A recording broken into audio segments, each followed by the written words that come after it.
Yo.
Yo.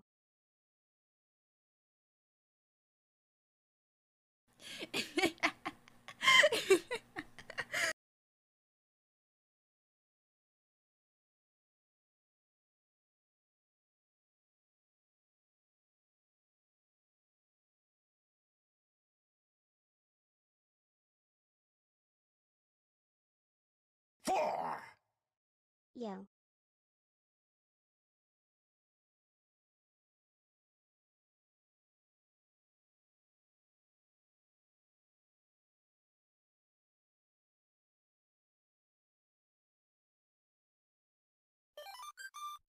Oh, the misery, no.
Yo, what the Hey, hell? what's up, Scrub? Jack! Tango 10k BR. bits and 10k and 1 bits. Thank you. Kirby Train go burr. Fuck.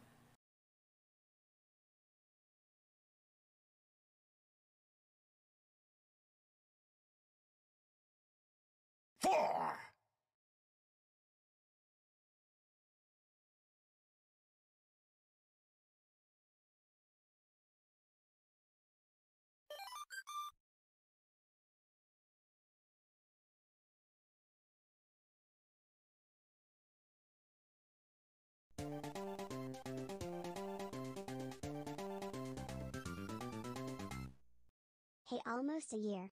Hope you have a great day.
I just choked on my water because the one person still spamming "Oh the Misery."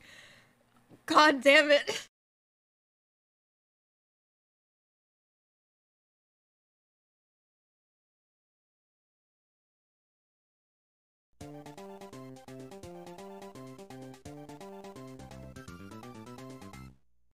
Can you change your entire stream schedule? It's not kinda good for me, EU viewer.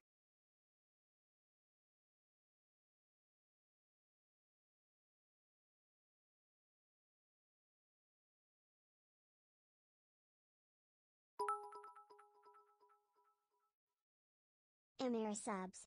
Big bits, thanks.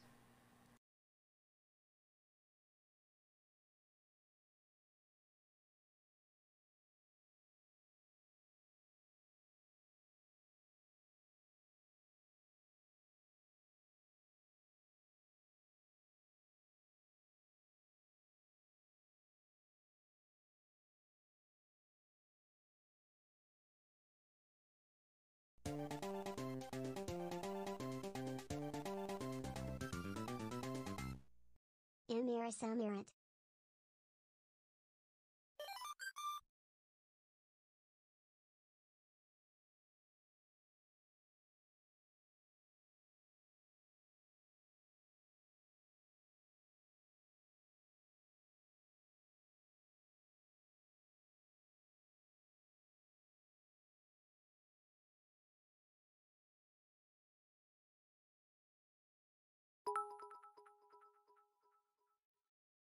What the heck? I almost never get bits. Thank you, here. Twitch tokens.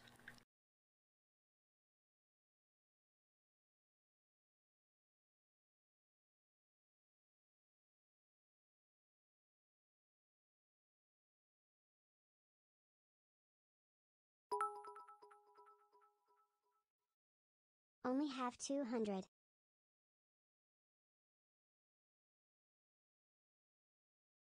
Thank you for 200 bits.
PogChamp.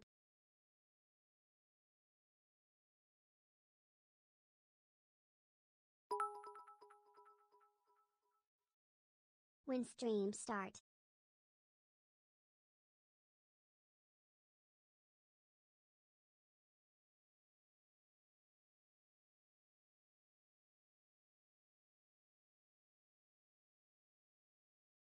Let me enjoy my intro, dude. It's one of my favorite parts of the stream. It's playing the tunes and watching everyone dance.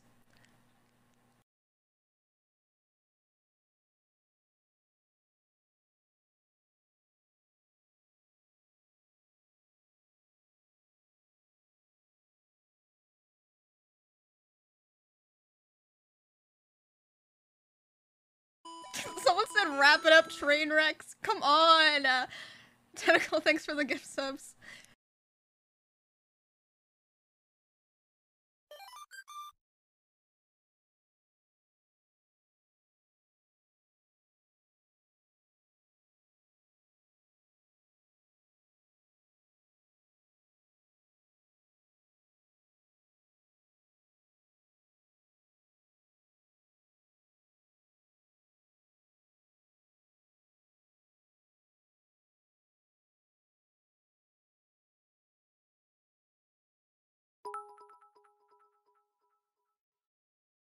Emiru subs Emiru subs Emiru subs Emiru subs Emiru subs Emiru subs Emiru subs Emiru subs Emiru subs Emiru subs Emiru subs Emiru subs Emiru subs Emiru subs Emiru subs. Should I punish stream with one more song? Or is that too far?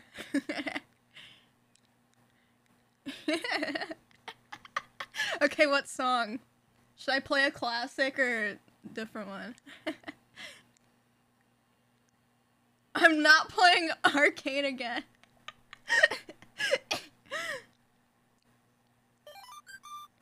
Yo.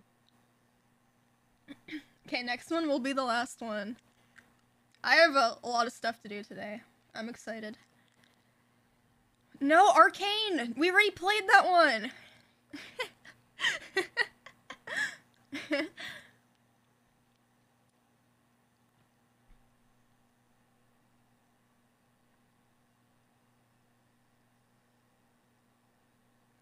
Yeah.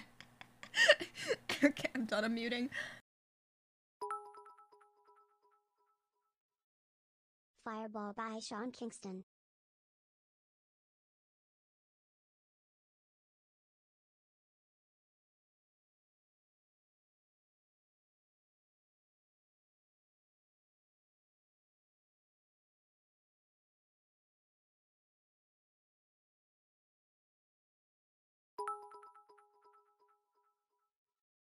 -300.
4.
Yo, I'm done for real this time. Sorry. Hello. 30-minute intro? I'm sorry. Dude, it's just so fun watching chat during the songs and stuff. I don't know. Hello. So, I've got a bunch of stuff to do today. We will continue our, what the heck did I do to my hair when I got up? We'll continue the Internet Historian binge, and P.O. Box stuff arrived. I wasn't expecting to get stuff, but Rockstar, thanks for 5 months. So we'll open those, and then I have to finish my promos in League at the very end. 4. More utensils. It could be more forks. It could be. There's 1, 2, 3, 4, 5. There's 7 things. Jack, oh my god, 50 gift subs. What the heck? Thank you. What the heck? Thank you so much. Oh. 4. Wah, wah, wah. Yo. How's everyone doing? Shitload of soap. God, I hope so. Emiru Oh, subs. Steve5, thanks for 5 months. And yesterday I had some meetings, talked to a bunch of people Yo. about smoothing out the details of the League Invitational Tournament and the cosplay contest. And we've Hello. tentatively picked dates for those. The League tournament is probably going to be February 17th and 18th because we don't want to compete with LCS, which is on the 19th and 20th. And then the cosplay contest, I think I set it so the judging would be on the 12th, but I'll be posting details about that soon. So yeah, that'll be cool. Oh my god! Zach Baker, thanks for subbing, and Jack, thank you for another 25 gift subs. Thank you. Yo. When is the OTK merch releasing? I'm not sure. I hate your BM. But they said they would perhaps give me some OTK merch to give to runner-ups of the cosplay contest. Flip. Oh god, I'm so excited about the League thing. Mod check. You guys hate me so much. Why?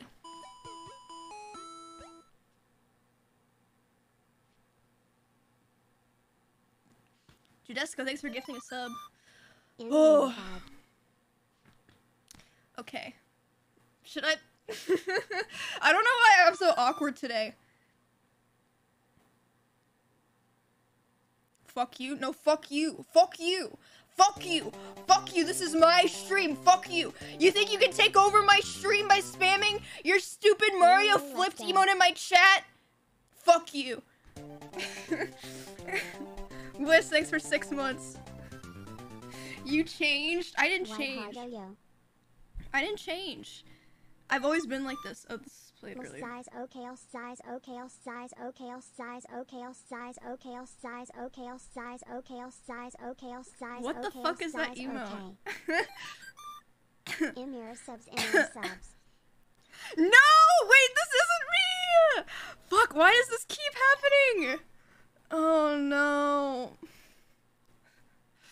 MK, thanks for the sub.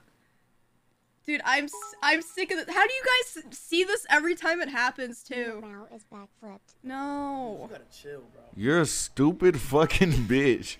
Don't come to Austin or I'll knock you out. Yo, Emiru, why you talking like that? It's not me. You gotta chill, bro. You're a stupid fucking bitch. Don't come to Austin or I'll knock you out. Yo, Emiru, why you talking like that? That's not me. It's not me. Some gremlin walks in my room and gets on my account. Oh my god. Slick? Did the cough go away? Pause chant. Hello? Oh, that was weird. I didn't notice it. Oh my god. Let's go 8 months or grateful Ganu XD.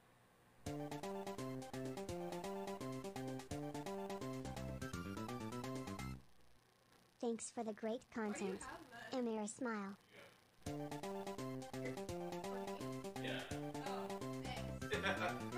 said you have to put it in the background Folk. I have to put in the background. of your stream at all times. Thank you.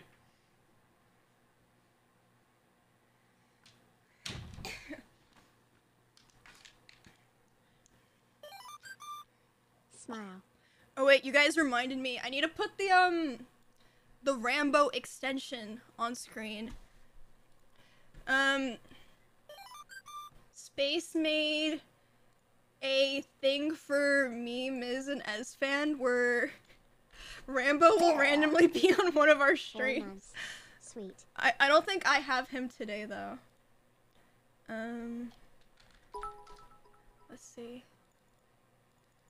Alpha Ami Alpha Ami Alpha Ami Alpha Ami Alpha Ami Yeah, I don't Alpha see Ami it. Alpha Ami Alpha Ami Alpha Ami I don't Alpha have him Ami today. Alpha Ami Alpha Ami Alpha Ami Alpha Ami Alpha Ami Alpha Ami Alpha Ami Alpha Ami Alpha Ami Alpha Ami Alpha Ami Alpha Ami Alpha Ami Alpha Ami Alpha Ami Alpha Ami Alpha Ami Alpha. What do you guys think? Shaya, thanks for 4 months. Why is the name Rambo? Why, that's just his name. What do you mean? Rambo isn't on Esfin's stream either. And Miz isn't streaming today. So Rambo gets a day off! Yeah, he's hiding. It's fine. It's fine. Sunny, thanks for subbing. Welcome. Who's Rambo? Am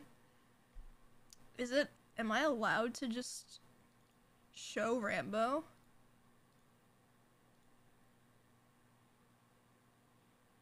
But I don't have custody of him today, so I can't keep him on stream. Should I just open the P.O. Box stuff first, or should I do, like, videos first? What would you guys rather see first? No! What? Saved. Open? Okay. Oh boy. My first P.O. Box opening on my stream since coming to this house. Didn't know I had these. They're Thanks, yours dog. now. Don't spend them all in one place. Thanks. Okay. This one, I'm gonna open this one first because I think it's Forks. Cheap, thanks for the tier 3 sub. Okay. Fuck. Hello. Sup?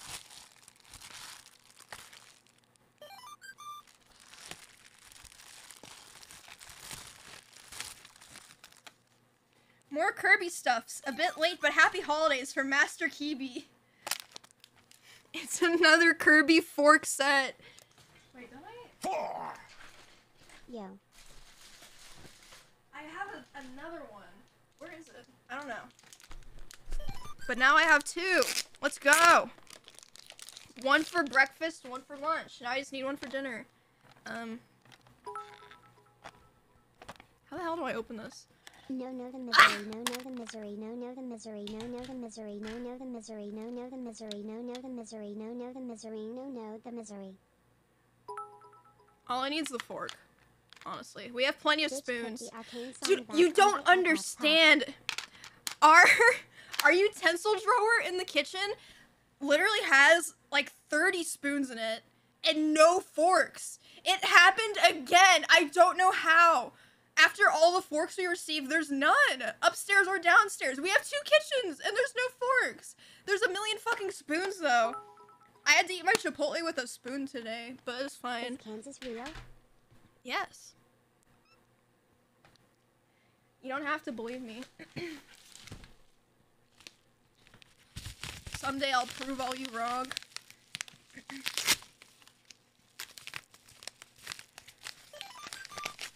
Hello? Mikey, thanks for 3 months.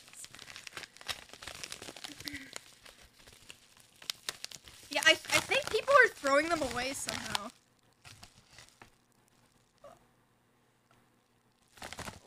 There's no note.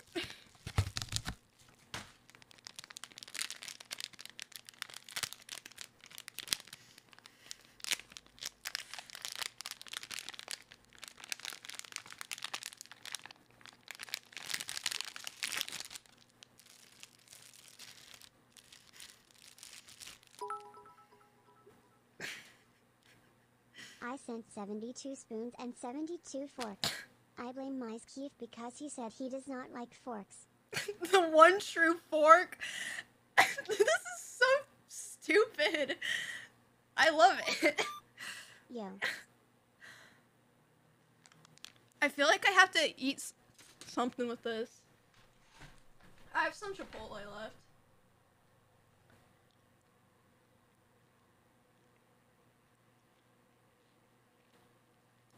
Wash it first? Oh, fuck. It's too late. Who cares? It's too late. I already used it.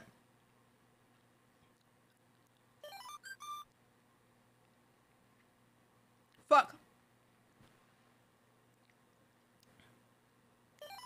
I forgot I'm wearing my retainer. Oh.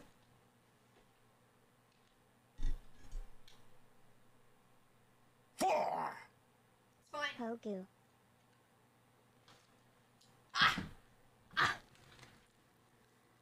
I got my hair stuck in my teeth. Manny, thanks for subbing. Okay, thank you for the one true fork.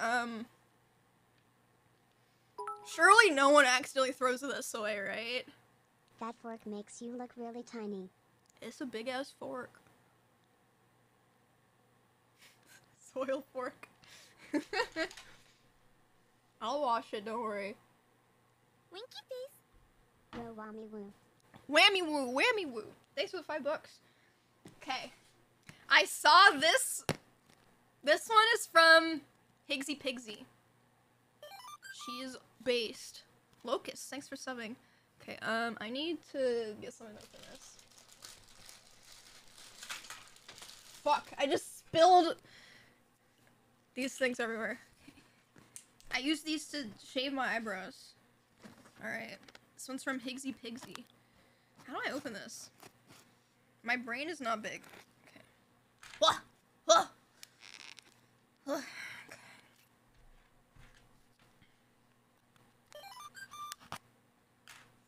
Zunway, thanks for subbing. Okay, I got this. Use a fork? Oh my god, you're so smart. Four. Fork. Thank you for 4 months.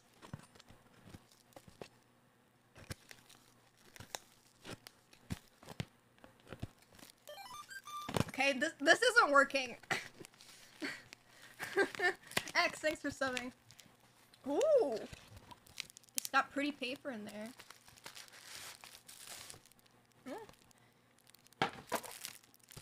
There is a note. Hiya, Emiru. I'm a Ms. Frog who found your content via him, though I recognized you from Instagram/Twitter and have really enjoyed watching your streams. Your rabbits are all super cute, and I love the collection of Kirby's. Kirby Air is my favorite game. Me too! Except, no, it's my second favorite. Kirby the Amazing Mirror is my favorite. I hope you beat Mizkif in every game he ever plays, and you get more rabbits. I included is a framed art print I bought at a con I think you'd like. Happy holidays, Christmas, whenever you get this. Sally. Oh, well, it's a little bit past Christmas. Oops.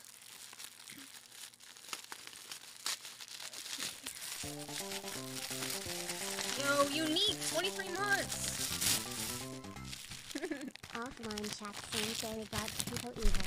No, you weren't supposed to talk about that. It's wrapped up so carefully, so nicely. Oh.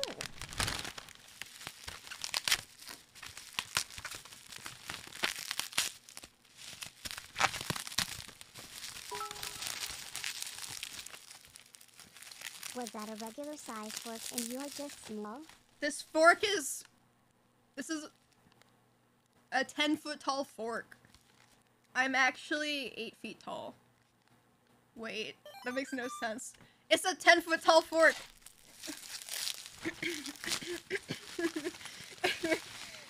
Oh, this is Yeah. cute. Look at it. Kirby tilt and tumble. Look how cute. Yo, nice fork. Aw. Thank you, Higgsy. Where should I put this? I want to put it somewhere that stream can see it. Maybe if I...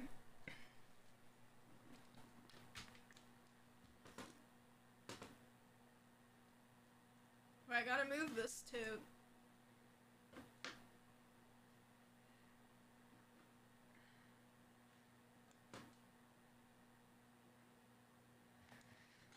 They're side by side now. Thank you, Higgsy. So cute. Oh god, okay. I'm gonna try not to make too much of a mess. Alright. Another one. Salmon, thanks for subbing. 4. 4 months poggers. Someone said I spy an L guy, bro. Fed, thanks for 4 months.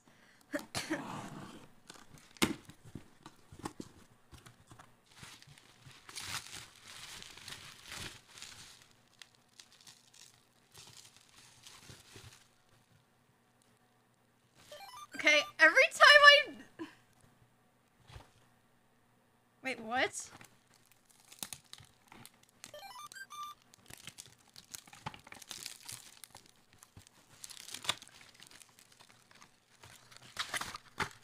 Oh shit. Wait. It's some Givenchy Yo. perfume. Fancy perfume. Okay, but when I see a box like this, can you understand why I get really nervous? Oh shit, it smells good. Oh, it actually smells really good. I haven't even sprayed it. Can you guys sniff it? Wait, sniff. It smell good? Okay, but you understand when I get a box with something like this in it, I'm like, oh god. Thank you though, this is nice. It smells good. I actually wear a lot of perfume, so. Smells like McDonald's. It smells like shit. Y'all are lying. In my mouth, in your eyes. He crazy, she crazy, he crazy. Okay, sorry. I have to wipe off your eyes now.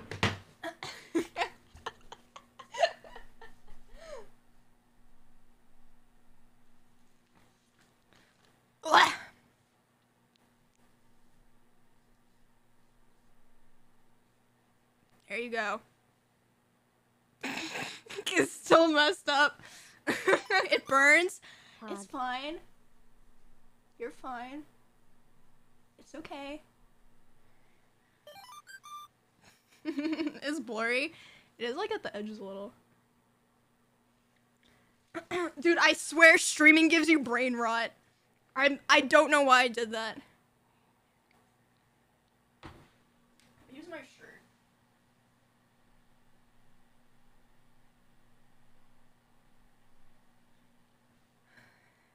That's good enough.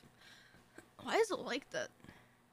Ruined camera. Why am I dumb?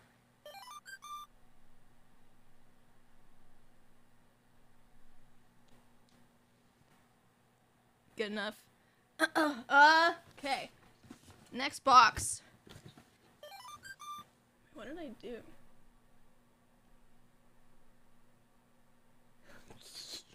It's fine. Wait, it's fine now. Whatever. Dur, thanks for 10 months. Why is the OTK sign so... It's literally on the lowest brightness setting. And it's still like that.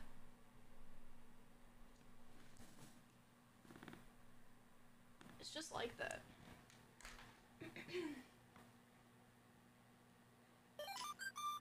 See?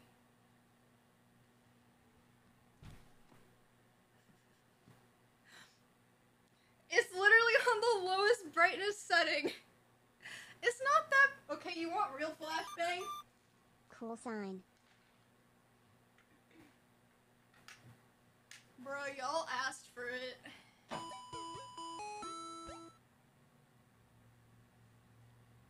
Stuck, thanks for the 5 gift subs. See, okay, that's the brightest setting. This is the lowest setting. Why does it look better?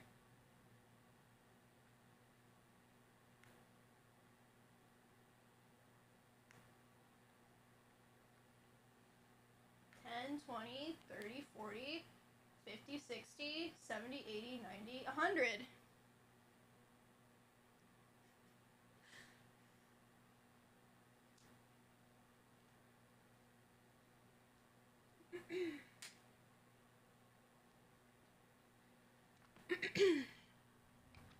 Keep 100 is good? No way, dude.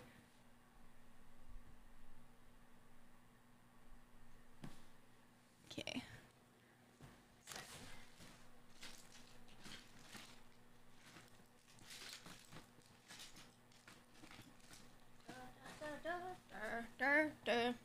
There are streaks on the camp, dude. I'm dumb now. Like, extra.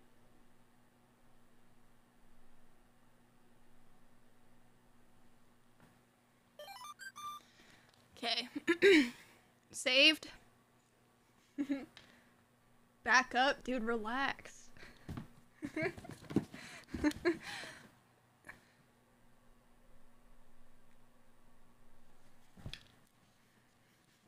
Dude, it does just look like a white blob, bruh. Winky face. Hi Emily, do you accept song requests? Please and thanks. This Wow, is you can Emily actually with read it Winky now Face that it's and off. requesting all of my Oh photos. my lord. Ugh.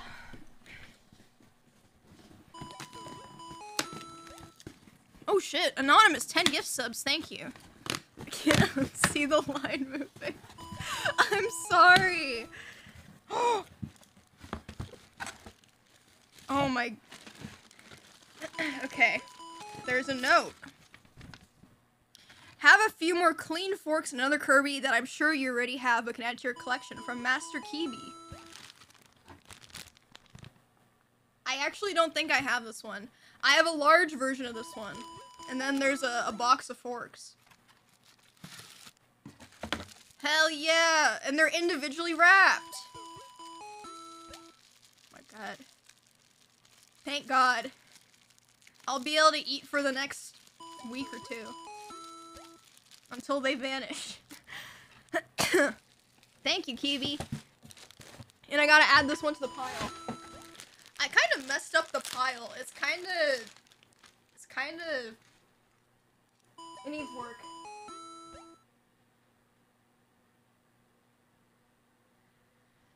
Fork pile? Absolutely not. Okay. Big box this time? There's 2 left. Fork. Mo, thanks for 2 months. Alright. Time for the big boxes. Jaywalk, thanks for subbing. Okay.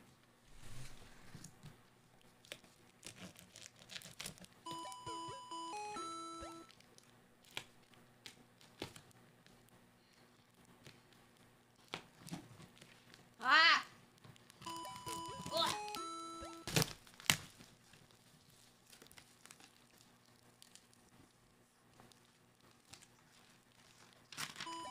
There's a note. Dear Emiru, happy belated birthday. I hope you hate these gifts. With much hate, offline chat / hate watcher / same thing. What the? Why? Andrew, thanks for 3 months. Fuck you too. Fuck you too.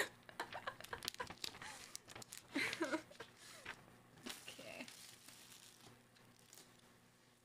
Remove this piece piece that's taped to the card. Wait, what? Remove this piece since you have no room in your room. I'm so confused. Push to play. What is happening?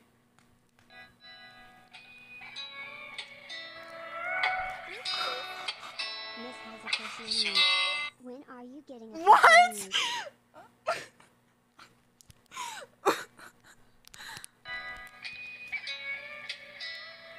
Did you see the new official Pokemon card? Does this person look familiar?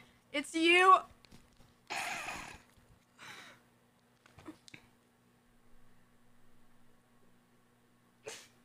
Oh my god.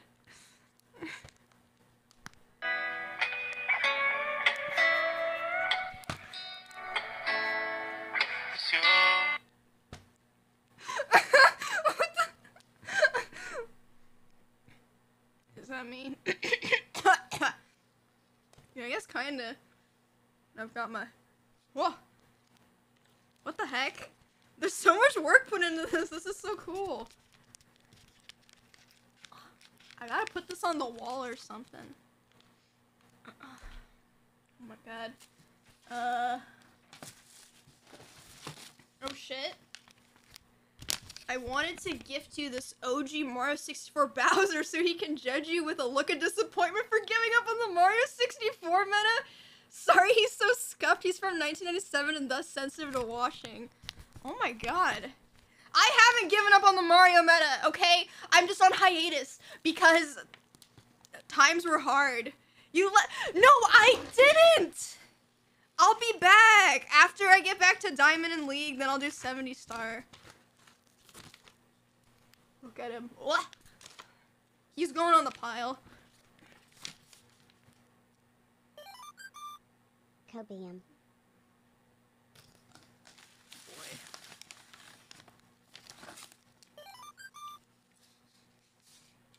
HDMI toys, keep for yourself or share. Wacky tracks.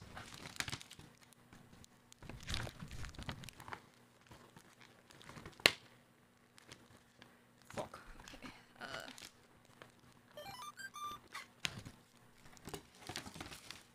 Oh no. How? I literally just got over my guilty pleasure of playing with poppets, and then you send me this. Oh no.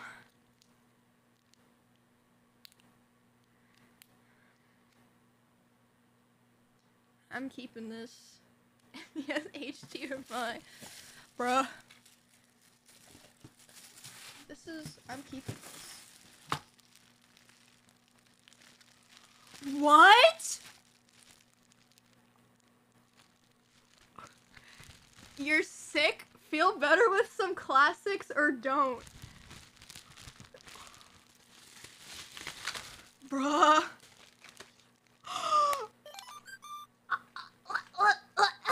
And they even included batteries.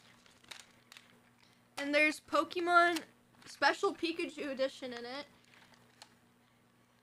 Dr. Mario and Tetris. Oh, yes. 4. Yay! Yeah. What the heck? This is so nice. I will be spending hours on this later. What the heck? It's so awesome. Or don't. Oh my god. What? Oh shit! Wait, this is another one of the old ones. Nintendo collectibles. What the heck? This one's freaking cool. I haven't even gotten to use this ability in Mario because I only learned 16 star and I haven't played the actual game. What the heck? Okay, he's going on the pile too. What?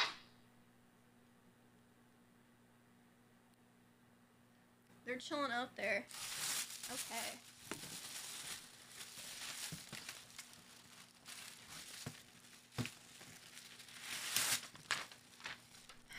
Since you have no room in your room, here's a huge weeb toy to annoy you.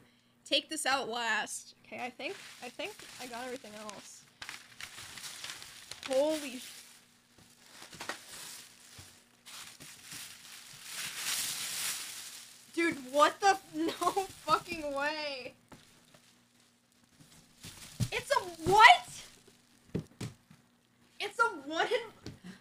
Okay, some of y'all don't. I used to collect anime figures. I'd call them weeb stocks, cause a lot of them go up in value.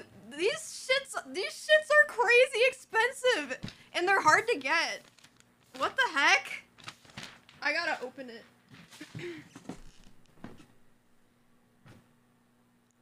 God. Where am I gonna put this? This is too cool. Oh my lord. Holy crap.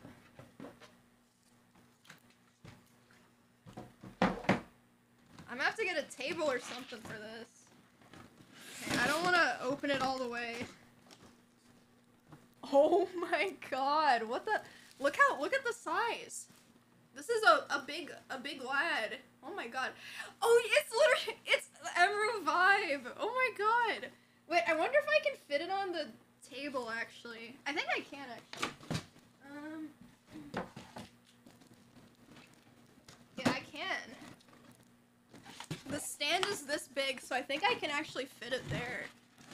I'm gonna wait, there's one.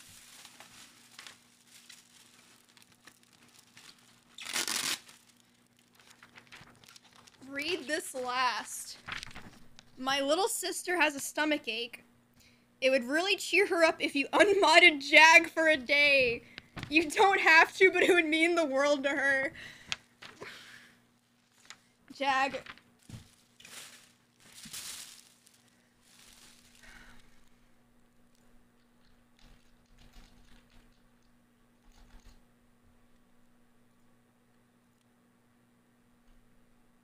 Do I do it?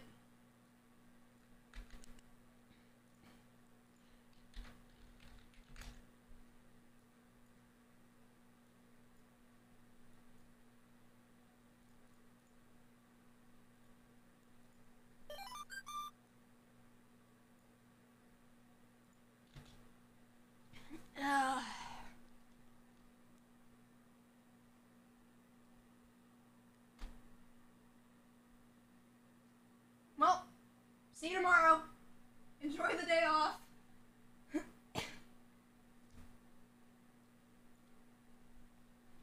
Oh boy, okay. I'm gonna set up this large figure.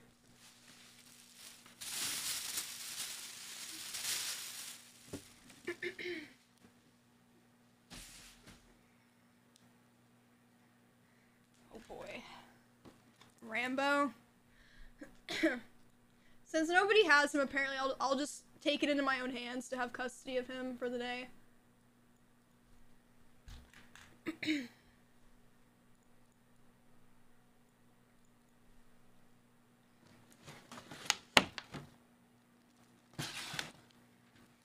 Alright, time to set up the Emiru Vibe statue.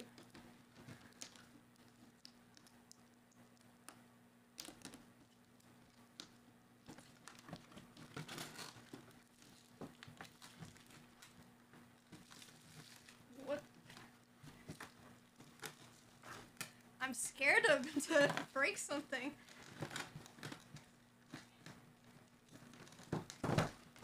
Alright, the stand is freed. I gotta keep the box too. It's a nice ass box. Look at it.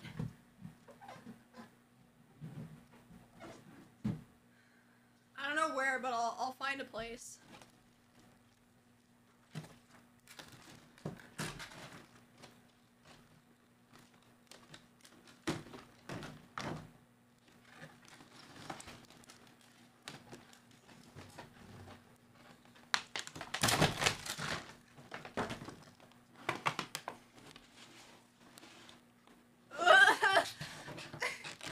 It's fine! Relax, it's fine! It's literally fine.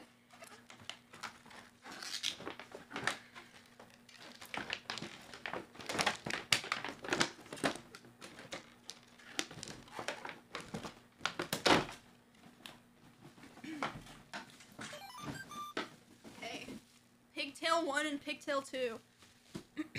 It's not broken! Chill, chill.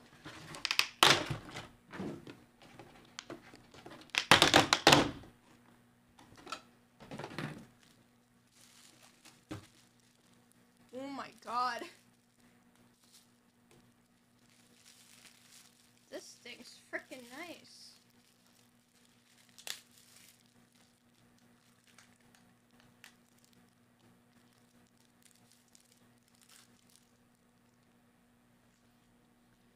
Look at it.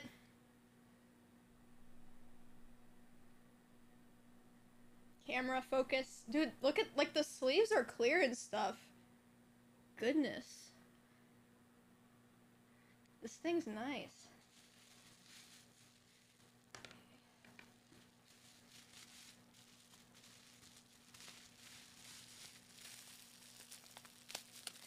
God, I can tell that these are really fragile.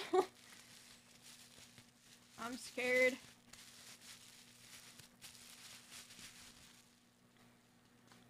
Okay, I should probably stand it up before I put the hair in. Emiru vibe.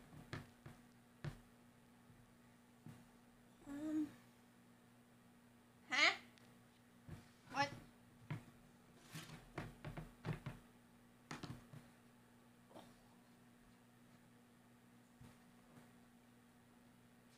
Here.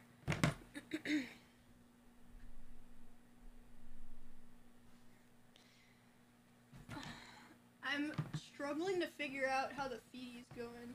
Oh, there we go.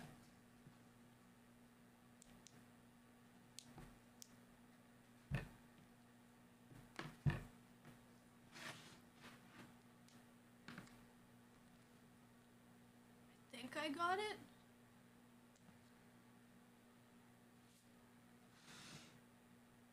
Is this the left or the right one? I think it's this one.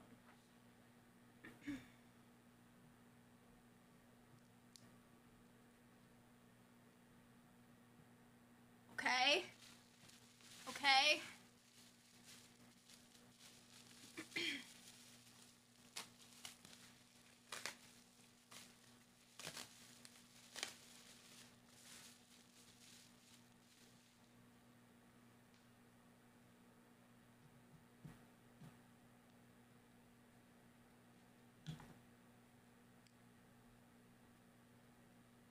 Am I doing this right? I'm scared.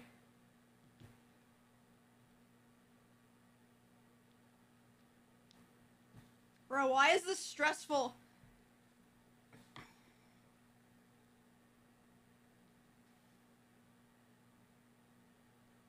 This one doesn't want to go in. I don't know if I messed something up.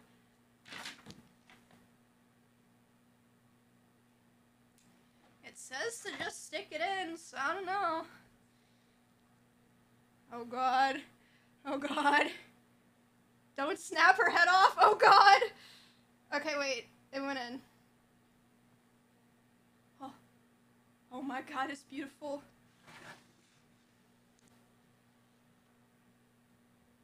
Wait, I was holding it weird. I'm sorry. The Emiru vibe. Oh my god. This is like the prettiest figure I've ever seen in real life. Wow. My god. Okay. Swag.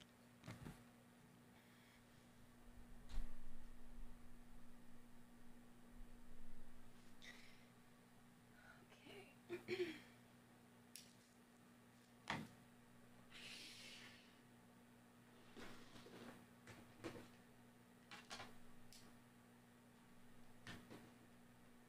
Oh my god, it looks so nice.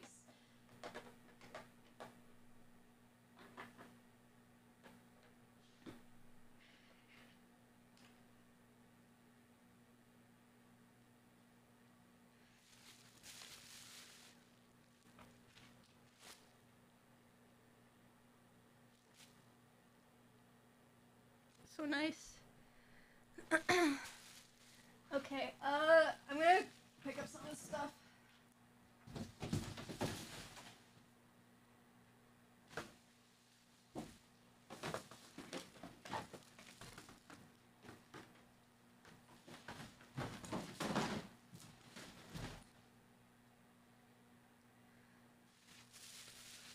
Oh, what the heck?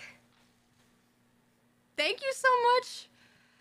Holy, that's like the one of the craziest packages I've ever gotten. Wow. I'm very excited about this. Thank you. I used to have one of these, but I don't know what happened to mine. Mine was yellow too. Great box. Thank you. It looks so nice. The freaking Miku. So awesome.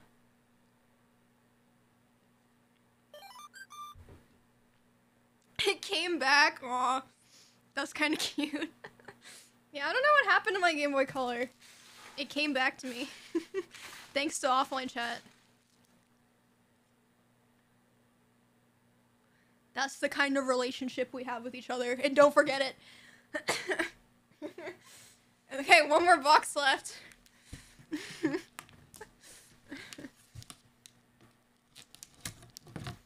Oh.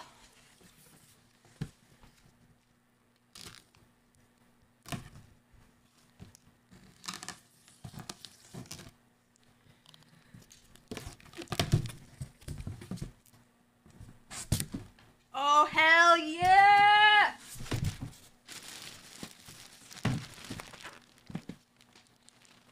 Oh, no, no.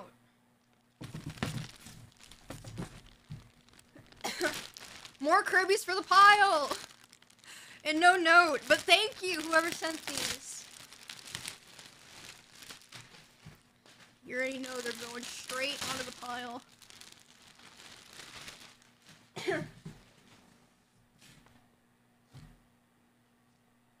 Good.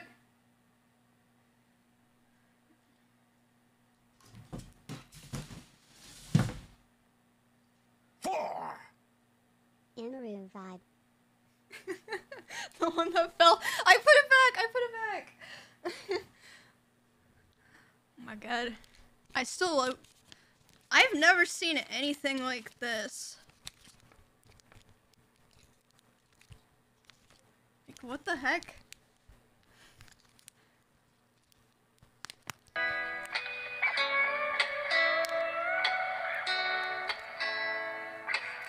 Oh, they replaced the ones that Ms. stole. That's so considerate. I mean, I was gonna steal him back eventually anyway, Broke Emiru subs. when he wasn't paying attention.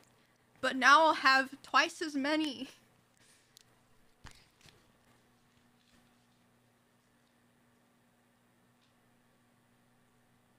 I'm stepping on trash.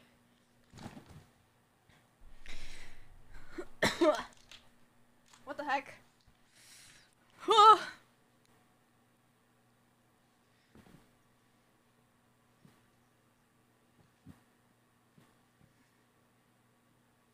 I'm still looking at the Miku. Oh my god. Holy crap, there's so much stuff on my desk now. Hi, Emmy. Oh my god, Hope thanks you for the have 50 been having bucks. A great day. I was just wondering if you are planning on doing cameos again in Um, the future. I'd like to do them again, but I don't know if I'll be able to have time. If I do, I probably won't be able to do custom cosplays anymore. It'd be fun. Rambo is an Tress, thanks for 3 experience. months.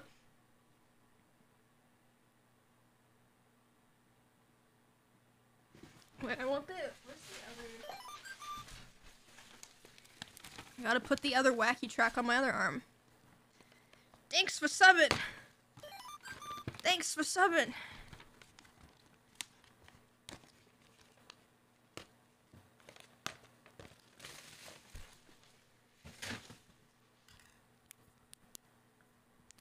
I have HDMI. I don't even know like what that is referencing. But I've got it now. Jonks! Thanks for 61 months! I don't think you have enough work still. Okay, I'm sick of this fork drama. We're gonna have to work something out in this house so that people stop making forks disappear. Okay, my microphone is messing up my camera's focus. Get out of here.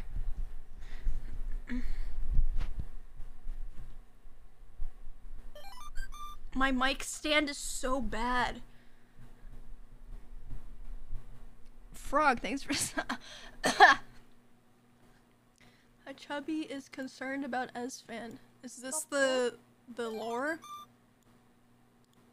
Darth, thanks for subbing. Let's see. Okay. Memory and focus.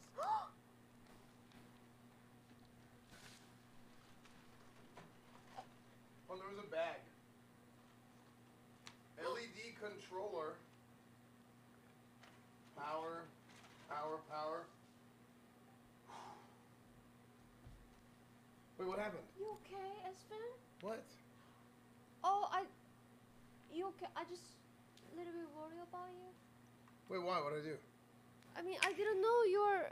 18 months, You need baby. this. Let's pump it No, up, this chat. is- Don't we you bought know? this Pump at it up. Walmart. You got to. I mean, support the memory and focus. I have HDMI. Happy 4 Oh, months, really? Simi Emira Yeah. love. Oh. Oh. Yeah, it's because I played a lot of football. What? Solitaire, thanks for Oh, 6 cool, months. You couldn't remember like everything. Yeah. Yeah. Support memory. And Okay, I understand now. Oh god. Good one.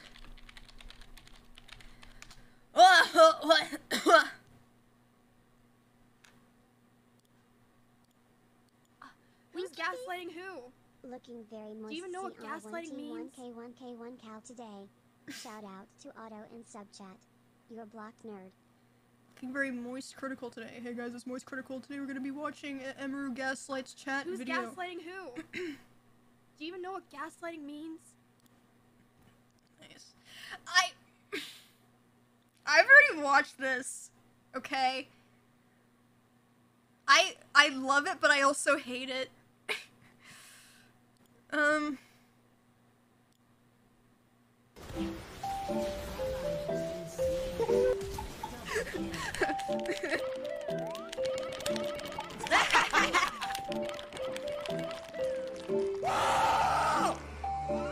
Hey, quit staring at my Kirby.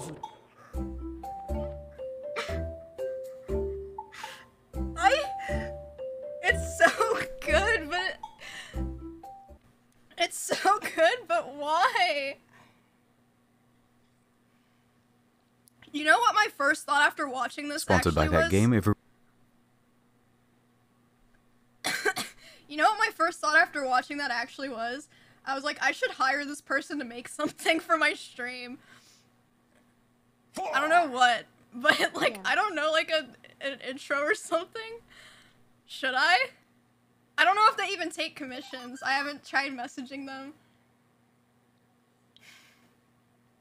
Do it. Well.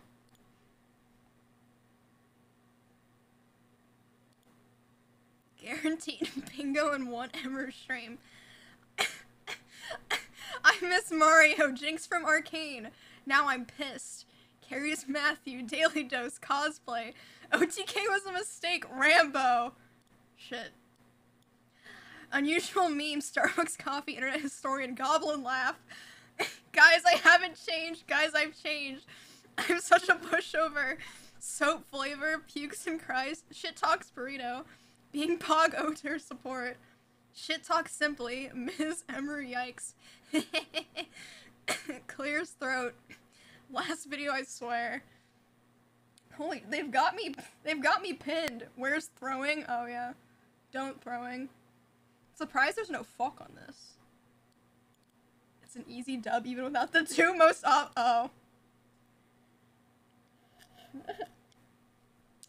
Don't throwing. Oh my god. I love my Reddit. I had to scroll down to see what the heck this was. It's the HK, thank you. Why? I hate this clip. Did you get the original YouTube clip of this has 500,000 views now? And the thumbnail is so misleading. Oh my god. I like this. This is cool. I love art. I love Peepo. I wish I could just keep Peepo on my shoulder all stream, every stream. Some pokey trying to snatch Emmy to OTV. Really? Oh man, I don't know. What? I don't know about my opinion on that one. I think that's cool. I That's not appreciate even the struggle. true. Hey, the hustle. Sorry, the struggle. The hustle. The hustle. It's just a rumor. I don't believe it, actually. I don't believe it. No. Before I signed with OTK officially, I had other org offers, not OTV, but no other org wants me anymore because they know I'm already ruined. See? This is cool. I've seen this. Yep, Predator commissioned this. Pretty cool. What the hell? Sick. Isn't this like a upload thing or something though? I don't know, it's cool. I did see this. And when we finally someday set up the DDR machine, I can play these. But I'm gonna add these to my thing. Cope. We will! The carpet's getting put in the garage soon. I think.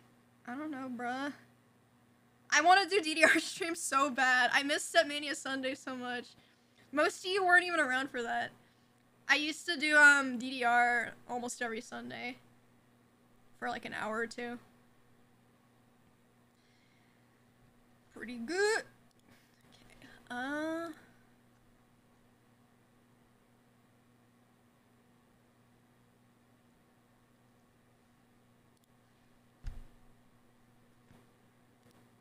These ads were being run on YouTube a week ago.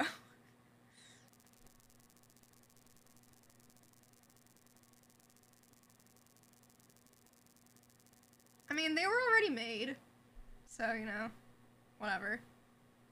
I can't play this.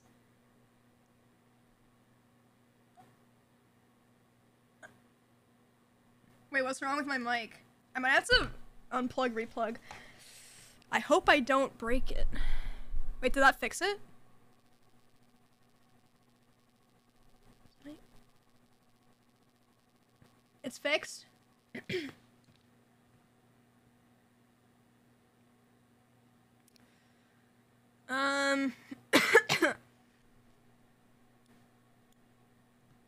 It comes and goes.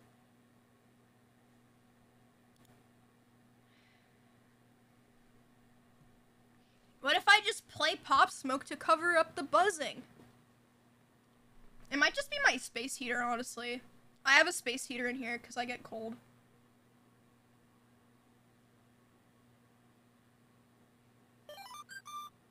Yo, Emmy, can you check the channel points rewards I redeemed? Oh VIP shit, download I forgot log. I have channel point rewards.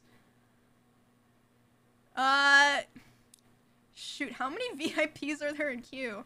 Uh-oh. I fucked up. Oh, there's just one. Alright, Aragorn's tax policy. You're the newest VIP of the channel. Congratulations. Yeah, no VIP spam. It's cringe. I swear to God, there will be a purge, a culling. I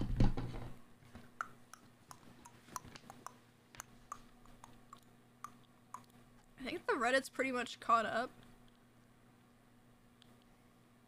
Wait.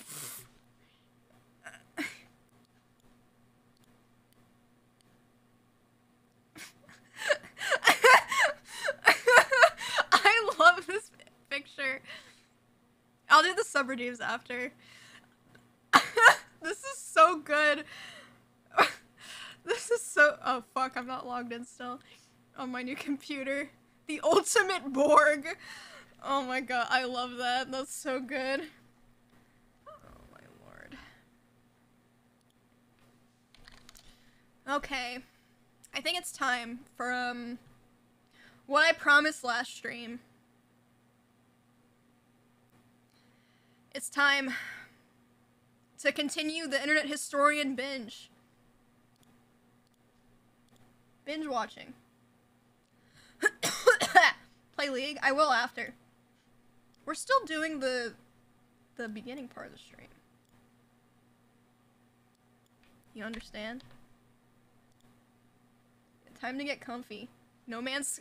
That was so long! We can watch it, but it's almost an hour. I was gonna watch this one. Start.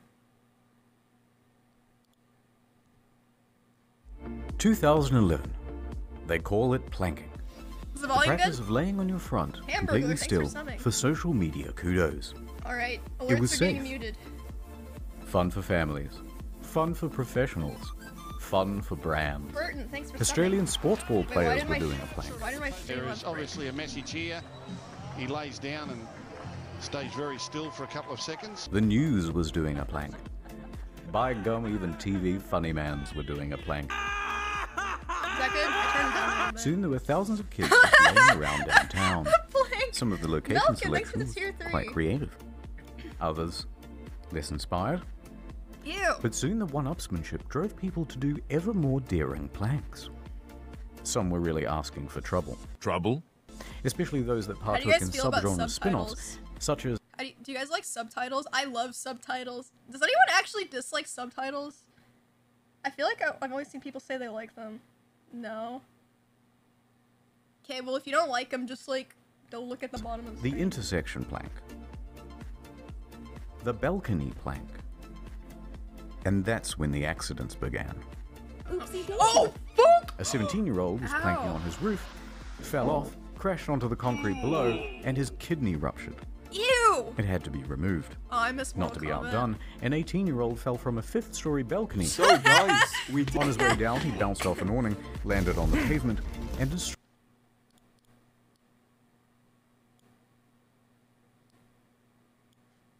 his spleen. That out had of to the be way, cut Rainbow. out too. Get out of the way! Hold my beer, another guy says as he planks from the roof of a moving car. Your destination is on the right. It's a coma. Then finally, a man in Australia I planks remember from the this. 7th story of an apartment complex. He fell off and died. I remember this, All I right, you think. stupid kids, shut it down. Game's over. Time to start punishing anyone who planks. Shit's a safety hazard. A blanket ban in schools and universities is implemented. That leads to several suspensions. Then it progressed to the workplace. GameStop fired a guy for planking. Woolworths fired 8. A hospital fired 7. A factory fired 2. What a plank in a mine? Want to get fired? Surely it couldn't hurt just to plank a little in the old folks' home. Now you're unemployed. But it doesn't stop there. It goes all the way to the highest levels of power. The South Australian government. They consider a statewide ban on planking, which is quickly dropped. The Prime Sheila of Australia, Julia Gillard, issues an official decree to knock it off, kids. But that's not enough to stop this epidemic from spreading. Holy shit, planking. The more the media said, Planking bad. I forgot about the that more game. alluring it became. You even had your serial offenders. Don't planking. seen this man? This guy went on a planking spree. Here, and here, and here, and finally on a cop car. When he uploaded it to Facebook, however, the police weren't so pleased, and they sent him a summons to court. At first, he tried to claim the images were shocked. No one was believing that. So he confessed and he received a $303 fine. The police Why the cracked down on a number of $3? others too, but it all backfired. Soon, the new defiant subgenre of cop car planking emerged in direct protest. And when one was struck down, 100 more took their place. Although some police didn't help the situation either. It takes a lot of bravery to be that vulnerable, and I'm so proud of this community. But while this was all going down, the subgenres were becoming more esoteric. The rotating escalator plank, for example. Dumbass! The... Hold on. Hold the fucking phone. Everyone shut up. It's Exhibit. And he's here to tell everyone to stop planking. Why? Because it's racist. That's right. X goes on to give it to his followers by explaining that the Atlantic slave trade also had people lying down with their arms at their side too. Therefore... Not really, he just plucked this entirely out of thin air or overheard it at the pub. There is absolutely zero connection between this lame fad and the Atlantic slave trade. Besides, everybody knows that planking originally started with the Catholic Church in 595 AD. What? Something called the Litany of Saints. Even the Pope was planking. Anyway, so John Key, Chief Cuz of New Zealand, decided to take things into his own hands. He does a fine how do you do fellow kids and uploads this slightly ominous picture of his son planking. He's just standing over him! What the And fuck? you did it. You killed the meme. It's done. Some desperate resuscitation was attempted with owling I remember this too! and teapotting I don't remember that. and beheading. Actually, that's pretty good. But the timing was all wrong and it never properly took off. And that is the story of planking. A small footnote in internet history. forgot about planking. Oh, here come those. Oh, was it a bit? I feel that like might have been a bit quick for you. How the about, next successful planking was now. T-posing. Did you get your name? That's a shame. Coming in from the left-hand side. Oh, just missed it. I saw Steve in there. Which one? We haven't watched this one. I keep seeing people asking for the No Man's Sky one. Do you actually want to? That one's like an hour long. I mean, we can watch it. I haven't even played No Man's Sky. Yes? Okay, after this one. Boys, get your hazmat suits and art appreciation hats on. To tell this one, we're going to art dank memes.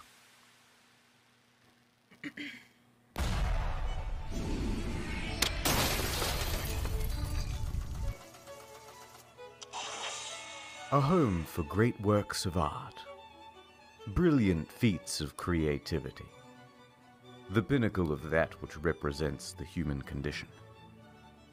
No, don't touch. You'll become retarded too. But there's a problem. Subtitles. Content is being stolen. Stolen. My Who would God. do such a thing? Who would steal content on their own channel? Stolen. Stolen. But who was doing the stoling? Could it have been Facebook?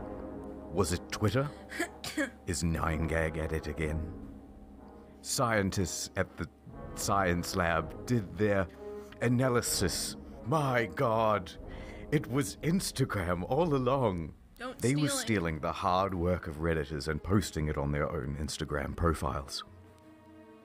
In reaction, snarky posts cropped up all over the subreddit.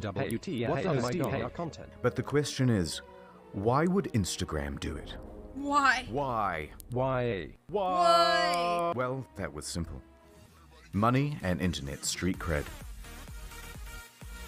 While the people on Reddit were working hard for upvotes, the chads from Instagram would stroll in, take the hottest, toppest content, and repost it for likes and follows. Many of these stolen meme theft accounts were growing to hundreds of thousands of followers, and once large enough, could call up sponsors. And sure enough, they were living it up easy on Fatbread Stack Street, off the backs of Reddit.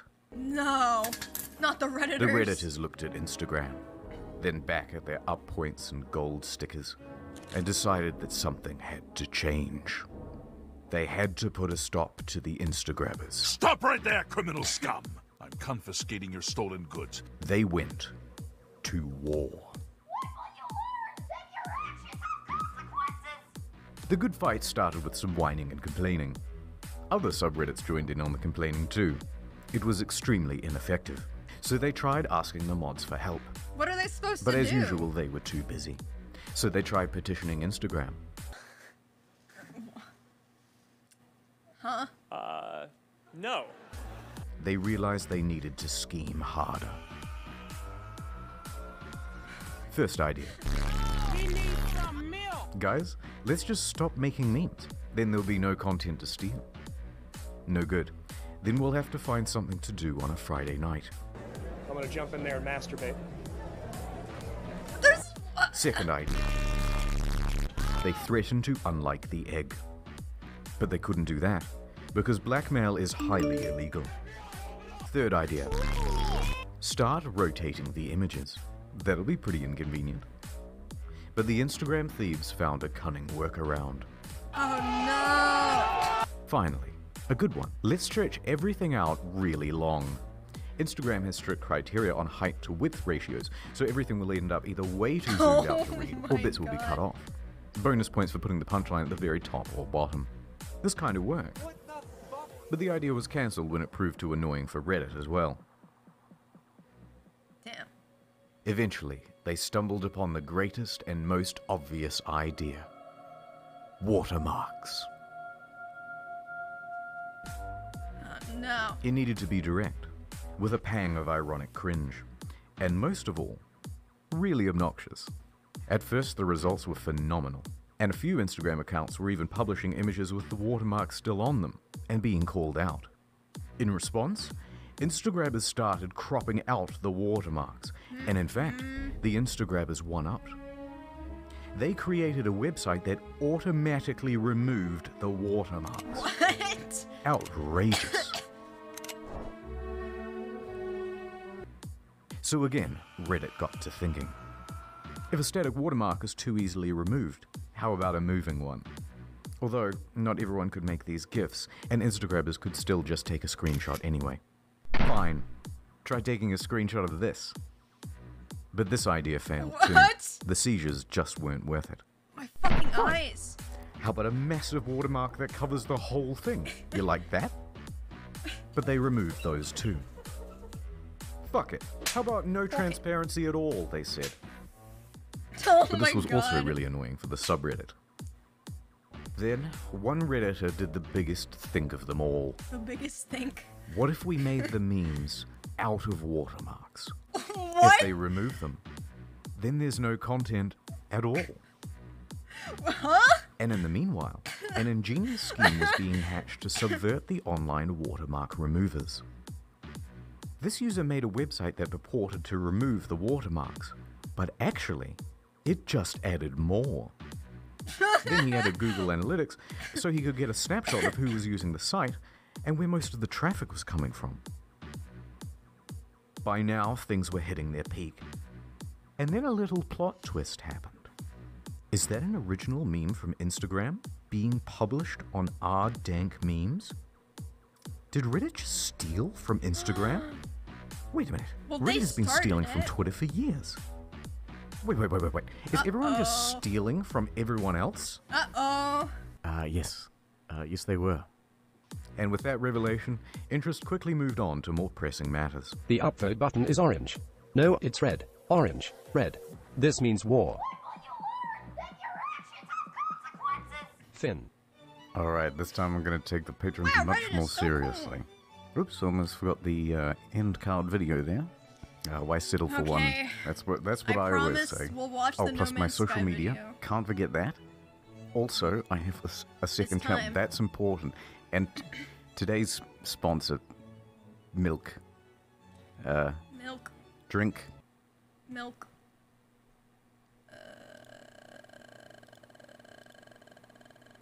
The game everyone loves. Huh? What the hell was that? Scientists are racing What? to Huh? unlock the secrets of the What? cosmos. Hello? Questions we once thought impossible to answer are within our grasp. Where does the sun go at night? Sponsored by that game everyone loves. Scientists are racing to unlock the secrets of the cosmos. Questions we once thought impossible to answer are within our grasp. Where does the sun go at night? Is math related to science? If the universe is so big, then why won't it fight me? As we look further into the universe, we see light from distant stars, eons old, perhaps hundreds, even thousands of miles away. Oh. Hold on. I'm so sorry, Rambo. That was incredibly rude. Can I get a zoom in on that? You bet I can. This is one of the world's most powerful telescopes. Initiating 6 times zoom. Can this baby do 7? I can do you one better. Maneuvering to 8 times zoom. Pressure rising, holding steady. I can see it. Unblur. It won't hold. Get me 8.5 times. You're a madman. Upscale it to 4K. The helium tanks will go critical. Opening the blinds. Hold her steady. Uncropping and increasing aspect ratio. Now, punch it. There it is. Life on another world. And to think, we owe it all to one indie development studio. Hello Games.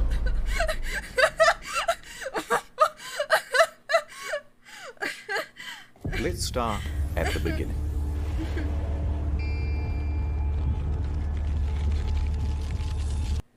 Yeah, it's rewind time. Woo, yeah. Okay. The year is 2009. Guildford, England. There's a man named Sean Murray, and he's just founded a company called Hello Games. Sean and the boys are working hard on a brand new IP called Joe Danger. 2010 AD. The game just came out. It's a success. They're a small team, but they are ambitious. Let's do something bigger, said Sean. Let's reach for the stars. How about Joe Danger 2? Brilliant. It's 2012. Joe Danger 2 has just come out. But that one doesn't perform as well. We need to do something even bigger than Joe Danger 2. Wow, single player. Joe Danger 3? No. Even more out of this world. Something no man has done before. Joe Danger the mobile game? Yes! And that came out in 2014. Seriously, guys, biggest thing you can think of. I'm just a stock image, dude. Why don't you think of something? Sean pondered for a moment, then turned and looked wistfully into the mirror.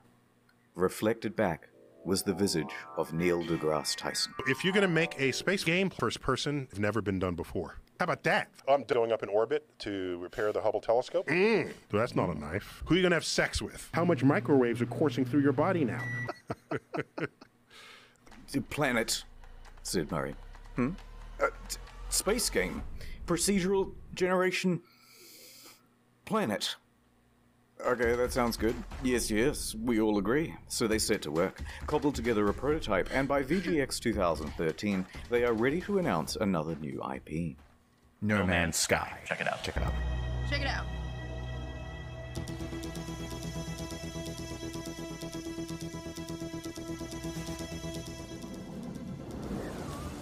Oh, this is special. Oh, man. This is special. Yes. No.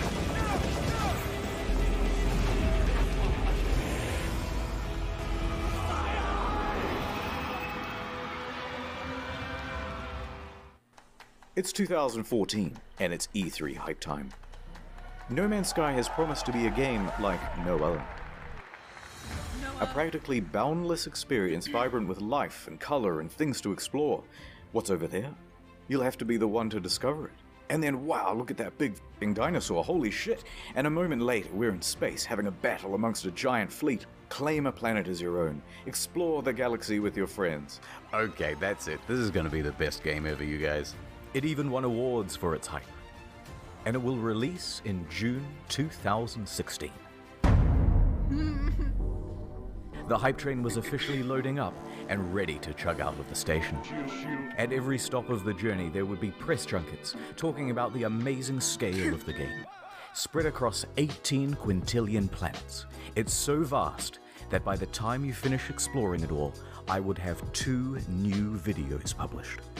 Sean himself was doing the interviews. And I would have because who was once. better to talk about the game than the lead guy himself? He went from interview to interview, and with each question, the answers he gave raised people's expectations of the game's scope. Can you land on a comet? Yeah, at the moment you can land on asteroids. You could encounter other players. Can you grief other players? A little bit. They're literally building your own, like, massively multiplayer world that's procedurally generated. Sand planets like in Dune, rivers, walking sentinels, hacking. So sophisticated that light diffracts through the atoms, they had to redevelop the whole periodic table to make it work. What? Even Elon Musk was hyped for it. Whoa, Elon Musk? No way. 2 years go by. It's early 2016, and that hype train is really moving now. Perhaps one of the biggest in video game history. Reddit was shoveling most of the gamer fuel. Skeptics and naysayers are treated as ballast and thrown from the carriage doors. Pre-orders open, and they are doing very well. The date is booked in. Some are even taking the day off work. So much hype there is that... Uh-oh. Jason Schreier of the soon-to-be defunct Kotaku is about to spoil the party. He announces a delay.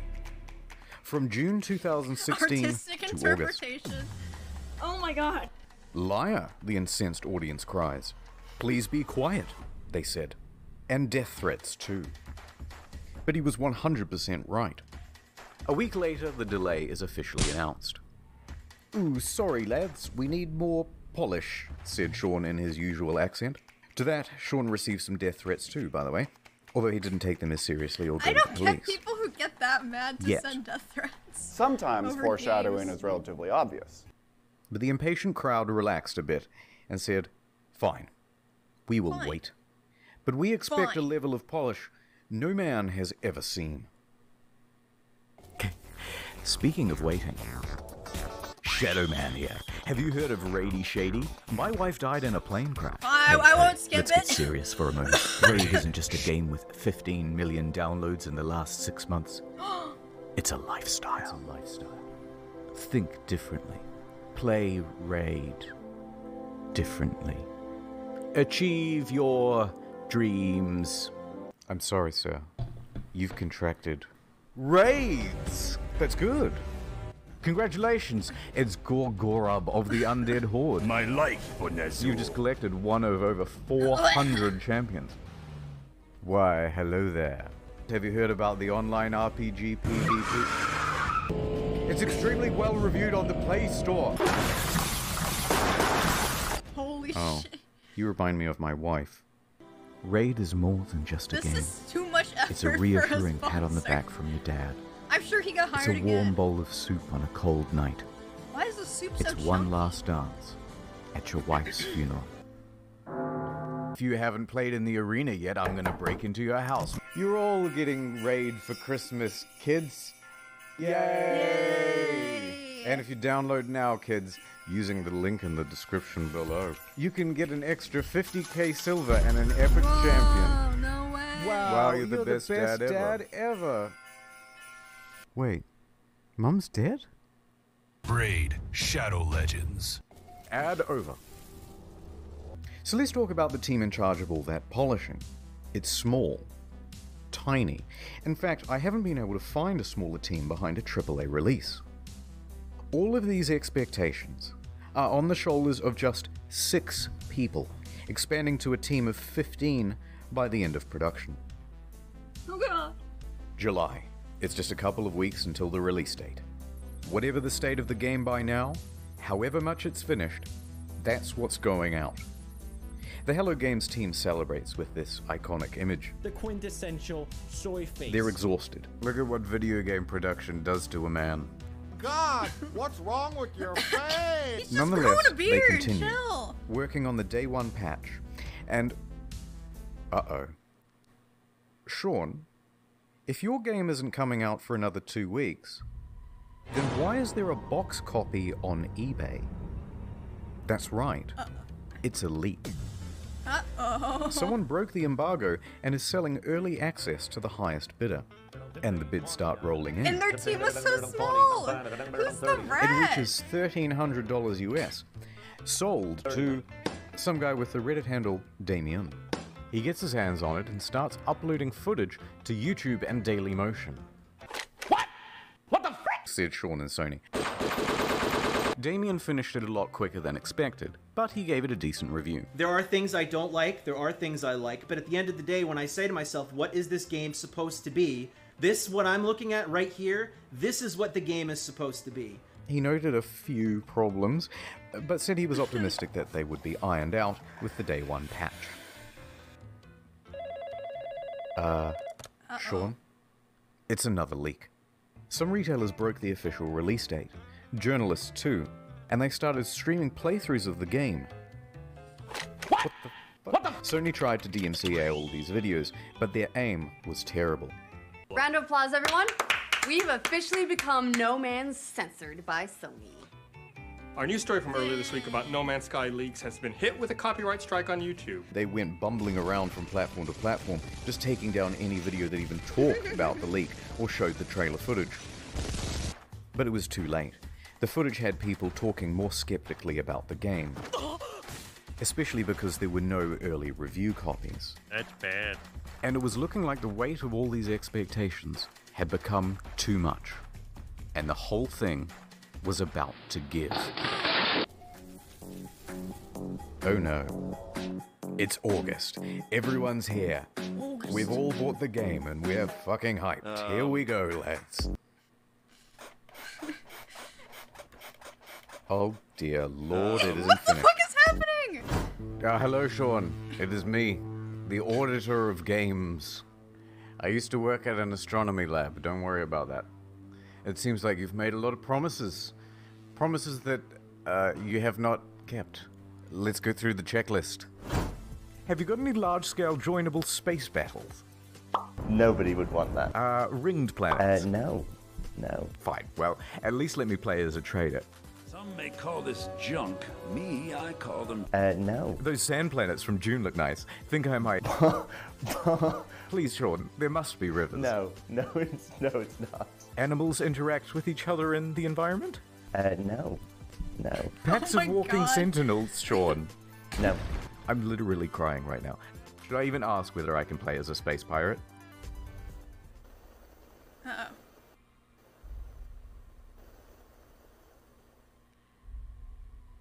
No. Factions with different attributes. God, he's so good at it. Fly between star systems manually. But nobody's actually done it yet. If I can maneuver like in the trailer, I'll still be happy. No. Well, day-night cycles determined by the orbit of the sun. Yeah. Really? Yeah. No.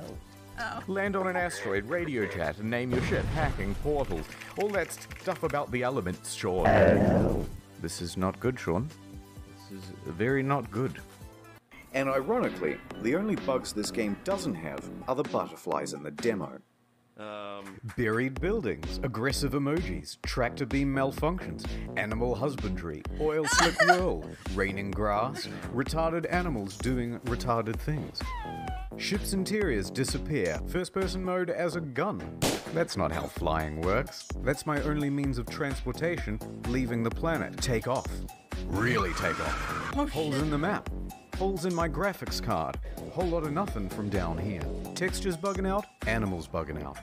Animals breakdancing. Look at these busy hands. Hello there. And a couple of unrequested ejector seats.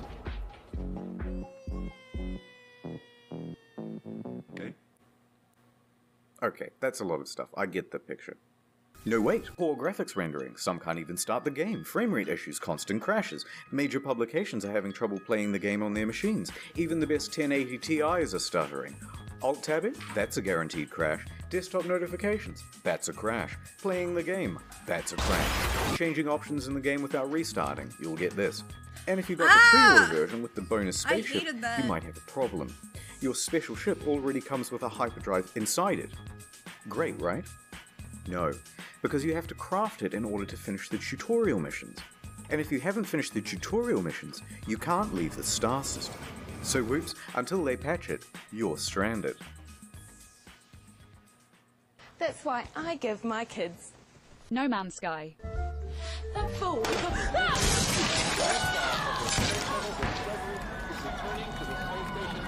Christ. Ah, my ship's in bits!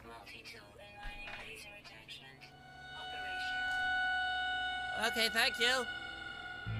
Just a quick note about how high expectations were for this game, and just how many people bought it on release, myself included. Over 750,000 purchases on Steam at launch. It's the single best-selling game on the PlayStation Store that month. And the large proportion of people who bought it in the hopes of playing with their friends, well, you're in for a surprise. This one is a literal game changer. Oh, Is it even God, possible I to meet heard up with about your this. friends in No Man's Sky? The answer is absolutely yes, it's possible. On multiple occasions, Sean said it was definitely in the game. Will you be able to play with your friends? Yeah. Can you run into other people, other players on the game? Yes. But then just before the release, Sean posted this cryptic tweet. To be super clear, No Man's Sky is not a multiplayer game. Please don't go in looking for that experience. Oh, what? So there's no multiplayer function. But then the next line contradicts that. Because the chances of two players ever crossing paths in a universe this big is pretty much zero. Oh, so it is multiplayer. You just have to overcome this finding each other hurdle. So you're telling me there's a chance? Yeah! Right? No, it's more confusing than that. Because the box doesn't mention online playing. just network features. And the collector's edition had its online play icon stickered over. So customers are going, which one is it, Sean? Just tell us if it has multiplayer or it doesn't have multiplayer. Sean wouldn't give any answers. But after hundreds of thousands of purchases, people soon took it upon themselves to find out. Despite the claims that it would be so improbable, Chances that are incredibly rare, just because of the size of what we're building. on the very first day, two people noticed they were only 4 star systems from one another, and they met up on the same planet in a live stream. Oh dear. A black pillow.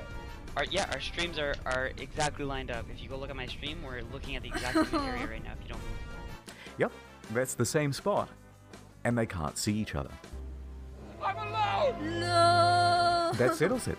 It's not multiplayer because it's so big. It's not multiplayer because it's just not fucking multiplayer. And this led to quite a revolt. What did Sean have to say about all this? So amazing, 2 people found each other on the first day. What? That has blown my mind.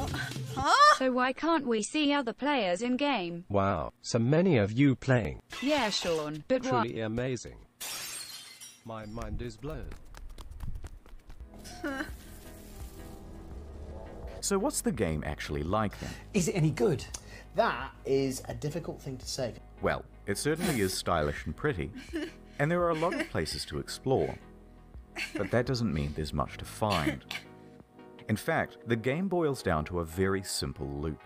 Hold down the trigger to pick up resources, deal with a full inventory, get an upgrade, leave the planet, go to another planet. Hold down the trigger, deal with a full inventory, get an upgrade, leave the planet, go to another planet. Hold down the trigger, deal with a full inventory, leave the planet, go to another planet, deal with a full inventory, get an upgrade, leave the planet, go to another planet. That's it. $60, ladies and gentlemen. Refuel your multi-tool, refuel your life support, refuel a separate part of your multi-tool that shoots bullets instead of the mining beam, refuel your launch thrusters. It's busy work that makes it look like you have something to do. It's not real. How dare you? What followed was one of the most dramatic crashes in player numbers in gaming history. Sales in the UK fell by 81% in the second week. Concurrent players on Steam dropped from 212,000 in August to just over 2,000 by September and fewer than 1,000 by October. And what That's followed bad. that was perhaps the biggest pylon in gaming history. Reviewers on YouTube panned the game. Oh, for fuck's sake! You done fucked it up! I had no hype, and I can tell you that, even without that disappointment, this game is hot garbage. Has anyone coined Sean Mourinho yet? Numerous times within the first 2 hours of the game, I kept saying, this is it? Fuck this shit. Reviewers in the media were almost as harsh. Devastating realization that most of the crafting, combat, and other activities you do on and between those planets ranges between bemusing and outright bad. The criticism was deafening. And a lot of it really funny and creative. Krobycat made a video that captured the sentiment of that day, and if you haven't seen it yet, you're missing out. So people are furious. The game is boring, and soon people discover that complaining about the game is actually more fun than playing it. Wait, I'm now 3.5 hours into the tutorial, pretty much. So they started complaining about it like they were grinding for an achievement. This sucks. Fucking Minecraft in space! Many people made compilations of all the unfulfilled promises. One guy on the subreddit compiled a big list of all the missing features. Front page. Got a defense for No Man's Sky? Enjoy your downvote. In fact, the entire No Man's Sky subreddit was in such disarray it had to be locked. So by the end of the month, Metacritic was like scrolling through a bowl of Cheerios. By October, it was one of the worst rated games on Steam, with an aggregate of mostly negative from more than 70,000 reviews. The outrage at the game was headline news for weeks on dozens of games news publications, and the price on eBay and Amazon and secondhand at GameStop was crashing through the floor. Please, no more. But the beatings had only just begun. The demo planet was data mined and found to be, of course, totally scripted and not randomly generated at all. I've just got to pick one of these at random. If anything horrible goes wrong, just keep in mind that I've not been here before. It wasn't some level that we built or something like that, even though I think it looks quite nice in places. People watching this would wonder why you're showing this area again. Like, what's so special about demoing the game on this planet? Oh, no, it's just a place that looks nice. No. Bad Murray. I could have ended the demo with some, you know, pre-scripted crazy thing that would happen. You know what I mean? The normal thing of like, and then a monster emerges from behind the mountains, you know? Ow! People see what's going on with the game and feel lied to. This is false advertising, they say, and angry customers start scoping out a lawsuit. On September 28th, the ASA busts through the door and goes, "Yep, too many complaints. We're going to investigate." But then soon after, the ASA cleared them of any legal wrongdoing. Technically, the only thing they're interested in is what's on the back of the box, what's on the store page, and what's on the Steam page. So it's technically not false advertising.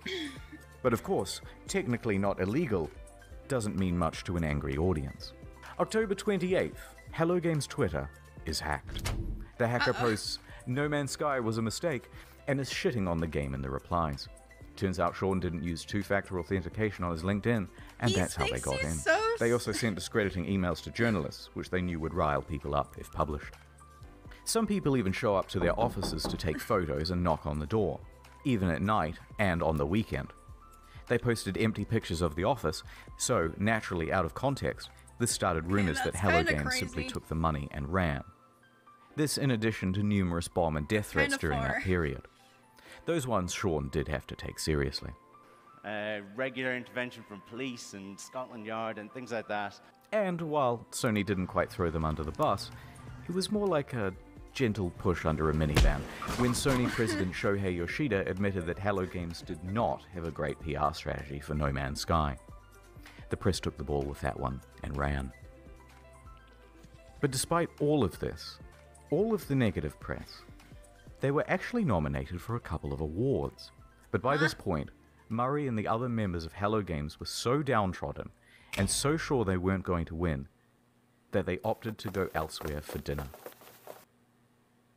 And the Innovation Award goes to No Man's Sky. Bruh, what?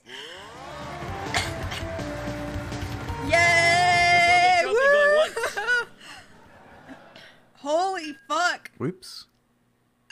I'm going to accept this on the behalf of Hello Games, and congratulations to them. And I'm going to walk off stage like I planned that whole thing. By this point, Holy you've got shit, to that's feel just a embarrassing. little bit sorry for them. And then what followed that was the final straw for many. No particular incident, but a lack of incidents. Silence. Over 3 months of not a damn word from No Man's Sky. Where are they? Where is my refund? Where is Murray? Shouted into the void. The game was over. And it was dead.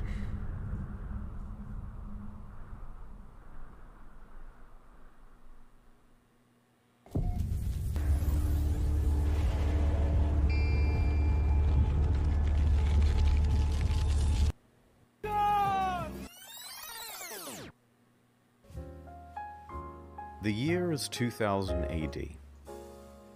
Sean has just graduated from university and is headed into the big wide world. He rises up the ranks at a number of studios, eventually working as a technical lead for Black and technical director for Burnout 3. When Burnout's developer is bought by EA, he is in his late 20s. And he and 3 of his buddies decide to leave and start their own studio, Hello Games. Yay! This was a risky venture. So we'd done this incredibly foolish thing of like quitting our jobs, and then we had to sit down and try and decide what the game was going to be. Together they create their first title, Joe Danger. This game again. They work on this game day and night. In fact, even once they were arrested in their own office because the police thought they were there to rob the place. Huh? Because who would be working at 11 PM on a Sunday night? What? But they had to work that hard. There's no Like any way, startup, what? it was a huge financial and professional risk. They had no income. They were working in a tiny room above an old tile shop, living off savings. And to keep the project running, Sean even sold his house. So we made a really tough and probably at the time seemed really foolish decision. It's kind of almost embarrassing for me to talk about. I sold my house and just basically went all in and funded what we were doing, which is not something I would recommend anyone else do. But by June 8th, 2010, they had done it. The game was good. And they could breathe a sigh of relief because on the very first day it hit the PlayStation Store, they made their money back. 2 years later, Joe Danger 2 was released. It was not the commercial success they had hoped for, and they didn't want to just keep pumping out sequels. That was a trap big players in the industry had fallen into. In his spare time, Sean started working on a prototype for a procedurally generated game. They took another gamble and scrambled to get a trailer out in time to present at VGX 2013. So the project is official now, and the pressure is on. Around this time, Sean is also looking to start a family. Concurrent to all this development, he would go on to have 3 kids, so the weight of responsibility is really piling on. But their hard work will pay off, as they're finally going to have a chance for some R&R around Christmas.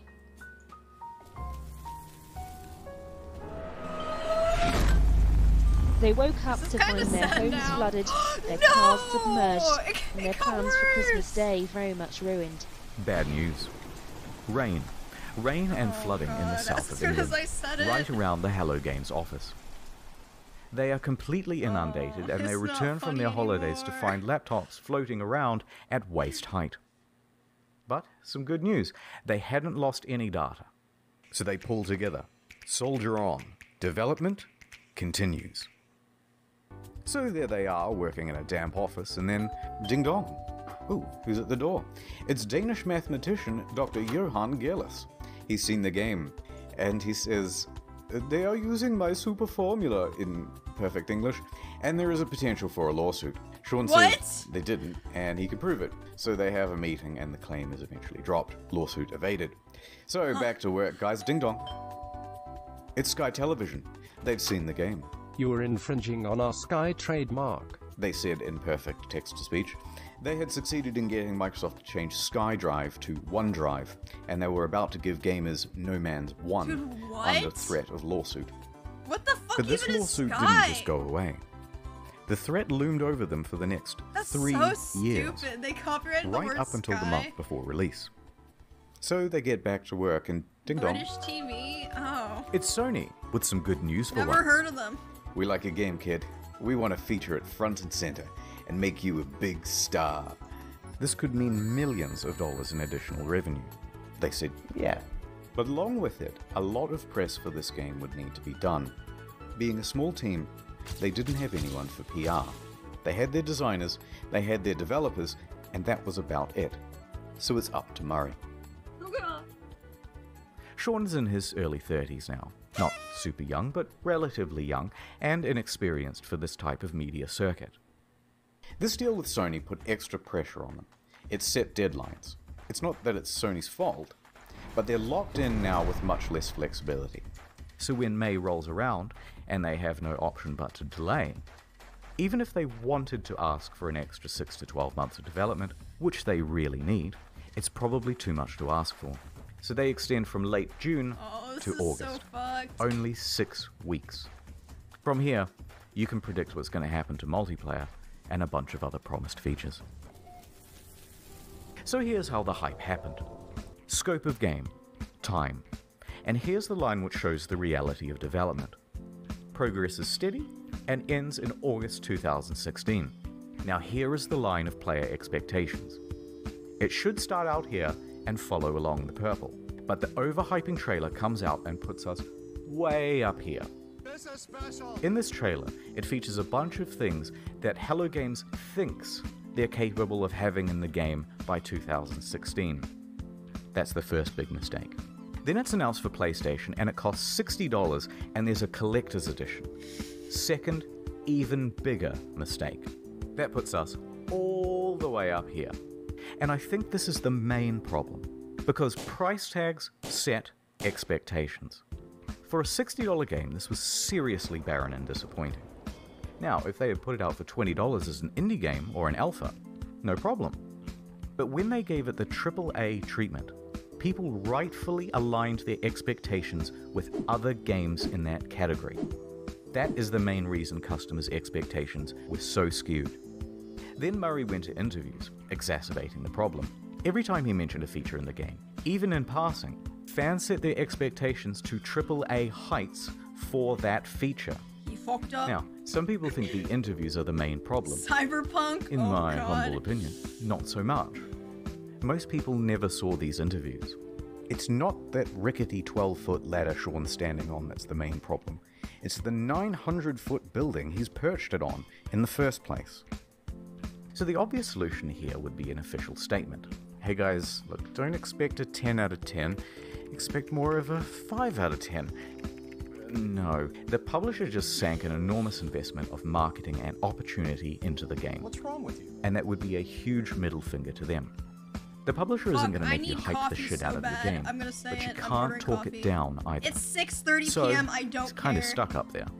In some ways, during the interview, he tries to temper Shit, thanks for the expectations, bits, Fluttershy. but it's limited. Can you build a space station? No. But let's not gloss over the interviews. Sean is a technical guy. He's a developer. He's also the introverted type. And the big lights and the stuff on camera does not come naturally to him. Is it super nerve-wracking to talk on stage at E3? Yes. Yes, Gen definitely. schedule? I personally find I'll fix going my on stage at schedule E3 like the someday. hardest thing I've ever done. That's something that I would have had in a nightmare before. You know what I mean? It's been that more kind the of hardest thing. thing you've ever done? Yeah. Still, he stepped up and took interviews for his game from 2013 to 2016. And the main thing people wanted to hear about were the features. Can you have more than... So every planet, will there be wormholes? At what point... Do you get points or anything? From these interviews, Points. people took Sean to be a liar, a Peter Molyneux or a chess club member out to sell his game at whatever reputational cost. But I think the truth is more complicated than that. Sean and the team are indie developers working on a new IP. Their project and plans are constantly in flux. They have no idea how large chunks of the game are going to look, especially not a couple of years out from release. And crucially, Sean doesn't understand that something mentioned in 2013, even said in passing, is going to be seen as a promise in the year 2016, even if by then you've decided to cut it from the game. For example, orbiting around the sun. Day has turned it out because the planet has actually rotated on its axis. This originally was in the game, but it caused the player too much confusion. It kept being reported as a bug in the beta, as people left the planet and then returned to find everything different. But nonetheless, into the lying compilation it goes. So while they're still essentially formulating the game, the media all want a piece of Sean and to report on features first. Conversely, Sean thinks the reporters might help him to temper down things by emphasizing that Hello Games is an indie studio. But that is not how journalism is done. This is how journalism is done. Can you customize the look of your character? Sort of. Full customization confirmed in No Man's Sky.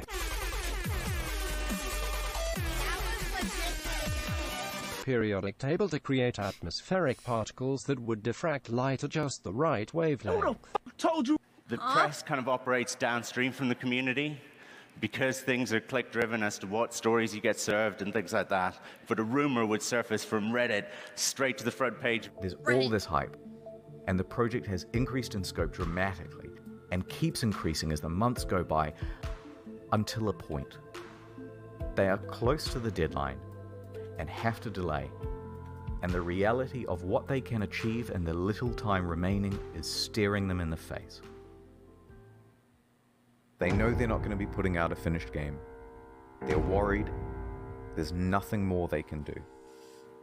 And the fear that they will disappoint the audience is growing on Sean and the team. I worry about, like, disappointing people. Upon release, all of these clips are seen as proof that Sean is a liar. And what doesn't help is his body language. I mean, it's kind of the body language of someone who is lying. And this is why I mentioned he's an introvert. Remember, he's a technical lead. Actually, a really good one. But not a salesman. cut him just a little bit of slack, because this is simply how he talks. Here are some innocuous questions, and he answers them honestly. Lead producers on No Man's Sky? Yeah, I guess I'm a developer on it. I suppose the creator or something like that. No, I really like making games. I don't necessarily love talking about making games. I think you did a good job, even though you know, you guys are very nice. Mate, seriously. Same body language.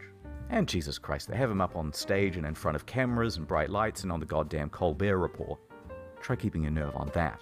Nonetheless, free of that context, the clips have him cemented in the community as a liar. So the graph plays out right to release. And that graph, it's actually a track. And that track is what the hype train runs on. So it comes barreling up the hill. Instead of neatly pulling into the station, it comes crashing right through the roof. The disaster unfolds. They are absolutely shit on. So there were Sean and Hello Games, surrounded by the rubble of their former reputation. Punished Sean was at his lowest point, hated by the majority of the gaming community. But they were still alive, and they had made tens of millions of dollars. Yay! They were left with two choices. Take the money, start a new project, and be a pariah, a cautionary tale of the industry and hated by the gaming community forever. Or pick themselves up, get back to work, and with potentially no profit motive, finish the game. It allowed me to do something that I've always done in difficult times, whether it was crappy bosses that I've dealt with before or crappy situations at school growing up. I got my head down, I sat in front of a computer, and I made games, which is what I enjoy. They picked number 2. So, here's the plan. The team is assigned to fixing bugs and the most obvious problems. Go. Sean tells the team to stop reading all the overwhelmingly negative feedback on the game, and he reroutes all of it to his personal devices. Emails, forum posts, Google News alerts, player feedback, it's all going directly to him now. Then he starts breaking that down into data sets. People who haven't bought the game, people who have bought it and played it for 100 hours, people who have returned it, etc. Then he starts compiling those complaints into usable data, focusing on the people with the most sincere experience of the game. Then we start making a big laundry list of all the things that need adding and prioritizing. First thing to fix is that full inventory. Then community mod support. Then a third thing, etc., etc. This is going to take an enormous amount of work to pull off, and they're not going to make the same mistake twice. So they would need to sharply adjust their PR strategy. Anything they said right now, an admission of guilt, I've made a severe, would be met with criticism. Denial, it's not that bad, would be met with criticism. Corporate speak, well, we endeavored to make the best game we could and we are proud of what we have, would be met with criticism. Half of the problems have been caused by speaking too much. So they were going to do a complete 180. Instead of adding more fuel to the fire, instead of accidentally promising fixes that might also not be delivered, they wouldn't speak to the press again. Female traits you're talking about, I'd say that's a generalization, but you They were going to speak to the community directly from now on. So they told the audience they were working on it and went completely silent. 1 day passed. No word. 2 days. A week. Have you heard from Hello Games? They just had this disastrous release. No, haven't seen them. I hope they're working on the game. 2 weeks. Dude, are you working on this thing? Just ignore them. Just work. 3 weeks. Okay, what the fuck is going on? WTF, it's locked. A month. They took the fucking money and ran, didn't they? Don't say anything, it's not going to help. 2 months. 3 months. By now, most people were convinced that the game was abandoned. They had made their money. It's all over. Then, after over 100 days of absolute silence, a tweet. Foundation. The first big patch. It is me, Sean. No, go away, Sean. I am mad at you. It has been too long. but I bring you gifts. Its accent sucks. It brought base building, new game modes, farming, camps, and freighters, as well as a lot of bug fixes. You will have to try harder than that, Sean, to win my love back. It still fell well shy of the promised game. Too little, too late. So Sean left, returned to his team, and got back to work. A few more months went by, and then another tweet. Pathfinder. What do we have here?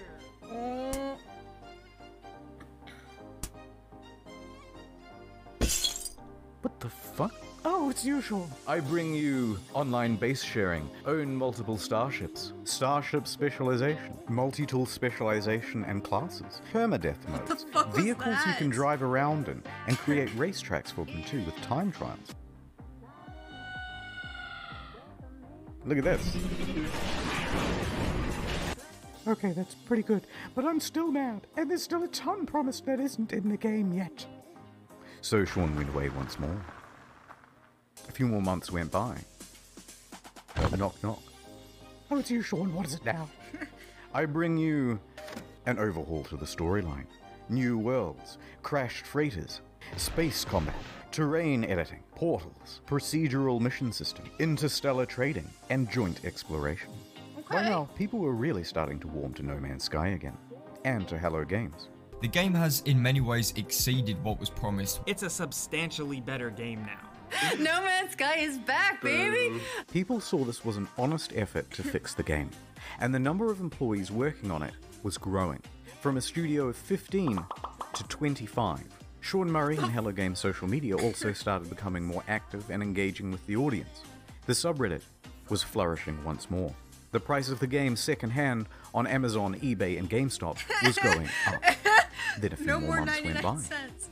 Next, a really big patch. Oh my god. Holy shit! This is an actual reaction. To be super clear, No Man's Sky is not fuck that. Here's the full and proper multiplayer experience. Ringed planets, third-person mode, character customization, a galactic atlas on an external website for the community, vast overhauls to base building and crafting and resources, and it also brought the game to Xbox. In fact, with the release of Next in July 2018, No Man's Sky was the 6th top-selling console game for the month. It climbed its way back into Steam's top 10. It reached nearly 100,000 concurrent players. Okay. It brought another $24 million across all platforms. Their Steam rating went from mixed to very positive. People were getting back on board in a big way. But they weren't done yet. Better creatures, weird underwater shit, discoveries in bases and environments and equipment, and it keeps going. New biomes, more diversity, archaeology, more things to discover. By now, Sean and the gaming inspector, personification of the gaming community, had literally patched things up and were making out on the couch. Which was when he released his biggest patch to date of this video. Oh my god, dude! Free VR support, not a whole other game you have to pay for, like some titles. Overhauls to NPCs, tech trees, base building, streamlined multiplayer, ride animals around. All sorts of stuff that was never promised in the first place. And they're still adding more stuff. Someone at Valve, who was a fan of the game, said to me, what you do now is more important than what you say. There's only one thing that's credible, and that's your actions. In fact, I was so slow to get this video out that they put out another patch the other day, with ship salvaging, ship upgrading, more advanced terrain editing, first-person exocrafts, improved VR, improved base building and inventory management, and quality of life stuff. It goes on. What a story. Is it perfect? Technically, there are still things on this spreadsheet missing. But come on now, we're starting to nitpick. Especially when you compare them to relationships with other games companies. They could have gone the route of Fallout 76. Paywall mods with Fallout First, charging a monthly fee, a downward spiral more and more into pay-to-win scraps released without QA testing. But instead, they never added pay-to-win. They never added microtransactions or paid DLC. They never made VR as a second game. They didn't give up on the game or scale their resources back to do it. They didn't come out and call all gamers entitled, they didn't add loot boxes, they didn't start work on the next big project or sequel, they didn't do much of anything except get back to work. And just like that, the game once panned by critics now had awards rolling in. Your developed star 2019, No Man's they Sky, showed up for that Sean one. Murray. No Man's Sky next. Yay! No Man's Sky. No Man's Sky's next. No Man's Sky. And to cap it all off, the subreddit No Man's Sky the Game even got together and pooled money for a GoFundMe to have a billboard installed near the Hello Games offices. What the It must have been a harrowing moment for Sean and the team. They took a huge risk to start a small studio. They clawed their way up to create one of the most notable games of the console generation. Disappointed pretty much everyone with the release, and took one of the biggest online beatings in video game history for it. As a family, post-release, we faced But they didn't give up. some really difficult challenges. Everything that you can imagine from like the worst of the internet, we hit. But then over the course of the next 3 years, completely turned it around and came out the other side with a win. It's the underdog story. And after doing all of this research, I couldn't help but come to the conclusion that they were the good guys. So what is the future for Hello Games? In 2017, they announced Hello Labs, a support program focused on original titles and games using Gino, I still procedural refunded generation. it, fuck you. Two of the team Buy also it branched off to again! work on a small title called The Last Campfire. But for the foreseeable future, they're just working on No Man's Sky.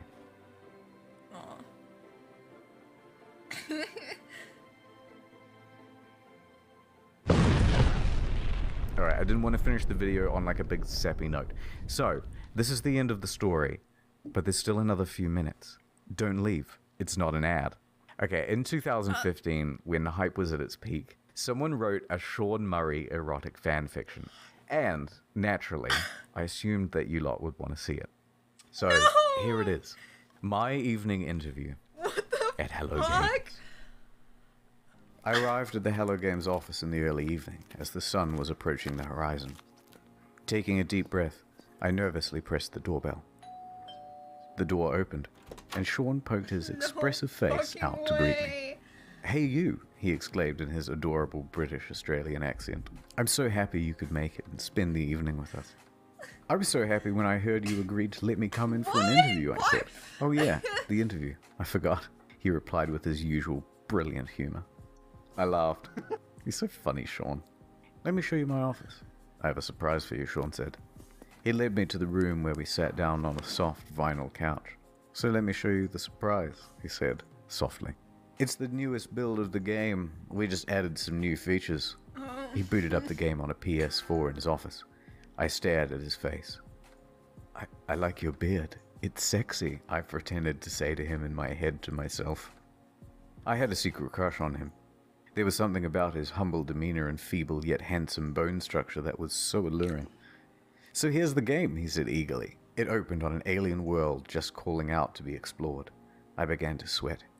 Here it finally was, in front of me in all of its glory, and it was being played by Sean in front of me in all of his glory. I nervously spoke. "Could I try playing?" I said. "Oh, I suppose, of course," he said, chuckling. But another few minutes passed without him handing me the controls. "Sean," I said more confidently. I put my hands on his hands as he gripped the controller. He looked me straight in the eyes. I stared deep into his beautiful, glistening eyes, utterly transfixed. "Sure," he said. He let go of the PlayStation controller, still sweaty from his firm grip. "But I have another surprise to show you." He stood up. No! "My..." Redacted. He muttered. "Yes, please," I said, blushing as red as the treetops of Aurea 5. He grabbed my shoulders, guiding me confidently towards the coffee table, like he confidently guides the Hello Games team towards the game's release. The one true Sean Murray, not that baby-faced loser asshole poser from NCIS. made sweet love to me. I wasn't sure what I was more excited about. Finally, Redacted. Sean Murray, all finally playing No Man's Sky. After exploring the planet's surface, I entered my spaceship and took off. Just as I left the atmosphere and burst into the breathtaking expanse of space. Redacted. It was an out-of-world experience.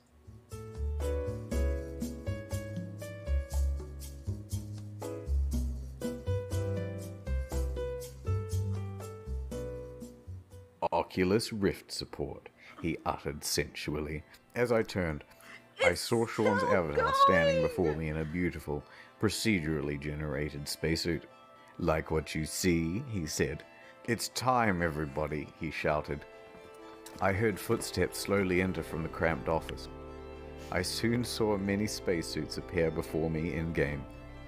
But as they took off their helmets, I realized that they were all the same Sean Murray avatar. I was about to be redacted by a group of Sean Murrays, but they all had one difference. The redacted. Each redacted was different. There were wide ones, thin ones, long ones, curved ones. It was magical. As the Hello Games team began to redacted. From somewhere in the room, I heard Sean whisper, "Every redacted procedural." I wish I was kidding. Also, I did a thing on the second channel. Please do check it out. I thought it was quite good. I love the videos on the second channel. It's some erotic fan fiction over there. So why not check it out? And that's it. Sorry it took so long.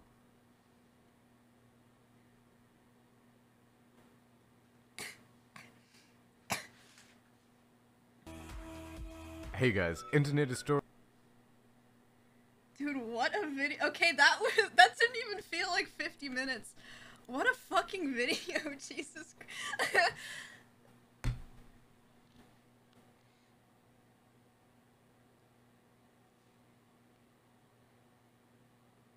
What a story.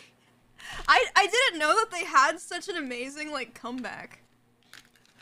Redemption arc. Why are you guys saying stand up?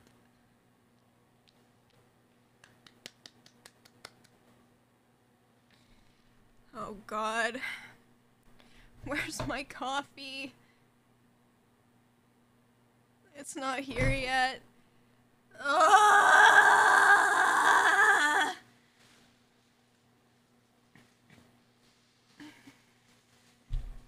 Okay, and we can watch more, but I gotta get more water first. Oh, that's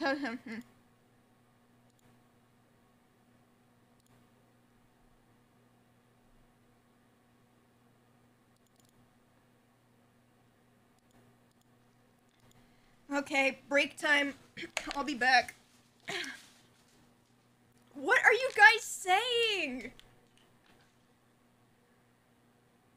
I can't take this anymore. Omens! You did not just say that! I'll be back.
Rambo stream. Rambo stream. Rambo stream. Oh. I'm putting on socks. Motherfucker. Okay, we can watch a couple more videos, and then, it's everyone's favorite League of Legends time. Yep, one more.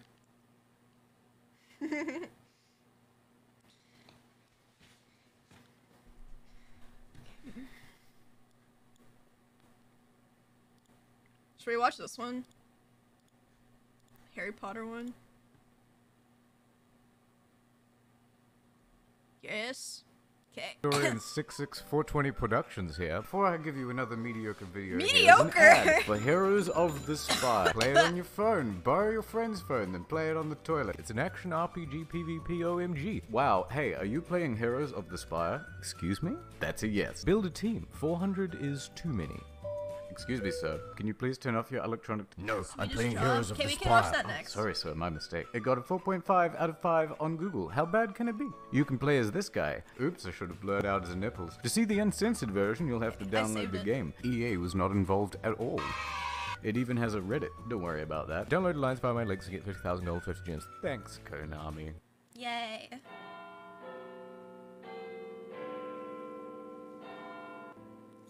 Hi there.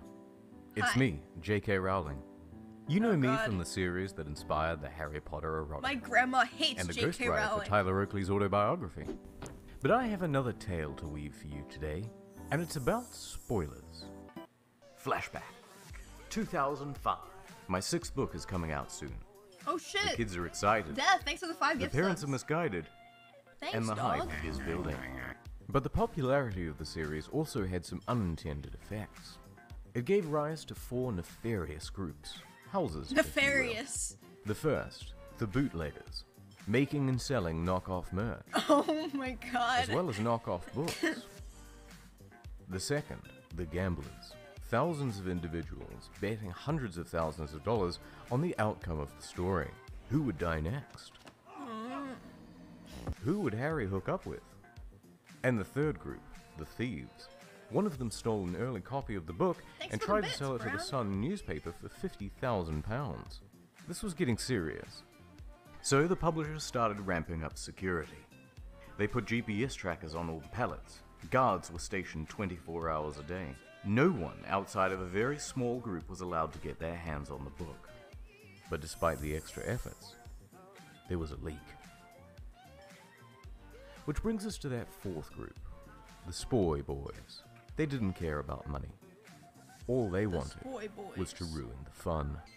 You probably know these 3 magic words. Snape kills Dumbledore. The spoiler started on a few small forums and quickly spread everywhere. And then it went from online to RL. Teens were taking to their moms' minivans and heading out to bookstores where queues to buy the Half-Blood Prince were stretched around the block. Snape kills Dumbledore! Hey! Snape kills Dumbledore! But that wasn't all. They started Sounded like she printing was custom chasing him. shirts, posters, even car enthusiasts were getting in on the action. Jesus Spoilers, Christ. get it? But worst hit of all were the sacred Potter forums. People were making accounts there and posting spoilers in every thread. I couldn't bear to watch. But there was an even bigger event on the horizon. The final book in the series. And this would contain the greatest spoilers of all. Fast forward to 2007. It's getting worse. There's now a 5th group, journalists, who are rummaging through my The trash rats. looking for scraps of paper. We started taking it very seriously. More GPS trackers, more guards. We made fake endings.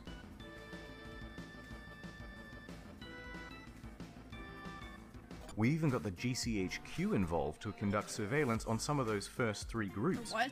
We did everything we possibly could for my precious book. And yet, the retailer DeepDiscount.com sent the bloody thing out to customers a week early. And the Spoy Boys were more prepared and organized than ever. July 18th. They called it P-Day because they're not that My creative. coffee's on the way! Attacks on the shores of the United States. Harry's a Horcrux! Snobby dies, Tonks dies, Moody dies. Dies for Harry because Snape likes Harry's mom. Malfoy lives, actually. He is so dead right now. He's using a megaphone!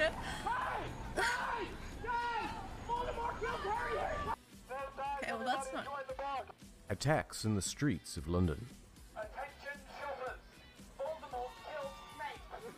Snape dies for Harry! Fred Weasley died in 637. Oh my god! And everywhere else, too. World of Fuck the Warcraft, Spoy Boys. for Arcadia, more shirts, posters with bolder font, more cars, even a shitty cake. A few people even made a massive banner and hung it over the motorway to ruin it for morning commuters. They were stopped by police, thankfully. The police were But the involved! hardest hit of all, again, was the Sacred Potter Farms. No, not the 2:30 a.m. Eastern Standard Time, someone managed to get access to the site admin. They wrote a message with every single spoiler in it. Set recipients to all, and hit send. No. Everyone registered to the site. Thousands of the most dedicated fans You've got mail. received the email. The only thing they could do was temporarily close down the forum. Holy And that shit. brings us to why I'm telling you all this. Because there were always supposed to be 8 books in the series. And now you'll never get to read the final installment. Harry Potter and the unbelievable plot twists that change everything. Because you couldn't keep your mouths shut. Fuck. Now, if you'll excuse me, it's tea time at my private moon castle. Toodaloo. 3, 2, 1. We have ignition.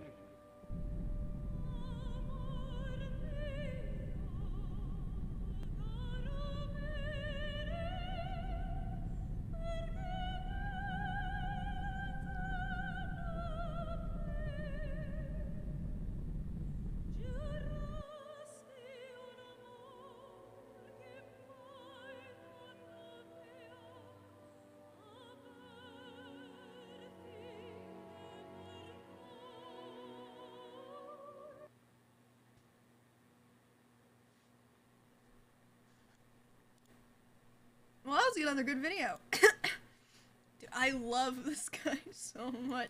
How often does he upload? I mean, he said he almost never uploads. 11 months ago? 1, 2, 3, 4, 5 videos in a year. But that means he's due for a new one soon. Surely, right? Like, the timeline suggests there's gonna be a new one anytime now. Oh yeah, his second channel. Yeah, we should check that out too. Oh, this is his second channel. Okay. Cool. Although dramatized, the following is a true story. What? Why are they French? Okay, I guess there's... Okay. Although dramatized, the following is a true story. He uploads as often as you stream. That's just straight up not true.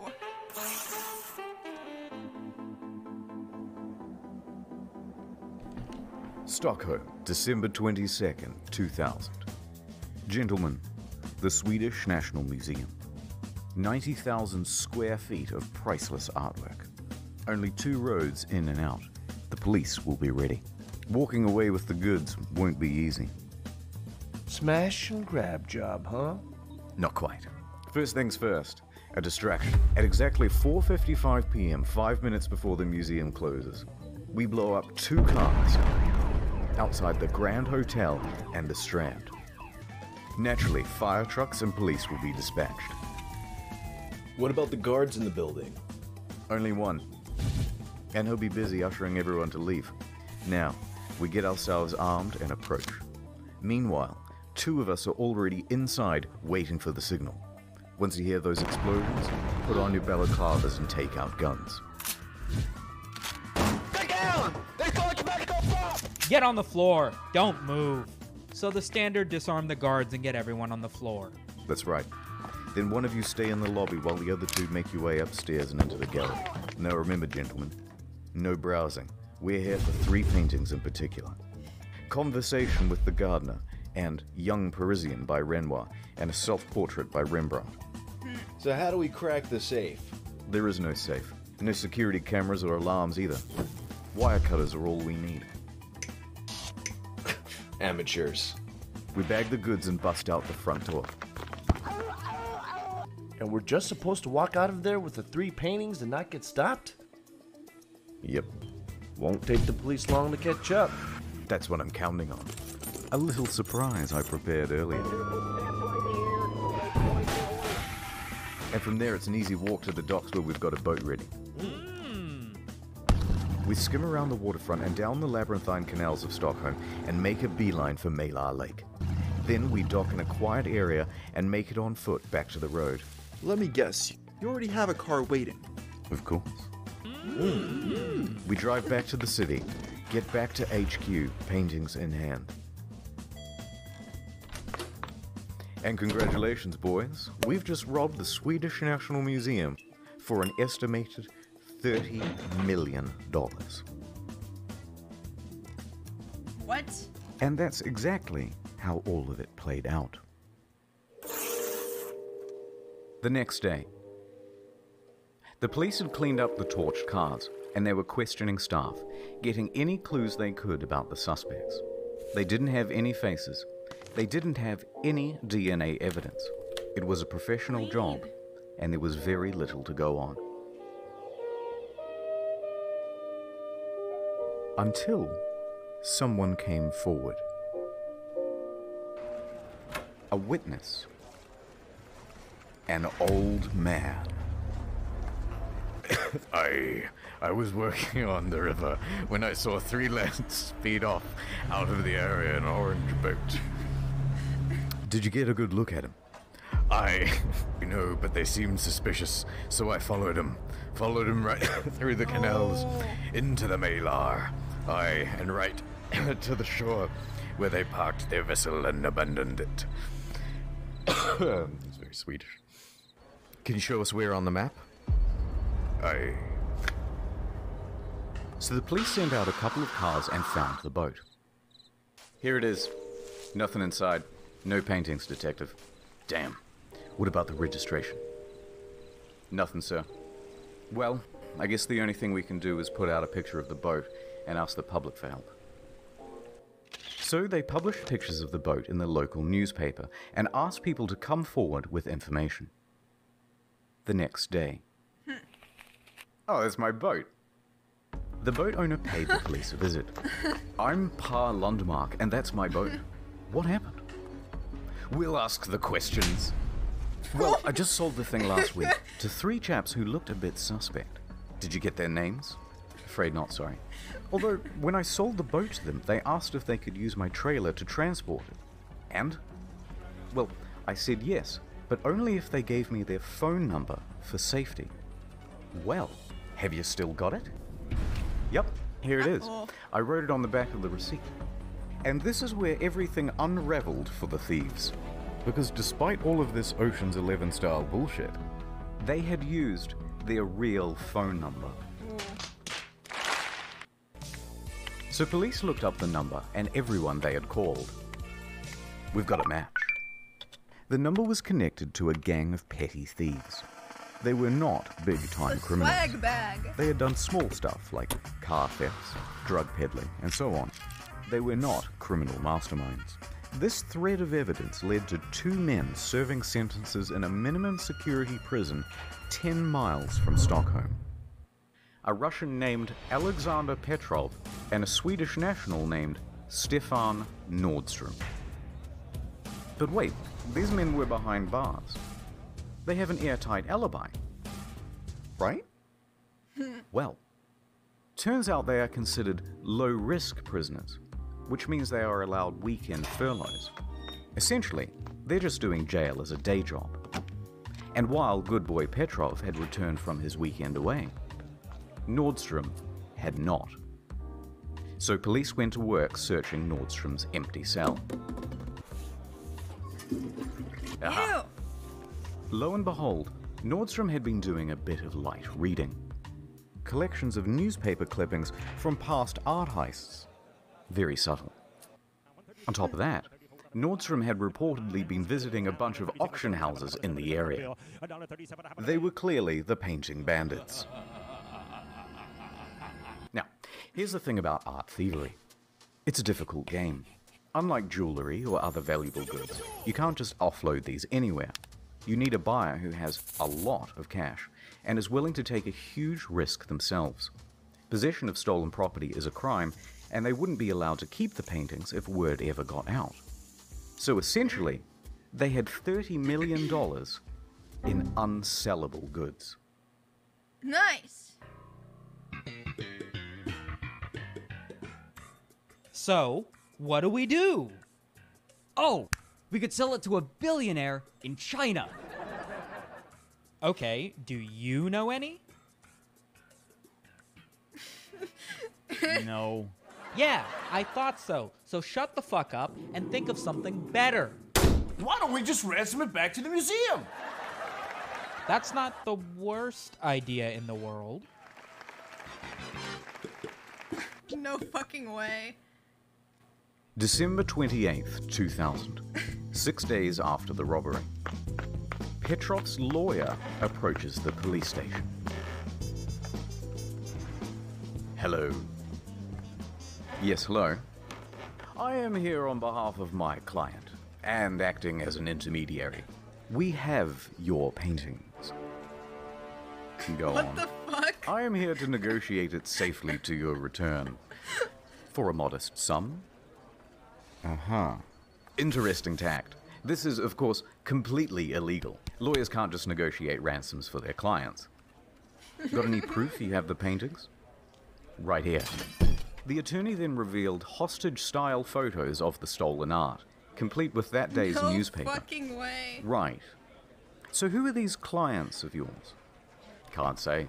Lawyer-client confidentiality and all that. Right. Well, let me just have a chat with my supervisor. The police feigned interest, but there was no way they were going to pay a ransom when they could simply catch the guys. So instead, they stalled and placed a surveillance team on Petrov for the next time he met with his attorney. A couple of days later, that meeting took place. And surprise, surprise, they're not alone. Nordstrom had turned up as well. Oh, Wait what for the it. fuck? The way he just appeared. Take care. Now, go. The police moved in on Nordstrom. What the? No, I'm innocent. Save it for the judge. What do we have here? Those aren't mine. In a moment of sheer genius, Nordstrom had decided to bring with him a bag filled with Polaroids of the stolen paintings. Is this how you get your kicks? I'm gonna be sick. Get these to the lab. Later, the lab found Petrov's fingerprints all over the Polaroids. With this evidence, they obtained a warrant to raid a cellar that the gang frequented. Look everywhere. They may have left the subtlest of clues. Anything that can even give us a scrap of... Detective? Here's a date book literally showing all of the details of the heist, including all of the co-conspirators. Nice work, Detective. Thanks, Detective. Hey, do you know what time it is? Is it? It's time for a montage.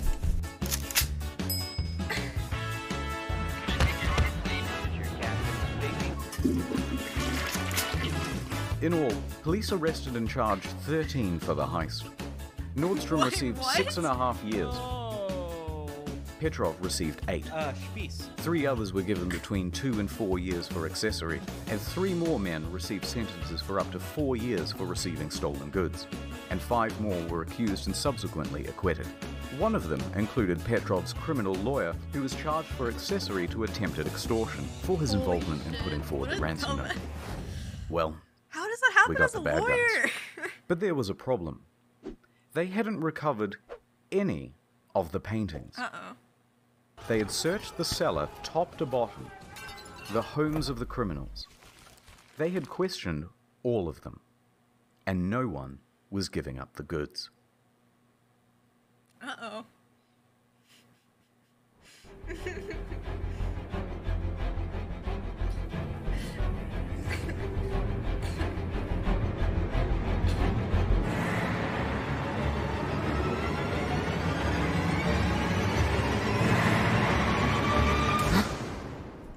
What is it, honey?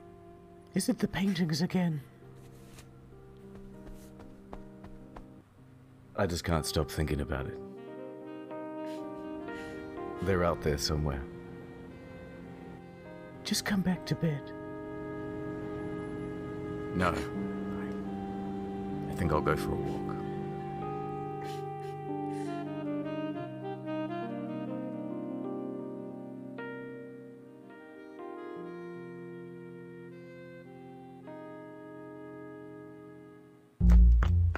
Couldn't sleep either. No time. Rumors are circulating that Renoir's The Conversation is going up for sale. Count me in, detective. I just have to get suited up. You're gonna need something a little less official. We're going undercover. Ad time. Okay, quick hypothetical. Let's say you were single, and I also happen to be single. I think my coffee's and here. we were browsing the web together, right? And then you said, "Oh, let's go on this website. Would you let me use NordVPN?" Okay, no, I'm not. I'm just kidding. I'm not being serious. Although, okay, you're drowning, right? And I rescue you, and you don't have a boyfriend. And I'm like, oh no, I have to give you mouth to mouth, or you'll die, right? You'll die. And I don't know how. And I want to Google it. No one judged but me I'm for worried about my drinking data coffee falling at into the 7 wrong o'clock hands. because I'm gonna be Could up I for the next use 10 hours NordVPN anyway. then for 70% off? No, wait. Okay, we're in the Amazon forest, and we're like walking together, but not too close, obviously. And a snake bites you. Oh my god. And I have to suck up the poison. But then I remember watching this documentary, right? And it was on like snake bites and stuff. And I'm gonna watch it again, and I'm gonna save your life. Oh my god, it's region locked. Would you mind if I slipped in a little NordVPN? Not even for 70% off? No, I'm just Didn't watch messing the with you. ad, now he'll lose money. Could you imagine No! if I use NordVPN right How could now? I do this? Like, for real? No, I'm not gonna use it right now. I'm not. It's dumb. But like, no one's around. Only one coffee. If I was to use NordVPN, no one would know. No, wait, where are you going? Wait. NordVPN lets you use 6 devices on one account. You can use one of mine. Your boyfriend won't know. Like, watch this. I just type in nordvpn.com/incognito and I get 70% off a 3-year plan and it's done. Where are you going? I can treat you better and keep your data safe with NordVPN.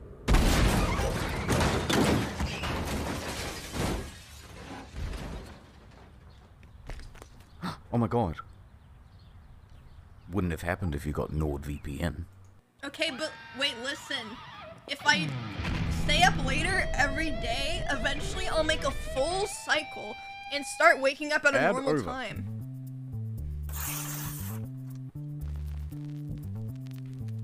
Swedish police set up an undercover agent to infiltrate the ring and to buy the Renoir. The detective would be posing as a representative for an interested buyer who was standing by.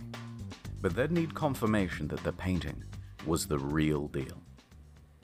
That's him. The big sting. Art thief?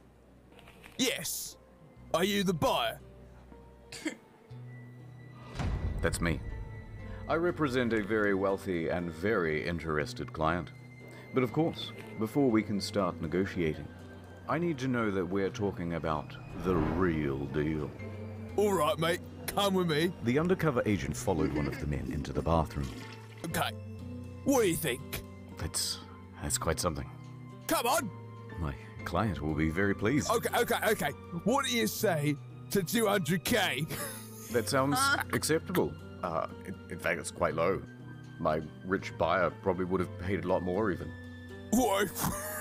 Fantastic. Yes. Hey. They both washed their hands and exited the cafe. Seconds later, police came screeching around the corner, sirens blazing. Sorry, fellas, it was me the whole time. Who? Oh, right, we've never met before. Well, book 'em, boys. Oh, you fucking mug! Fuck you! I'm gonna fucking take you down to Chinatown! They had done it. Partially. They had retrieved one of the 3 paintings, and they had a bunch of new leads. The cops rounded up even more members of the gang, among them Alexander Sasha Lindgren and an Iraqi, Baha Kadham, as well as 3 of his brothers. Now, remember these lads, we'll be coming back to them. But even though they rounded up all these guys, only one man would have charges against him that would stick. The rest walked. And there were still 2 pieces of art out there.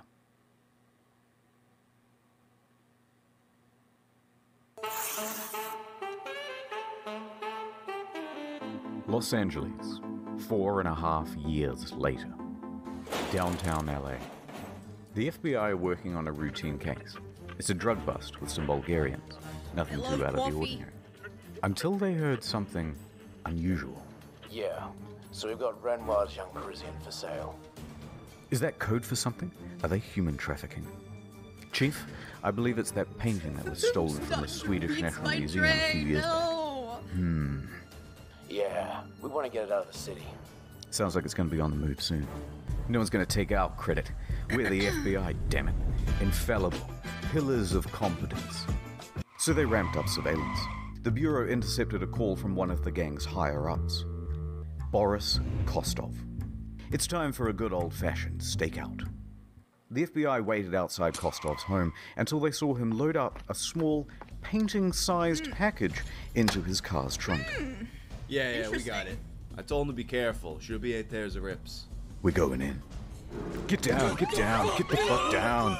The FBI swarmed. Kostov surrendered. We've got it, Captain. Haha, the big prize. FBI wins again. So they opened the bag and found... dry cleaning. Yes, really. Shit. Nice try. Arrest him anyway, boys. So they pull Kostov in. Okay, I'll be good cop, and you also be the good cop, because people like it when you're nice. Good thinking, Captain. Look, here's the thing. You surprised us with the laundry. Those whites. Very white, by the way. I'd like to know who you use. But the thing is, we've been tailing you for months, and we know about the drugs. And that's the bigger deal anyway. Oh yeah, you got any evidence? Yeah, all of this. The overwhelming amount of evidence means Kostov is definitely going to be found guilty, and that means possibly 30 years in prison. At his age, this is effectively a life sentence. In a corner, Kostov broke. Yeah, alright. Alright, I know where your paintings are. I want a deal. Kostov agreed to assist the police. Good choice. Now take us to the paintings. Kostov led the police to a local pawn shop. Down here. As they entered the basement, Kostov pointed to an art folio leaning against the wall, wrapped in towels and a grocery bag. They unraveled it, and surely enough, it was the young Parisian. And in good condition, too. Bingo. They did it! 2 out of 3. The only one remaining was the Rembrandt. However, with Kostov as an asset, authorities now had a way to find it. Give me the other painting, Kostov. He started laughing at the end. But yeah, okay, I got contacts in Sweden. Wait, no, that one was correct. Say that again. I know people in Sweden who know where it is. So it's not here in LA? No, it's back in Stockholm. You sly bastards. But how do we know you're telling the truth? Sorry, it's a reflex. That's okay. Because... Yes? Because... Yeah? Because the person who has it... Yes? ...is my own son. Alexander Sasha Lindgren. What? Oh my god. I know, right? Kostov was willing to incriminate his own son to avoid jail time. Holy fuck. Anyway, back to Sweden. Worst dad of all time. In Stockholm, the son, My Lindgren, dad would was beat being up his pressured by dad. his associates, Baha and Daya Kadham. Those are the guys from before, by the way. To sell off the Rembrandt. It's been almost 5 years, dude. Are you gonna sell this thing or not? Well, I do enjoy looking at it, but I suppose you're right. The FBI makes a call. Sweden, my man, I got a tip for you. So I said, how do you know his son doesn't want to go to prison? Oh, yeah, my bad. You're right. I can't understand you. Speak English. We'll put someone on the line who does. Okay, thanks. Hello? English? Hello? Okay, cool. We have a tip for you. The FBI tells Swedish authorities to put surveillance on Lindgren and the Cadhums. Lindgren, unaware that his father had betrayed him, would be caught up in the sting. No! The stage was set. But if they were going to pull this off, they would need to call in their top dog. Part scholar, part daredevil. Alright, I have no idea why he's written this way in all the articles, but we're going to go with it. The king of the sting, the defender of Dali, the guardian of Goya, half scholar, half daredevil, and 100% man. With an alignment of chaotic good, he'll teach you about the classics, then he'll teach you to make love. Robert K. Whitman.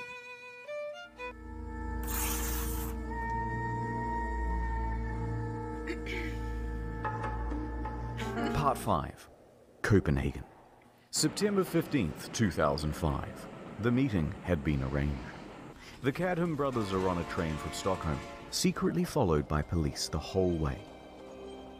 And as they sit in their seats, in the hand of one of the brothers is held a small, painting-sized parcel. Police could have arrested them Here we then go and there. again. They would have had the brothers red-handed. But that wouldn't be enough. It would be a simple possession of stolen goods charge, and the police wanted to catch them in the act of selling the painting. So they stood by. Kostov and Whitman arrived at the Scandic Hotel. The Cadhams and Lindgren made their way too. Oh, hello. Hey guys. They said in Swedish. Do you guys want to do the deal now or grab lunch first? No, let's just get this over with. Okay, come with me. Come on, son. Let's throw the old football around. Yeah. What's that? Come on, son. Look, Dad, Worst I'm doing dad it. of all I'm doing it. time. I'm proud of you, boy. Whitman led Cadham up to his room. The room had been thoroughly bugged in preparation. I hope you like Swedish Corona. Nice. I'm gonna have to count it though. No problem. Whitman knew he had it. He could see the look in Cadham's eyes as he greedily counted the money.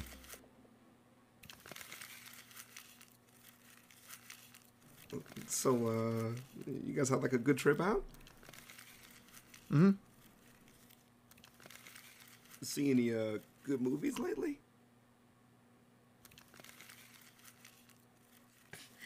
You know, there's a delightful restaurant down. It's very hard to count when you keep talking. Oh, okay. All right, and that's 200,000. Amazing. 5 years of holding on to this painting. Seeing all of his buddies go to jail. For 200 grand, it would all be worth it. And it would be over. Well, we got a deal. Baha then stood up and left the room with the cash. Hey, wait! Baha went back down the lobby and was making his way to the exit. Wait, what's happening? Baha walked right out the front door of the hotel without saying much of anything. What the hell's going on? Has the deal soured? Has our cover been blown? Is this a cross? Police on standby were starting to get nervous, but Whitman was staying cool. Seconds passed. Just hold steady. Minutes passed. Stay cool. They're getting away. Stay cool. And then they came back with a different bag in hand. Oh, it turns out the bag they had before was a decoy. They were using it to see if any cops would be drawn out. Now that the deal seemed solid, they brought the real thing. They were Got it. fooled. Cadham returns to the room, and Whitman examines the painting. That's the real deal. Danish SWAT is standing by and ready to swoop. Whitman spoke the code words necessary to launch their raid on the room. Would you like an orange? Excuse me? My favorite color is orange. Okay. I mean, orange, you glad? I said No fucking way. orange. Anyway, thanks for the money, but we gotta go. No, wait. Let me Dude, his arrange sponsors you a must cab. love him. Jesus That's Christ. okay, we'll walk. The SWAT team burst into the room as Whitman jumped into the bathtub, clutching the painting to his chest.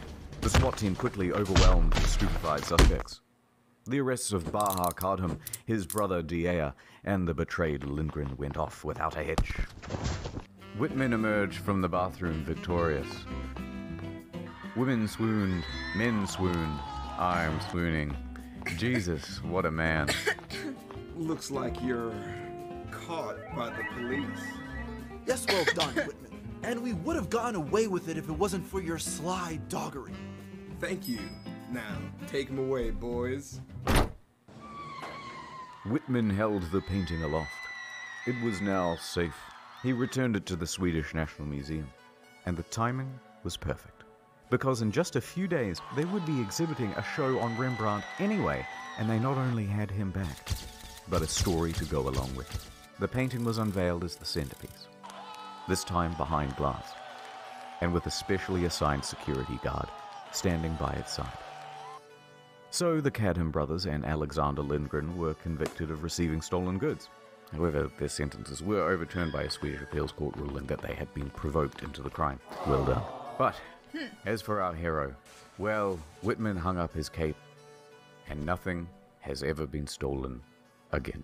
The end.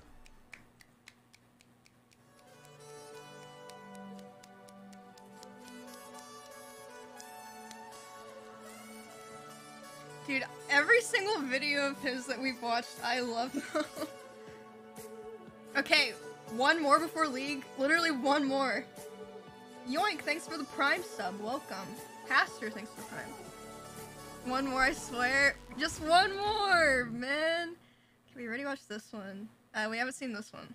Let's watch this one. Oh baby, look at the size of that sponsor.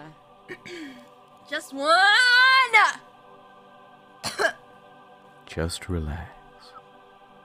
Everything's totally serene. You're floating through a cloud. Sorry, I didn't. Sun is warm. I didn't mean to raise my voice. The end is nigh. I should have drank coffee like 4 hours ago. A prophecy has been foretold. The rapture is coming. And we have the specific date. Soon the believers will rise and the impure will be left below. So repent, sinner. Repent! Get your affairs in order. Take your preparation H. That's preparation for heaven. Because the world will officially end on May 21st, 2011. Wait, what? Mark your calendars, May guys. 21, there's going to be a terrific earthquake, way, way greater than anything that the Earth has ever experienced, and that'll be the beginning of Judgment Day. Judgment Day, fuck.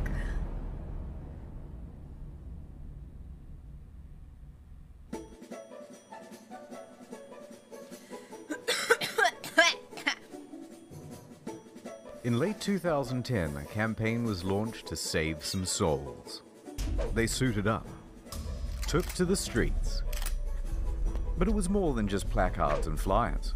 Soon they were joined by a caravan of 5 RVs roaming the country, spreading the good word about the rapture.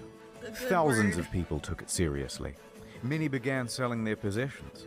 They were maxing out credit cards, taking on debt. Even the news picked up on it. The end is near. Advertising was put on bus stops, in Judgment subways. Day. A big expensive billboard was put up. Then another. Then another. Then 5,000 more. In fact, this quickly became the most expensive single-event advertising campaign ever, totaling over $100 million just to tell people about a rapture on May 21st, 2011. How the heck did this happen? Harold Camping. Fuck you, Harold. So who is this hardcore gangster rapturist, Harold Camping? He was one of the biggest figures in Christian media. He had a show, Open Forum, hosted by his company, Family Radio. In 2010, it was a media empire, worth over $70 million. His message went out on over 200 radio stations across the United States, and many more around the world. His listenership? Hold, wait. Millions. And many more There is one in Kansas. around the world. His Kinda. listenership? millions. And when he says the world will end, a decent-sized contingent believed it. Now hold on, I can see the comment section filling up with edgy atheists and skeptics already. Listen, at first I also didn't believe Mr. Camping. I get it.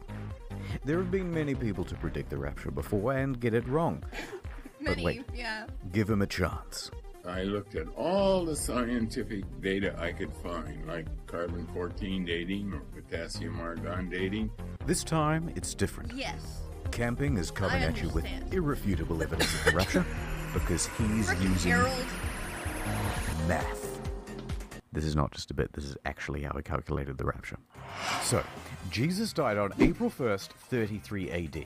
Now take the year 2011. That's a difference of 1,978. We times that by 365.2422, and that gives you the number of days it's been since that, including leap years. That equals 722,449. Now keep that number in mind. Keep it in your head. Atonement. Now that's 5. Completeness. That's 10. And heaven is 17. Now we times them all together. And look at this. 850. Then we square that. And that's 722,500. A difference of 51. 51 days plus April 1st, 2011 equals May 21st, Holy shit. 2011. Holy shit. You did it, Mr. Camping. You've cracked the code.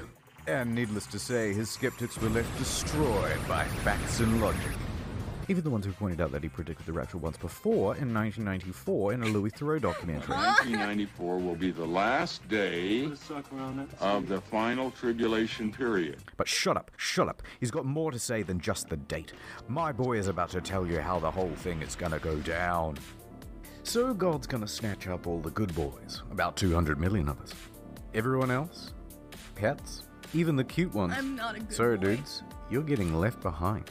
Then at 6 p.m. exactly on Christmas Island, earthquakes are gonna start doodling all over the place, rolling their way across the earth, taking out almost everyone at exactly 6 p.m. according to their time zone. Those earthquakes will then trigger gigantic tsunamis, Yes. 10 kilometers tall, and go as far inland as Colorado. Every soul left behind will be forever damned, eventually to go straight down to heck.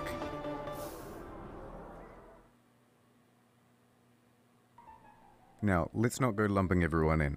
Most Christian groups do not believe in Harold Camping's teachings. In fact, most Christian groups don't believe in predicting the rapture at all, and even consider it a sin. Matthew 24:36 specifically says that no man can know the day or the hour. So to try and guess at it would be to go against Scripture. Uh-oh. Accordingly, Protestant and Catholic groups denounced Mr. Camping's claims. May 21st, he's a follower of Harold Camping. The scriptures do not teach that. No man knows the day or the hour. In fact, even Camping's own producer at Family Radio said it was a bad idea. But that didn't stop Mr. Camping.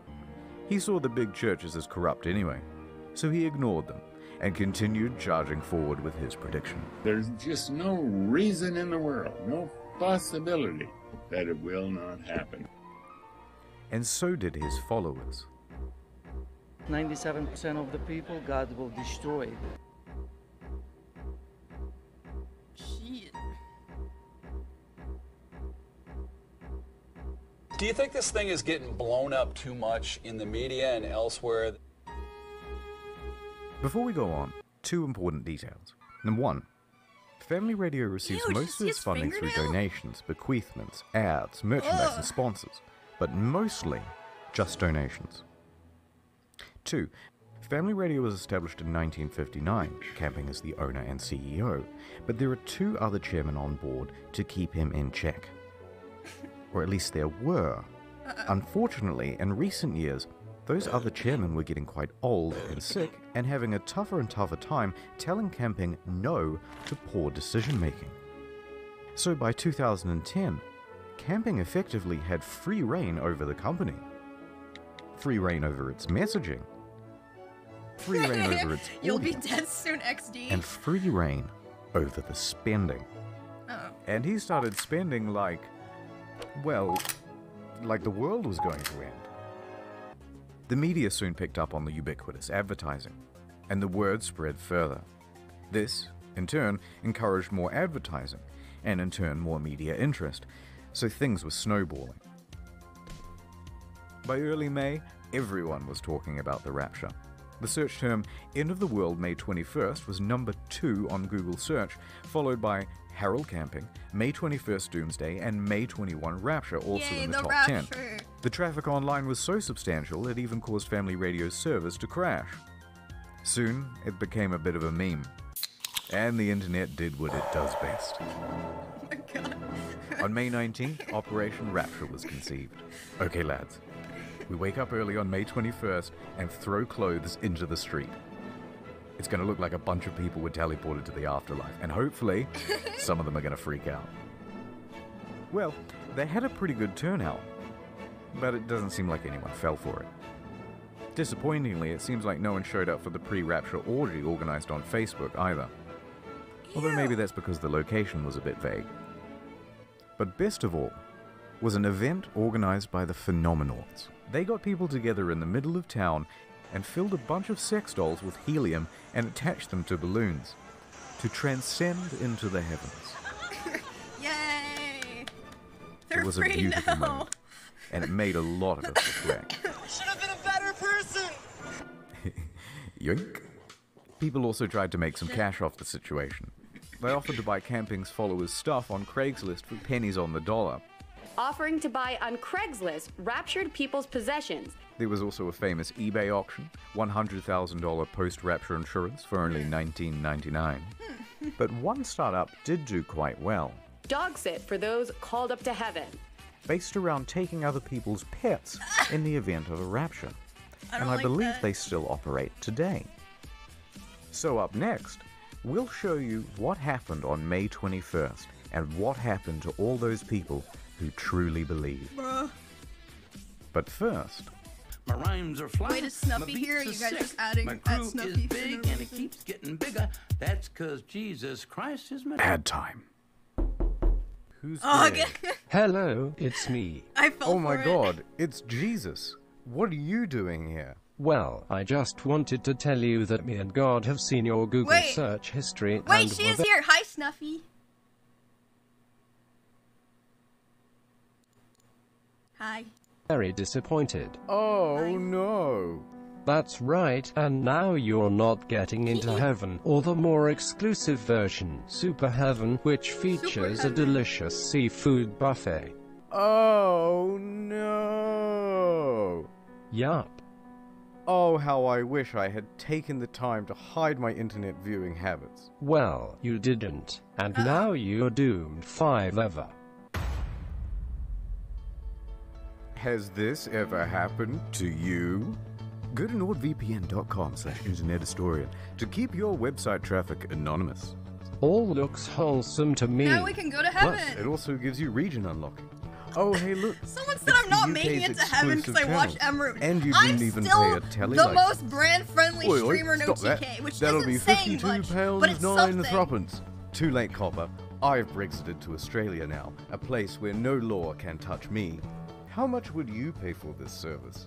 $1 billion? Then who? Literally Who? gazillions? Fuckers. Not today. Smash Get my phone 75% off 3-year plan at nordvpn.com/internethistorian and use code internethistorian to get a free no, extra I'm month, more which brand-friendly includes than unlimited data, ultra fast speeds, region People are unlocking saying in all these Asmon places. and tech. Also, a map of the world, which is You useful think they're for more things such brand-friendly as than me? geography. Wow, that's so You good. you I might have even to be get code joking. internet historian You did not just NordVPN write myself. this, Kip. Yes, Jesus, I think that would be a good idea. Young Jeff, okay. Young Jeff. Ad over. Before we go on with Mr. Camping, I want to point out two other predictions. I'm still the most In brand-friendly 1806, Mary in the Bateman also predicted doomsday. Through a chicken. It was dubbed the prophet hen of Leeds, because it started laying eggs with the message, Christ is coming, marked onto them. Amazing. And it all appeared legit. Locals saw the hen lay eggs with the message already written onto them. can't fake that. Sane.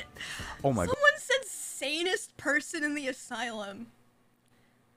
Fuck you, but that's true. God, people said, and many more flocked to the area to pray. Well, on inspection of the eggs, it was soon figured out what was going on. Mary Bateman had used a corrosive substance to etch into the egg, and then, a couple of minutes before everyone would gather around to watch the chicken lay, Mary would... The reckoning. Oh dear. Come on, man, it's not funny. She was an interesting character, though. Claimed to be a witch, poisoned a couple that same year with a deadly pudding. She was later tried and hanged in 1809. Strips of skin from her corpse were tanned and sold as magic charms to ward off evil spirits. What the fuck am I reading? What? Also, shout out to 2012. Remember that one? As December 21st, 2012 I remember this one more than the one this world. video's about. Well, we came because it's the end of the world tomorrow, and we thought we'd better pop in here because apparently this place will be saved. With accents like those, you would hope they'd be the first to go come the apocalypse. Okay, let's get on with it. Come on. Let's take a closer look at some of the people who followed camping. Take Robert Fitzpatrick, 60, former government employee. I had plans after I retired, but I put them all aside. I feel as if I've been drafted. He took almost all of his life savings, $140,000, to have 3,000 posters put up in New York City subways and bus stops. I'm not going to tell you I'm down to my last penny, but, you know, it's a good chunk of what I had saved up, sure. Does it matter if you're down to your last penny, if the doomsday is coming? No, it doesn't. And he's not the only one. According to the LA Times, the Bauer family hopped in their minivan and drove across the country to see all of the big landmarks before it was too late, racking up thousands of dollars in credit card debt in the process. They really believed they were going to die. L plus ratio. Worse still, the Ramsey family. The father quit his job. So did his mum. His younger brother quit high school. And his wife Marcia thought she was never going to meet her unborn child. Some of these people's lives got pretty fucked up.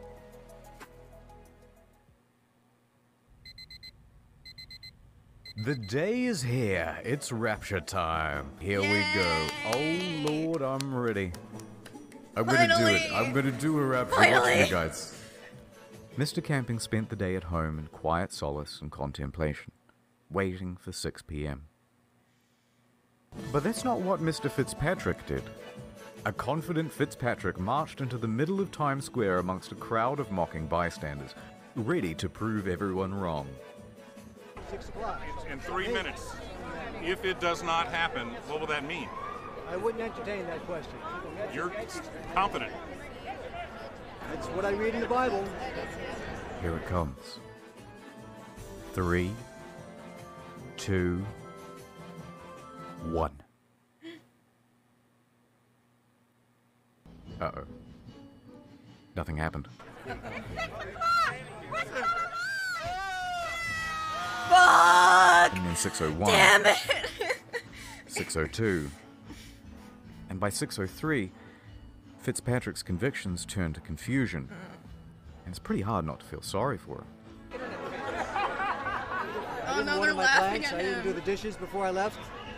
I didn't expect to be going back home. But it looks like I will be going back home. But look, just so we're clear, we're all still alive, and the rapture didn't happen. Yeah. I mean, no! Camping was not in the same celebratory mood. I'm ready to shoot myself or go on a booze trip. The next day was a Sunday. What the fuck? People were crushed, confused, looking for answers. They showed up at Camping's church expecting to see him, but someone else was holding the congregation. Instead, Camping spent the day holed up in his house. Give me a day. No interviews at all today. But I'm wondering how you feel today about your prediction. Well, oh shit, Crux, thanks for the 5 gift subs. Bewildered, that's all I can say right now. On Monday, he appeared on his program. But this time, no open forum. But what he did have was a whole bunch of rationalizations. In fact, your boy was doubling down with another prediction. October 21st, 2011. And this is it. This is the one. And it will continue right up until October 21, 2011, and at that time the whole world will be destroyed.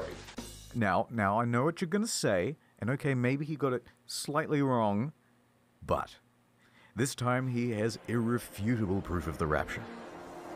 Using math. Again. So camping took May 21st. Then he looked in the book of John, which states they caught 153 fish. So, add 153 days to May 21st, making the new rapture October 21st. Of course. Of course. How can you argue? It's flawless. Yes, Mr. Camping. Add the fish number. You've got it this time. Fish number. On Tuesday, he opened the phones on his radio show, and it was the first time that his show was ever exciting to watch. Why didn't the rapture happen on May 21st? Don't cut me off yet. And why do you believe so much on it's going to happen another 5 months? You're really pathetic. You know, I wasted all my money, and I sent it to you, and I don't have nothing. I was putting my hopes in you. You understand? I wish I could see you face to face. I'd smack you right in the... What say you now?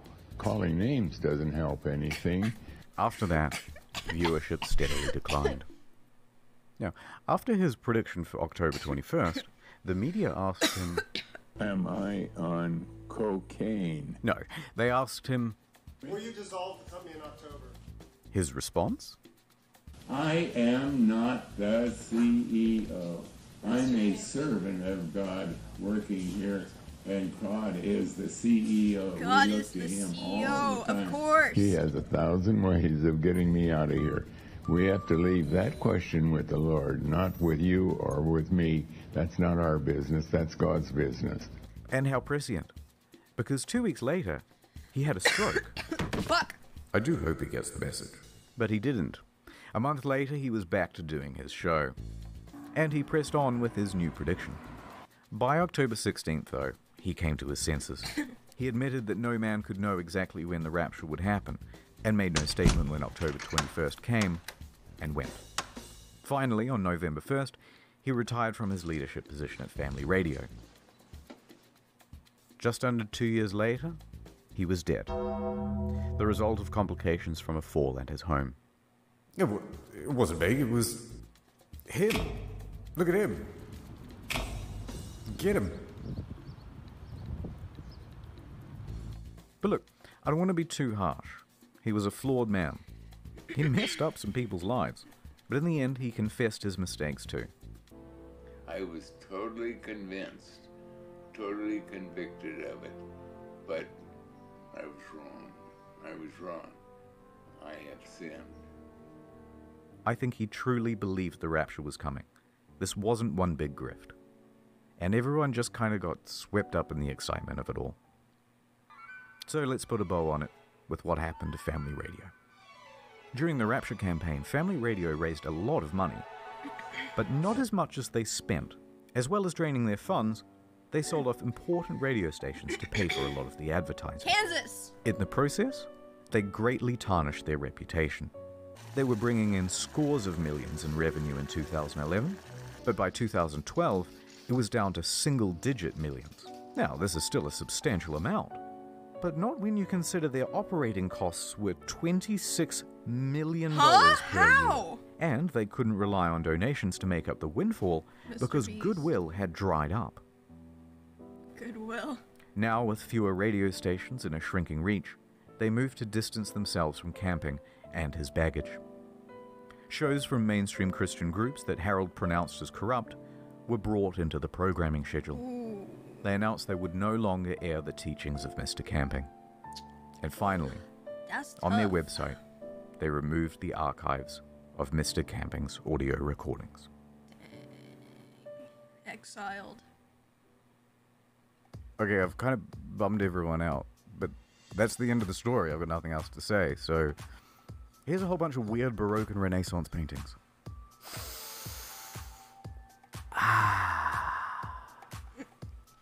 Help me. Help. Mom warning me not to fill up before dinner. Me. Well, time to breastfeed again. What the fuck is this? Put me down. I'm 45 years old. Why does the That's good. baby That's be all looking looking like good. that? God damn it! You're not supposed to look straight at the camera. Hey, did you pay for that cross?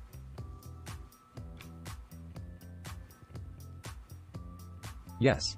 Here, have another bloody me. Yeah, this is Joseph's kid. Craig. Craig, of course. He likes grapes. It's true. I do. Wait, there's a mosquito. Thanks. My new son. He is so beautiful. Also, previous video, Jeff the Killer, Sonic High School next week. NordVPN. He has a Jeff the Killer video? Fuck, I want to watch it. Should probably save it for next stream though, because you know what? You guys know what? You know what? The rapture didn't happen. It didn't happen 10 years ago, which has led to this moment. Oh my god. Don't be looking at me with those sad eyes. God, I'm such a pushover. You guys are just so cute and quirky. Fine, we'll watch the Jeff the Killer video and then it's done for real this time. Because the rapture didn't happen, we're still alive, which means I have to play League of Legends. Last one for real this time. But I need to go to the bathroom first. I'll be back.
Ugh.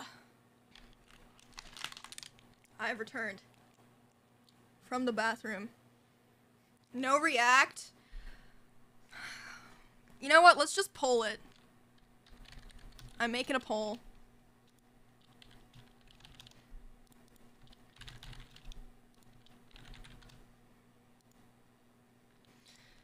Okay.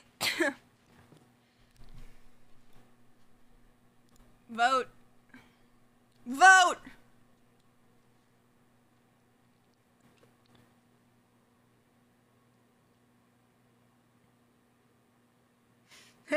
React frog. Literally iced. Thanks for subbing.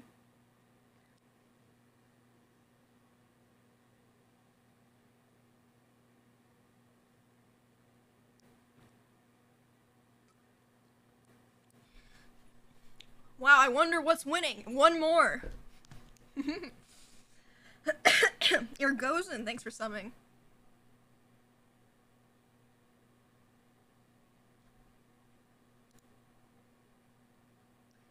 Song finished at perfect time for one more. Okay, this really is the last one. I swear to God, I won't listen to chat. I'm actually being serious this time. Don't blame me. Blame Honey for sponsoring this video. The Jeff the Killer creepypasta What is flavor popular. is my coffee? Really it's a vanilla latte. So before Netflix ruins it A with a hot feature-length vanilla film, latte. we wanted to make This a is all I high-quality drink. adaptation. One that stays true to the lore. Featuring Jungle Jimmy, Chills from Top 15s, The Vulcan, Skit and Says, and Donut Operator. Let me plug in my Jeff phone. the Killer. Jeff and his family had just moved into a new neighborhood. His dad had gotten a promotion at work, and they thought it would be best to live in one of those fancy neighborhoods. Jeff and his brother Liu couldn't complain though. A new, better house? What was not to love? As they were getting unpacked, one of the neighbors came by. Yeah, just a vanilla Hello, latte. Nothing she said. else in it. I'm Barbara. I live across the street from you. Well, I just wanted to introduce myself and introduce my son. She turns around and calls over her son. Billy, these are our new neighbors. Billy said hi and ran back to play in his yard. Well, said Jeff's mum, I'm Margaret. And this is my husband Peter. And my two sons, Jeff and Liu. They each introduced themselves, and then Barbara invited them to their son's birthday. Jeff and his brother were about to object, when their mother said that they would love to. When Jeff and his family had done packing, Jeff went up to his mum.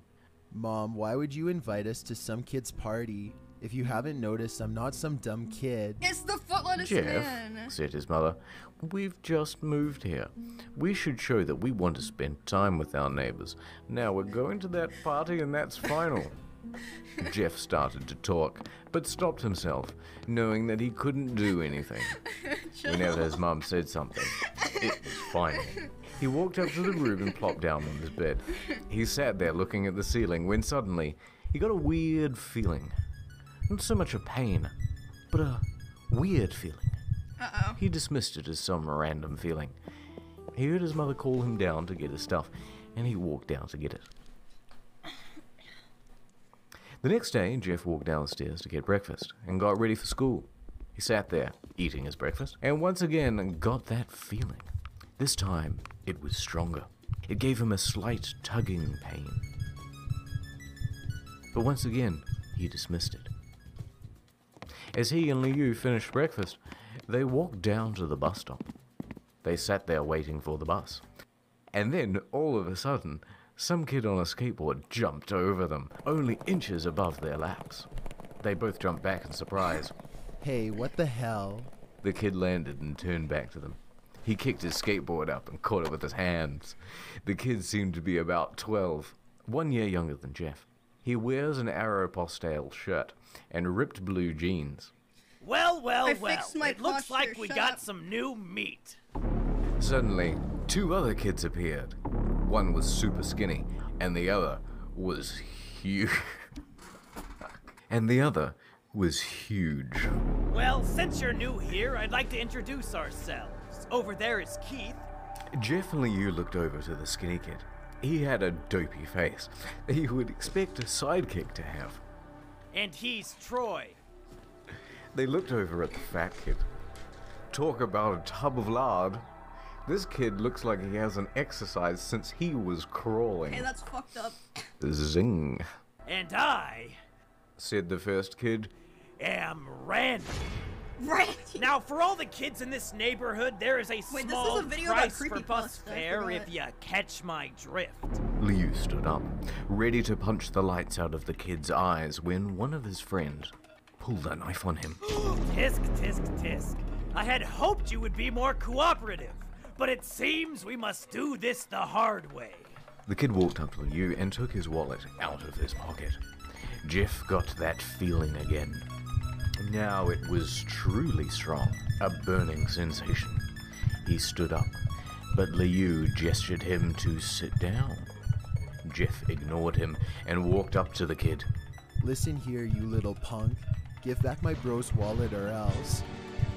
Randy put the wallet in his pocket and pulled out his own knife. Oh, fuck. and what Why do will all the you kids do? have knives? Just as he finished the sentence, Jeff popped the kid in the nose. As Randy reached for his face, Jeff grabbed the kid's wrist and broke it. Randy screamed and Jeff grabbed the knife from his hand. Troy and Keith rushed Jeff, but Jeff was too quick. He threw Randy to the ground. Keith lashed out at him, but Jeff ducked and stabbed him in the arm. Keith dropped the knife and fell to the ground, screaming. Troy rushed him too, but Jeff didn't even need the knife. He just punched Troy straight in the stomach and Troy went down. As he fell, he puked all over. Liu could do nothing but look in amazement at Jeff. Jeff, how did you... That was all he said. They saw the bus coming and knew that they would be blamed for the whole thing. So they started running as fast as they could. As they ran, they looked back and saw the bus driver rushing over to Randy and the others. As Jeff and Liu made it to school, they didn't dare tell what happened. All they did was sit and listen. Liu just thought of that as his brother beating up a few kids, but Jeff knew it was more. It was something scary. As he got that feeling, he felt how powerful it was. The urge to just hurt someone. He didn't like how it sounded, but he couldn't help feeling happy. He felt that strange feeling go away and stay for the entire day of school. When he got home, his parents asked him how his day was, and he said in a somewhat ominous voice, "It was a wonderful day." Next morning, he heard a knock at his front door. He walked down to find 2 police officers at the door, his mother looking back at him with an angry look. Angry. Jeff, these officers tell me that you attacked 3 kids. That it wasn't regular fighting, that they were stabbed. Stabbed, son. Jeff's gaze fell to the floor, showing his mother that it was true. Mom, they were the ones who pulled the knives on me and Liu. Son, said one of the cops, we found 3 kids, 2 stabbed, 1 having a bruise on his stomach, and we have witnesses proving that you fled the scene. Now, what does that tell us? Jeff knew it was no use. He could say him and Liu had been attacked, but then they'd have no proof that it was not them who attacked first. They couldn't say that they weren't fleeing because, truth be told, they were. So Jeff couldn't defend himself or Liu.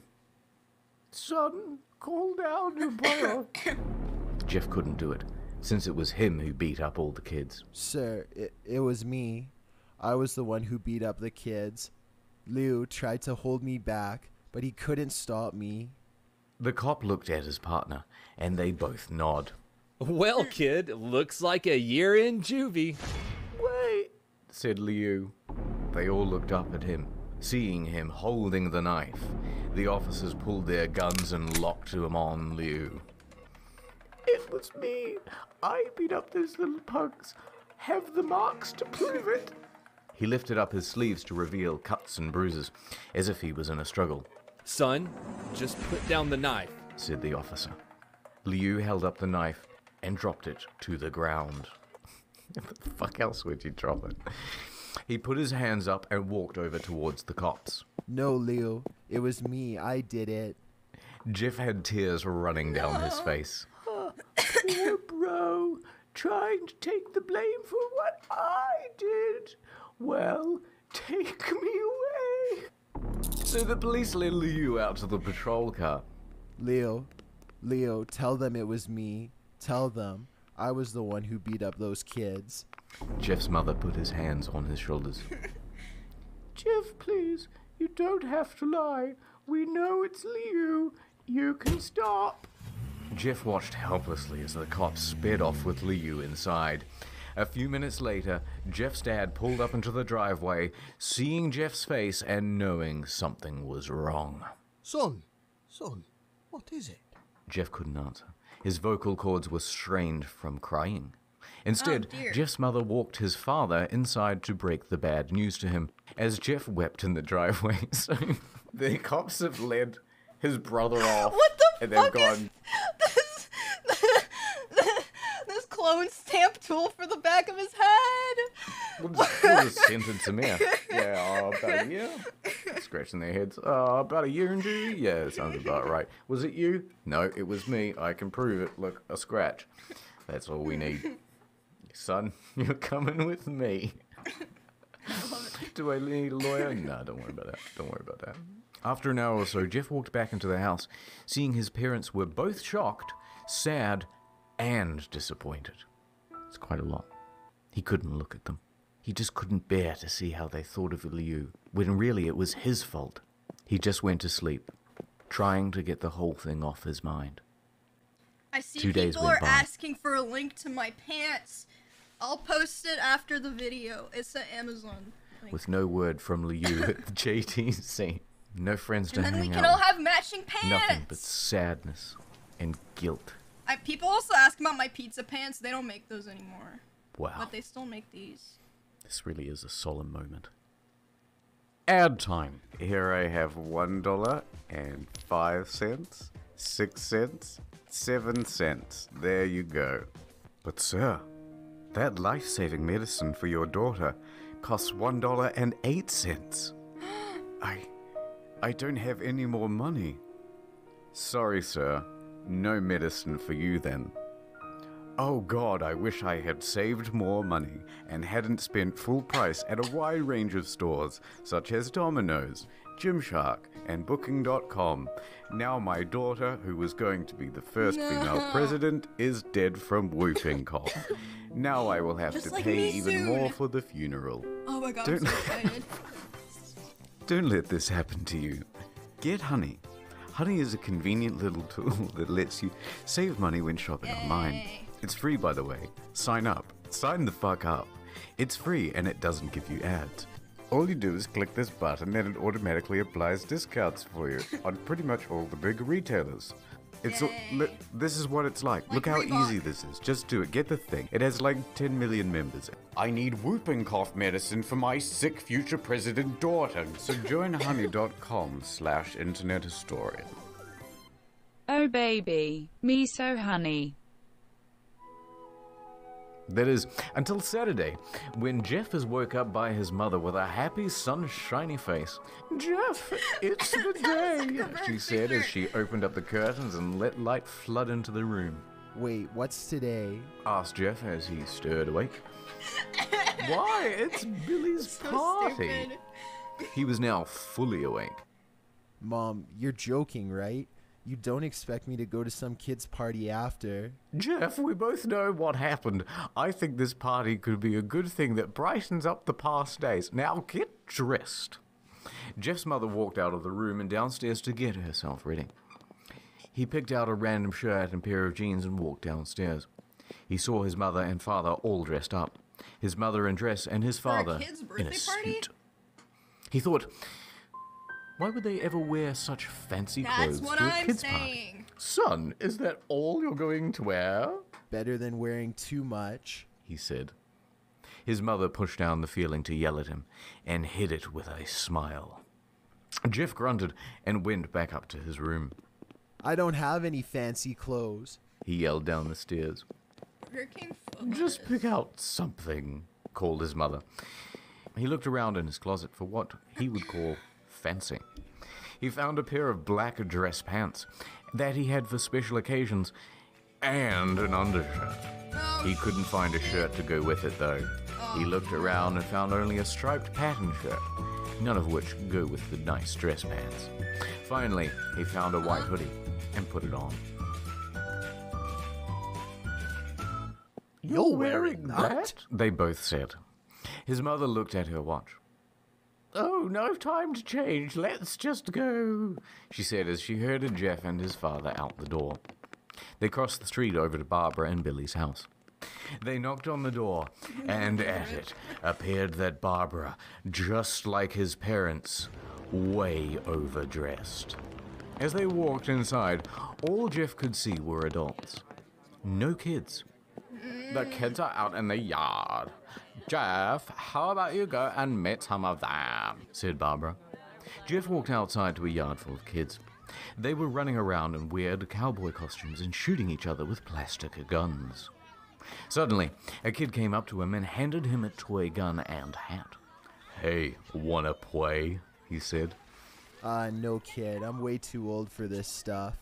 The kid looked at him with a weird puppy dog face. Please, said the kid. Fine, said Jeff. He put on a hat and started to pretend to shoot at the kids. It might not have been super cool, but it was the first time he had done something that took his mind off Liu, until he heard a noise. A weird, rolling noise. Then it hit him. Randy, Troy, and Keith all jumped over the fence on their skaterboards. Jeff dropped the fake gun and ripped off the hat. Randy looked at Jeff with a burning hatred. Hello, Jeff, is it? He said. We have some unfinished business. Jeff saw his bruised nose. I think we're even. I beat the crap out of you, and you get my brother sent to JDC. Randy got an angry look in his eyes. Oh no, I don't go for even, I go for winning. You may have kicked our asses that one day, but not today. As he said that, Randy rushed at Jeff. They both fell to the ground. Randy punched Jeff in the nose, and Jeff grabbed him by the ears and headbutted him. Jeff pushed Randy off him, and both rose to their feet. Kids were screaming, and parents were running out of the house. Troy and Keith both pulled guns out of their pockets. Real ones. No one interrupts, or guts will fly, they said, collectively. Randy pulled a knife on Jeff and stabbed it into his shoulder. Jeff screamed and fell to his knees. Randy started kicking him in the face. After 3 kicks, Jeff grabbed his foot and twisted it, causing Randy to fall to the floor. Jeff stood up and walked towards the back door. Troy grabbed him. Need some help? He picks up Jeff by the collar and throws him through the patio door. Boys will be boys. As Jeff tries to stand, he is kicked down to the ground. Randy repeatedly starts kicking Jeff until he starts to cough up blood. Come on, Jeff! Fight me! He picks up Jeff and throws him into the kitchen. Randy sees a bottle of vodka on the counter and smashes the glass over Jeff's head. Fight! He throws Jeff back into the living room. Come on, Jeff! Look at me! Jeff glances up, his face riddled with blood. I was the one who got your brother sent to JDC. And now you're just gonna sit here and let him rot in there for a whole year. You should be ashamed. I finished my first Jeff coffee. started to get up. Oh, finally! You stand up and fight. Jeff is now to his feet, blood and vodka on his face. Once again, he gets that strange feeling, the one in which he hasn't felt for a while. Finally, he's up, says Randy as he runs at Jeff. That's when it happens. Something inside Jeff snaps. His psyche is destroyed, and all rational thinking is gone. All he can do is kill, kill, kill. He grabs Randy and pile drives him to the ground. He gets on top of him and punches him straight in the heart.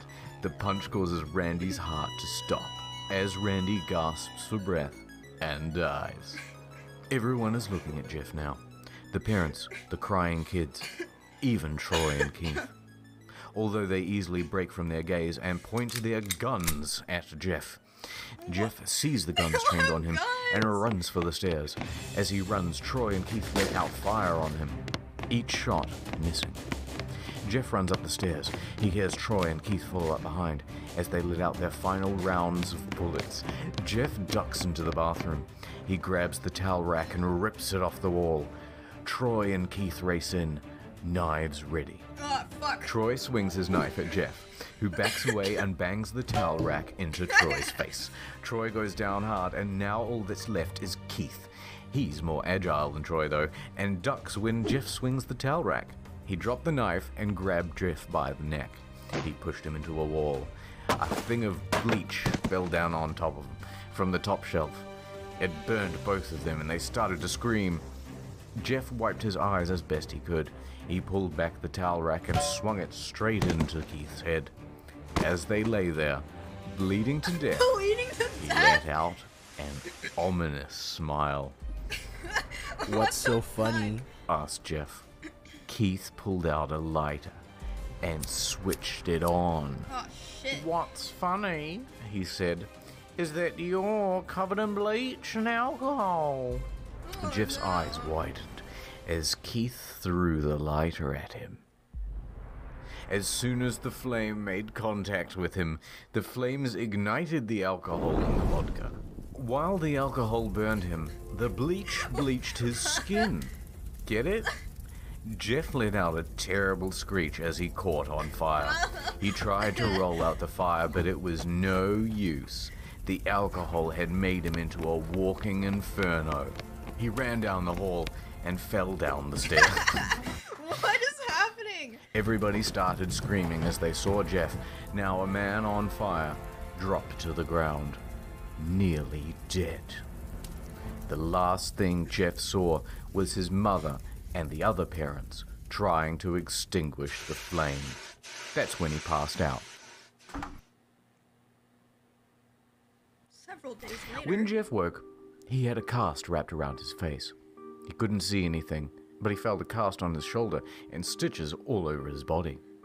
He tried to stand up, but he realized that there was some tube in his arm, and when he tried to get up, it fell out, and a nurse rushed in. Okay, it's a sexy nurse. I don't think you can get out of bed just yet. She said as she put him back in bed and reinserted the tube. Jeff sat there with no vision, no idea of what his surroundings were. Finally, after hours, he heard his mother. "Honey, are you okay?" she asked. Jeff couldn't answer though. His face was covered and he was unable to speak. "Oh, honey, I have great news. After all the witnesses told the police that Randy confessed to trying to attack you, they decided to let Liu go." What? This made Jeff almost bolt up, stopping halfway, remembering the tube coming out of his arm. Bless that tube. "He'll be out by tomorrow, and then the two of you will be able to be together again." Jeff's mother hugs Jeff. It's the most convoluted fucking 4 words I've ever read. How about his mother hugged him? Jeff's mother hugs Jeff this is and says her reading goodbyes to Jeff. The next couple of weeks were those where Jeff was visited by his family, which is to say, Jeff's family. They came to the day where his bandages were to be removed. His family were all there to see it, what he would look like.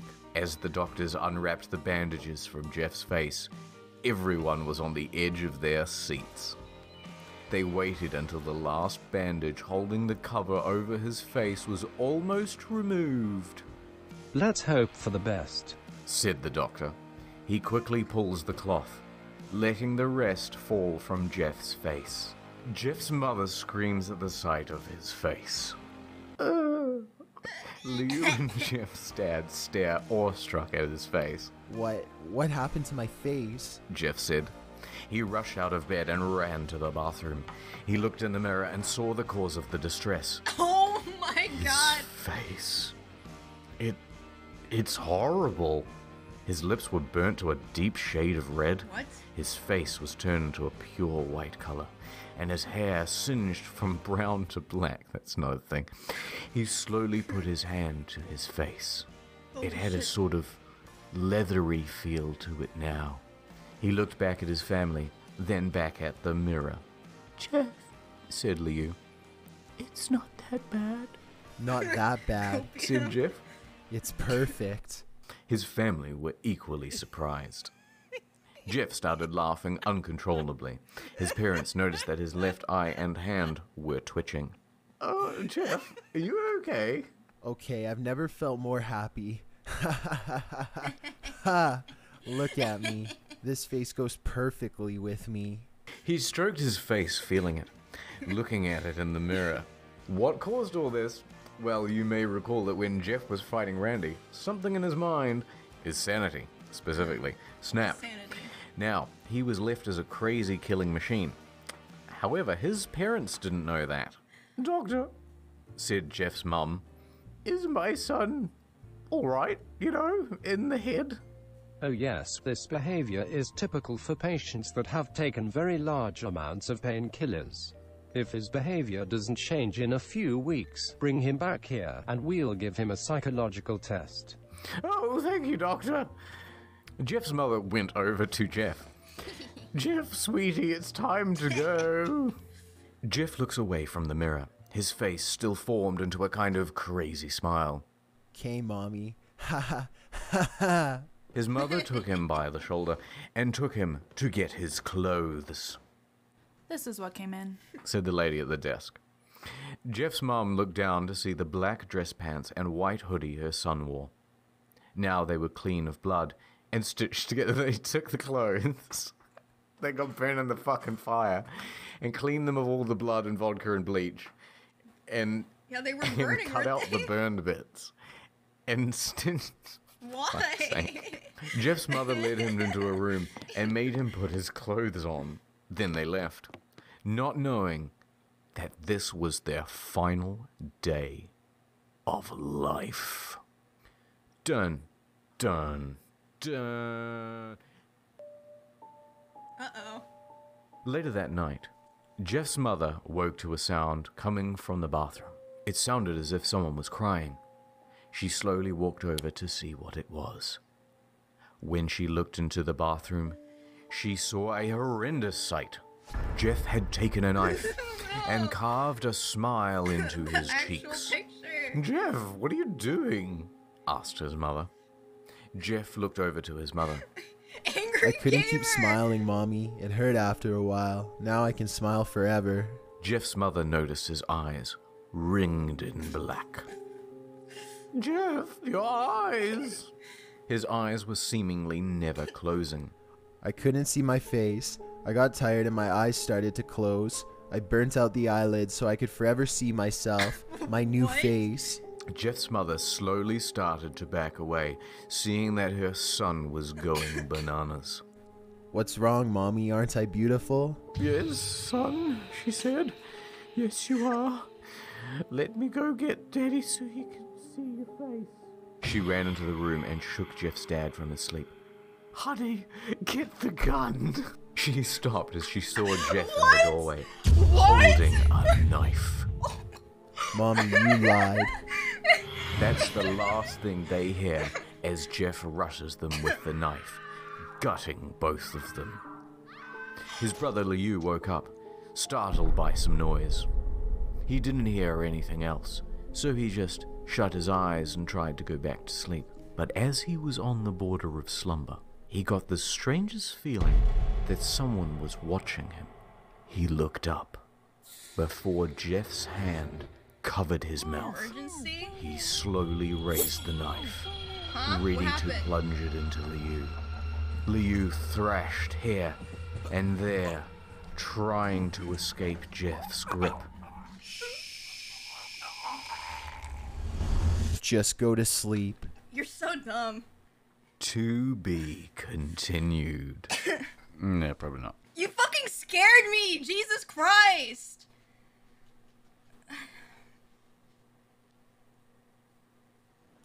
Okay, that's the last video.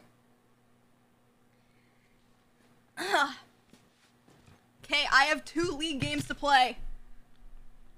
Now, I know. You're allowed to hate me. Wait. I think... Okay, hear me out. Oh yeah, the pajamas. I think with the right camera settings, I can look like Jeff. Hold on, I'm searching pants in my Amazon order history. Here. Okay, now we can have matching pants.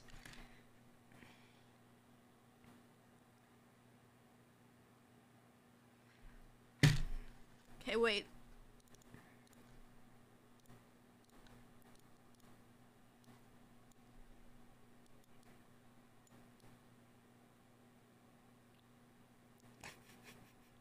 Hold. Oh my god.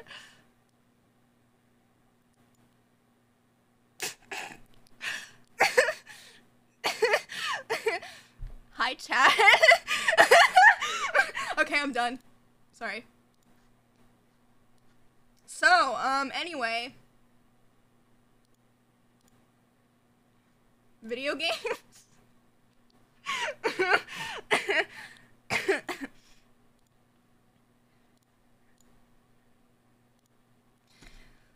my lord.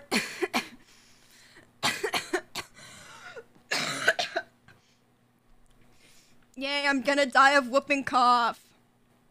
Yay!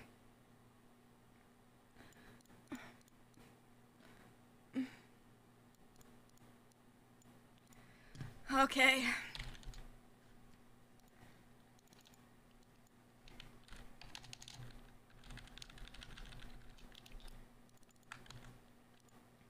Can you stop coughing? I mean, I'm trying.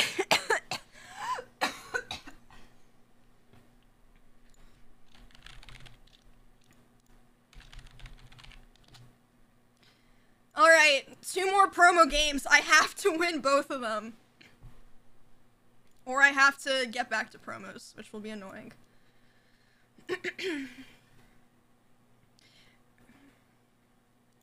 I expect to receive multiple Twitter mentions of people wearing those pajama pants in the next 2 weeks, or I will be absolutely livid and never stream again for the next 4 days, like I planned to anyway.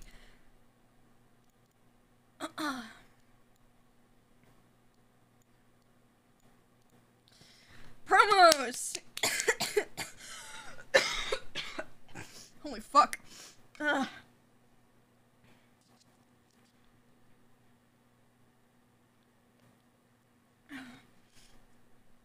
Yep, I'm still going for Diamond in a Month. The link? I think I still have it. Here. So these are women's pajama pants, but they do offer them in, XL.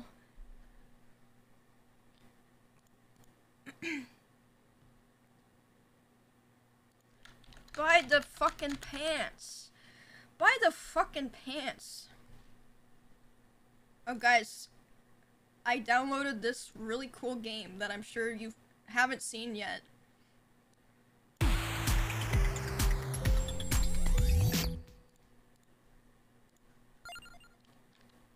I love this game. I like it. I still don't know what the hell's going on in this game. Oh wait, I have this- oh. I didn't know that's how you spend your gold. Shit, I'm too poor. Alright. We're in queue. We've got this game.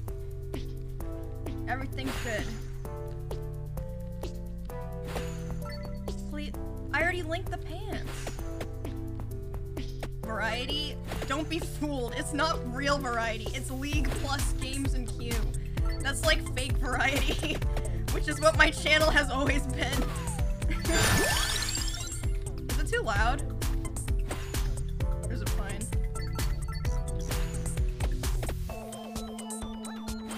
Ah! Yes.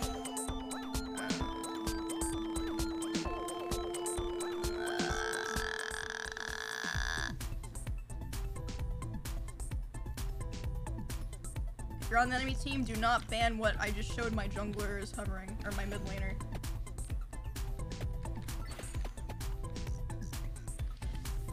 I don't like this character as much. Hold on, I'm banning. Zeri. Fuck that bitch. The one August champ I refuse to play. For now.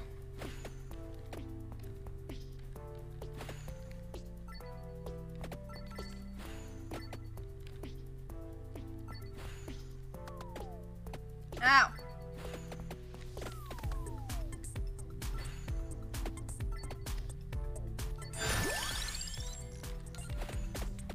Yay.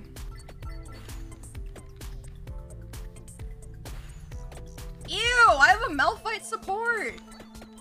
Bruh. I can't dodge. Category change? I'm just playing this in queue.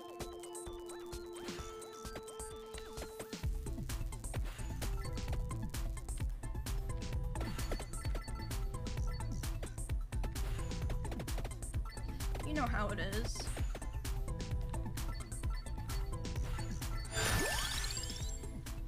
Which one's best? Wings? Wings. Garlic. Tome. Garlic. Tome. Garlic. Can you guys stop having different opinions?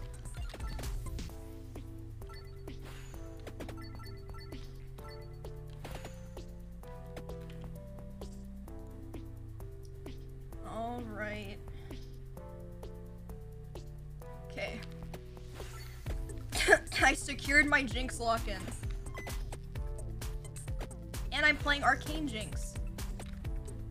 Oh, fuck.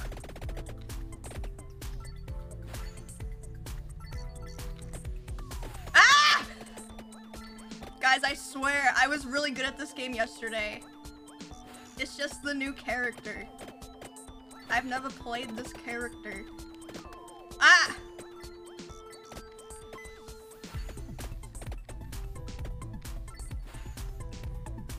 Come to Papa.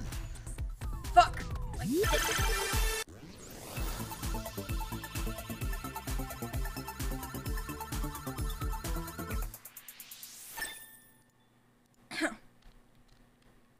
you can get health from destroying the fire. Oh, is that how you get the items? Ah!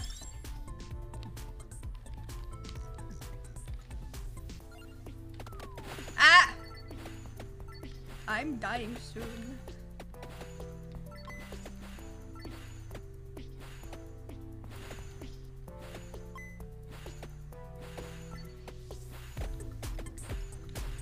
Oh.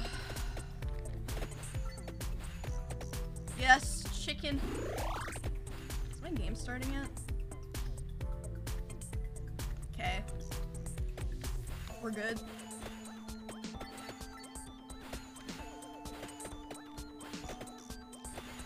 Whoa.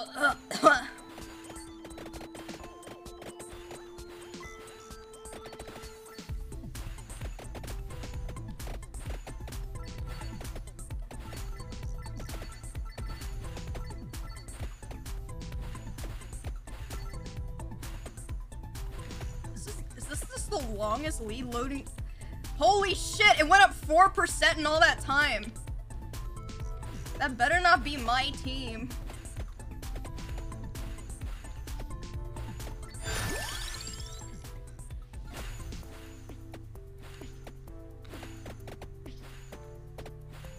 Happy birthday, Emiru. Oh, thanks. You remembered. It's Malphite 100%. Please don't say that. I'm gonna start sobbing into the microphone.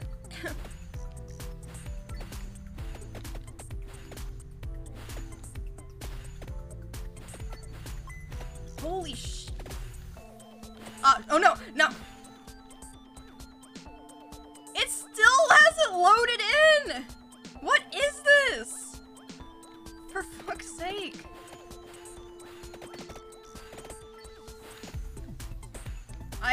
It could be a remake, honestly.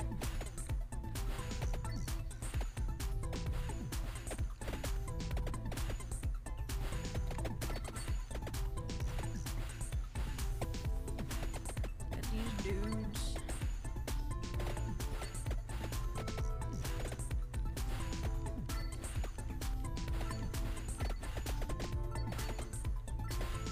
Look, I'm surviving, not taking damage now. Are you proud of me?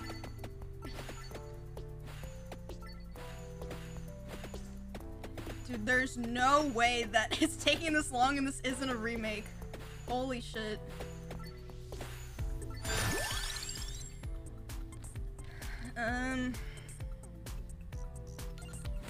Sure.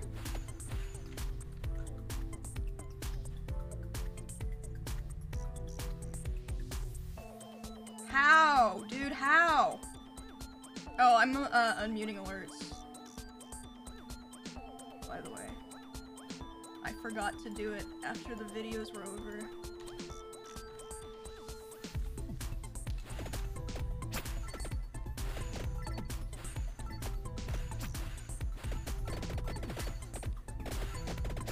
It hasn't loaded, man!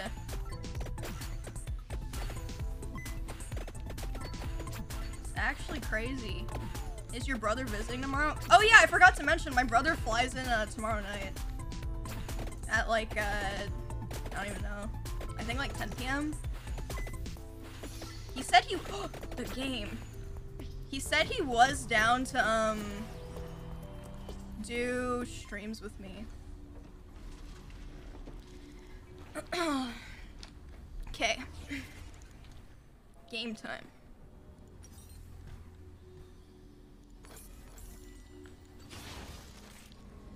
What's the game called? Vampire Survivors, I believe.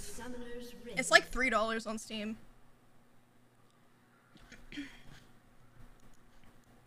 Is your brother single? I'm not sure actually. Me and my brother have the kind of relationship where whenever we talk, it's like we're best friends, we get along so well, but we only talk like once a month or something. Me and my brother get along really well though. We've never had an argument in our entire lives.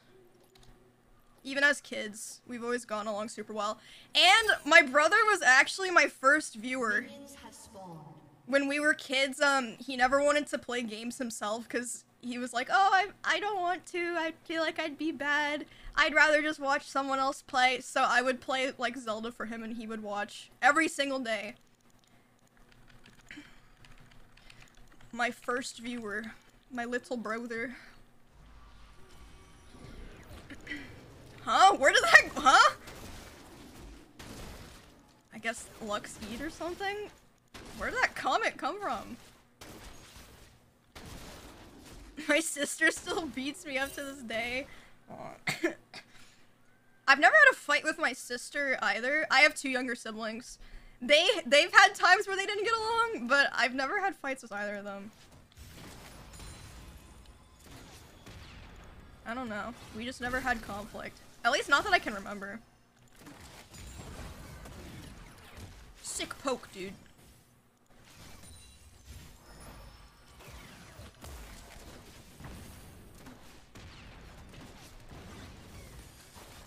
I don't know. I'm not super close with my sister though, cause I'm 7 years older than her, I think. Yeah, 7.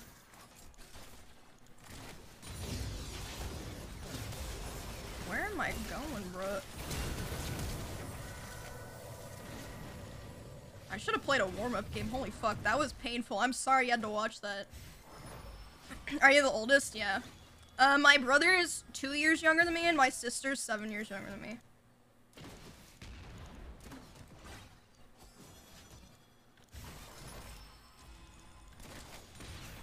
First blood.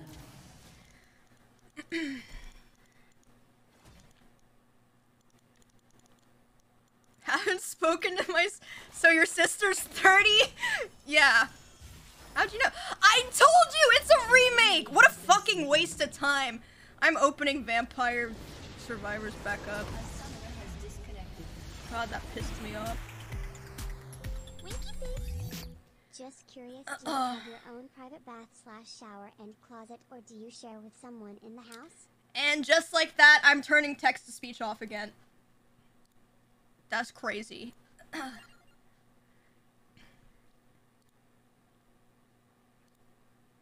Okay, I'm queued back up. I'm gonna try this character.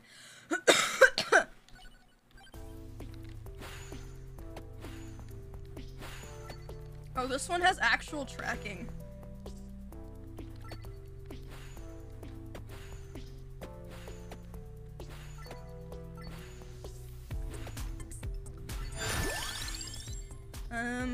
Does she have an ego like you? Come on, dude. My sister's very, very shy. Setzu, thanks for 3 months.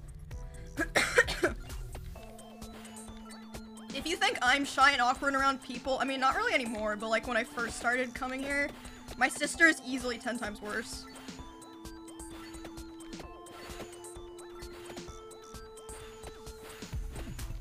Oh. I didn't realize there were 2 tracks of music playing, I'm sorry.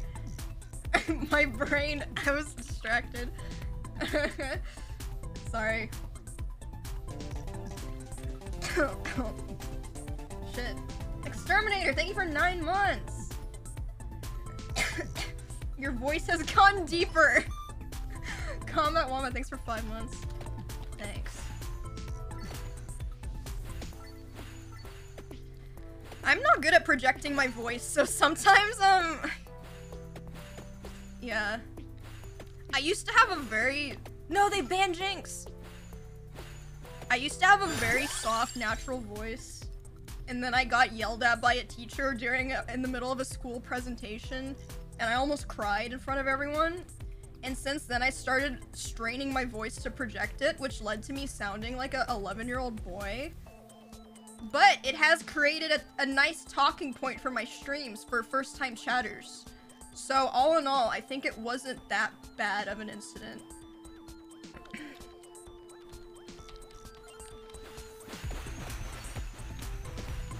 What the fuck is this ability? I have never used this. The chickens. Clown, thanks for 4 months.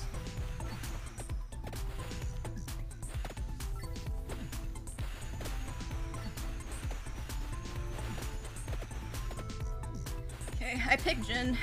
Jinx banned. LMAO.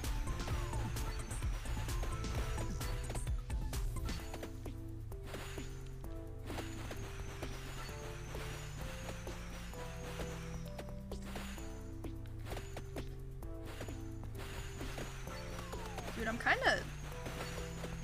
kinda slightly below average at this game. That's crazy. Oh shit, we have a Mundo top. No, they picked fucking Hecarim! Oh my god, I should have banned Hecarim! No! I'm pissed.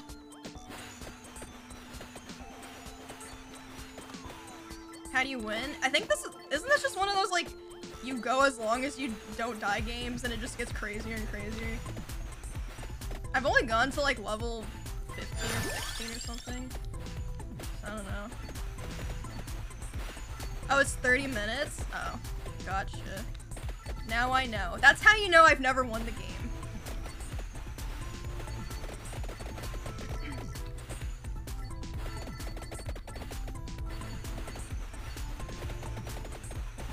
Oh, we have a Vex. I've literally never had a Vex on my team since she came out.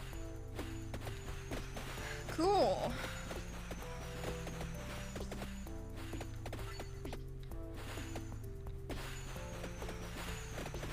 Wait, I have a support Echo. How did I get a worse support pick than the Malphite? Malphite actually, like, kind of works, at least. I hope someone dodges, because I can't dodge. I'm in promos. Danny, thanks for the Prime. How did this happen? Okay, no one dodged. Whatever. We win, surely. Wampy, thank you for the 8 months. I'm definitely dying. Oh, wait. No, I didn't. Okay.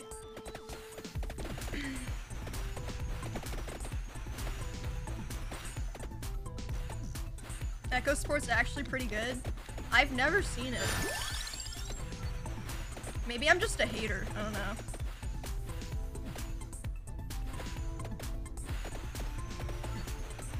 I have my doubts. I'll say that.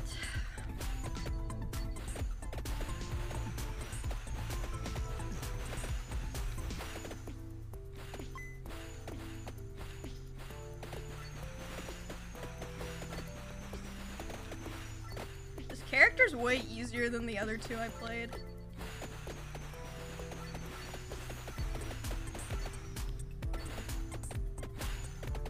Back off.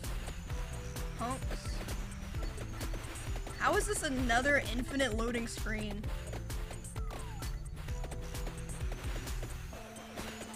I don't understand. Well, Rias, thanks for 2 months. Yay.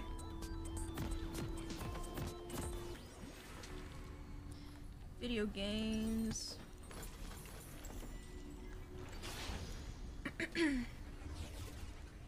This better not be another remake. It's not on our team.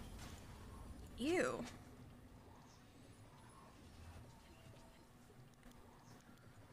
Oh no.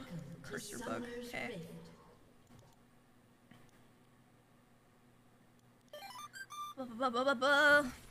Strom, thanks for 2 months. 30 seconds until minions spawn.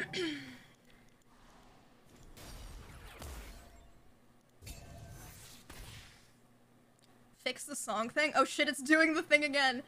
I know how to fix it now. Filter.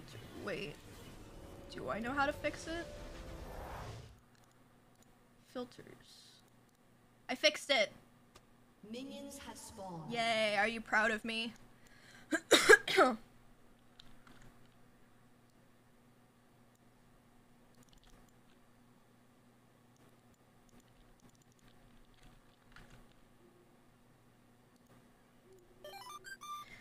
Alex, thanks for the prime.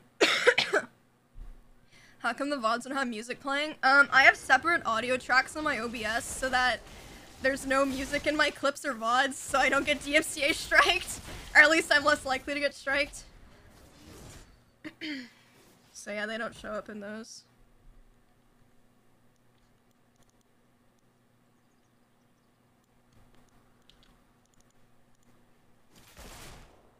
It's also good for my YouTube editor. Because then we also don't get demonetized on YouTube, or copyright claimed, whatever. Same thing. First blood.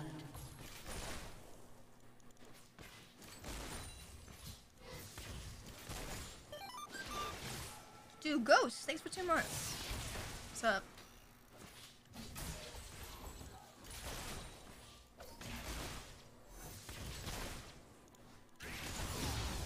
Get him, Echo. Run up.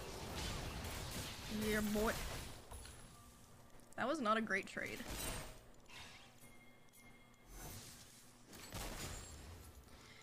Yep, I have Echo support, and I'm in promo, so I couldn't dodge.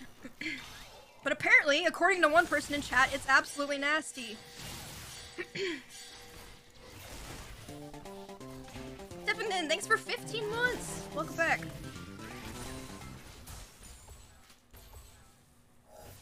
Ah.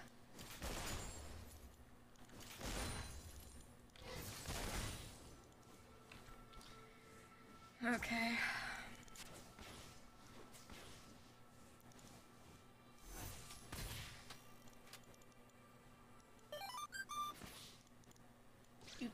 Seraphim, 2 months. Welcome back.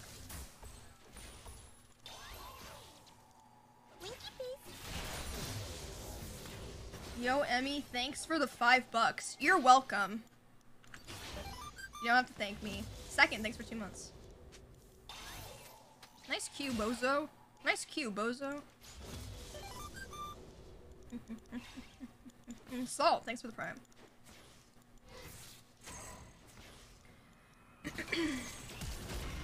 Ooh, how the that was right on the corner. My fucking pee. Oh, this is close. You were right, it's nasty. Or this guy specifically is nasty. I don't know. Uh-oh. Fuck! So close. But her pixie dust. It was greed.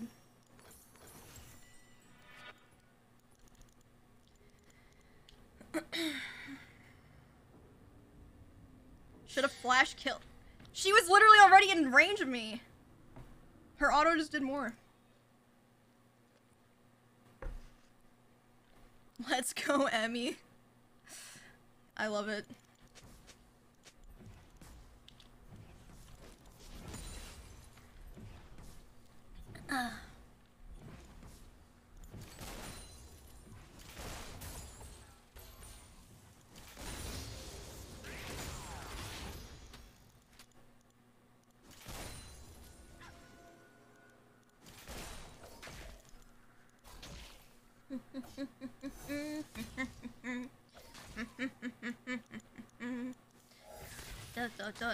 Fuck you!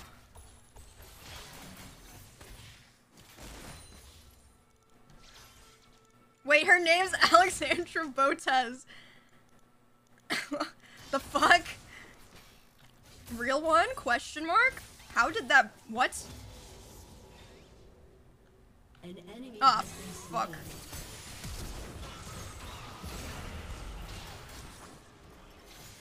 God damn, I hate Hecarim. My jungler's better though, I think. Botez, oh yes, of course. Alexandra and Timo blind ADC, the Botez sisters. Cured Meat, thanks for 4 months.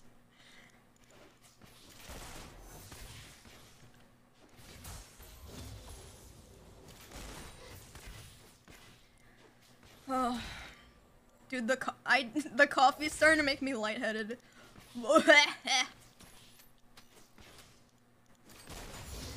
I'm freaking whacked out, man. I had 2 Starbucks coffees. 2 lattes to be exact. Not even that much caffeine.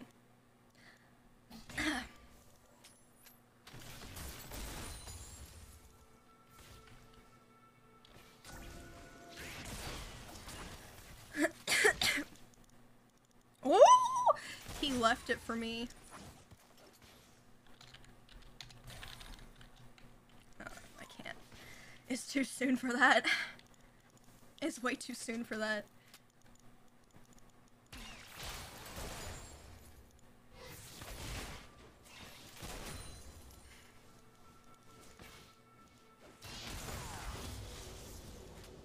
How do I always manage to fuck up my wave this bad?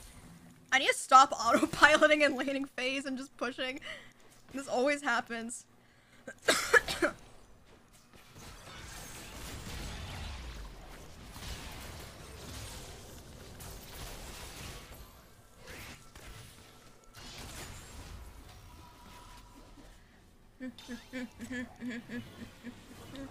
Bye bye, Emmy. It's getting really late. EU Frog. Good night, EU Frogs. Can you please leave my stream open in a tab? Or not. It's okay. I understand.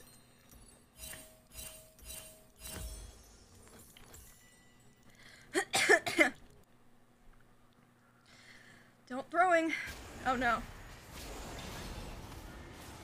Just run at the wall. Yay.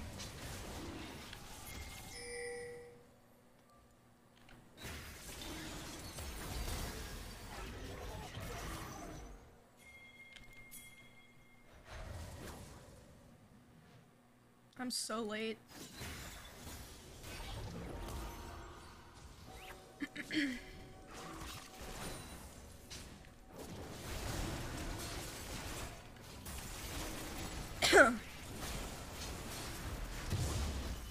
No, my wave. An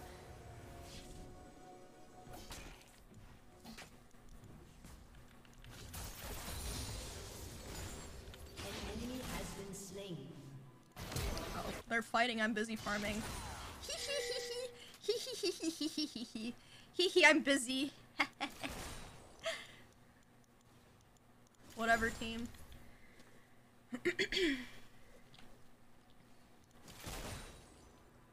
I'm busy. Pixelated Mikey, thanks for 3 months.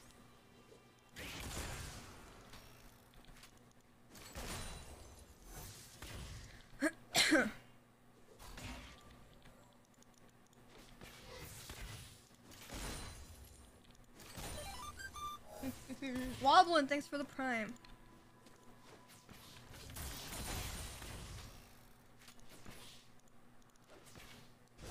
Uh-oh. Is it kill? No.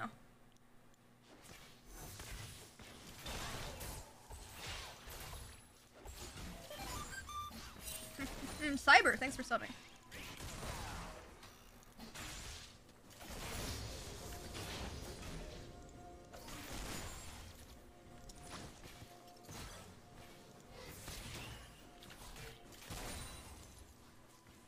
Crab, crab, crab, crab, crab.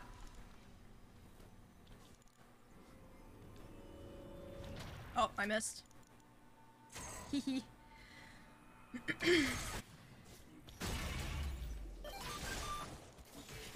Soma, thanks for subbing.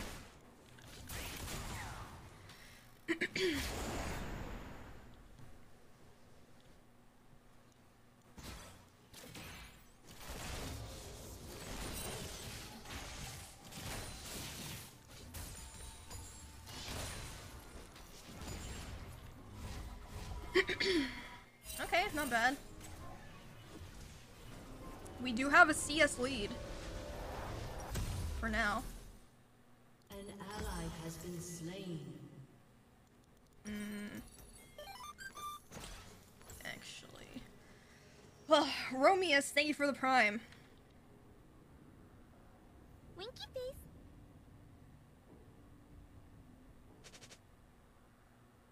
Cast on. Okay. But the problem is, I'm gonna be a zombie if I wake up early.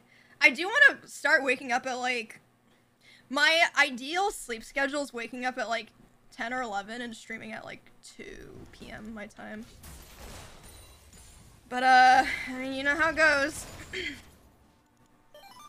Gamer things. Sammy, thanks for the prime.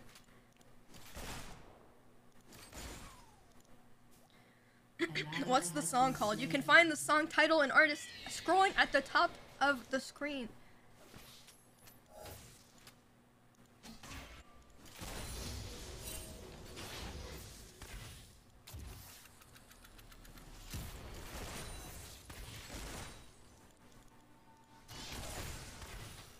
Come on, Echo. Get him. Get him, boy. Get. Oh, fuck. Never mind. Never mind.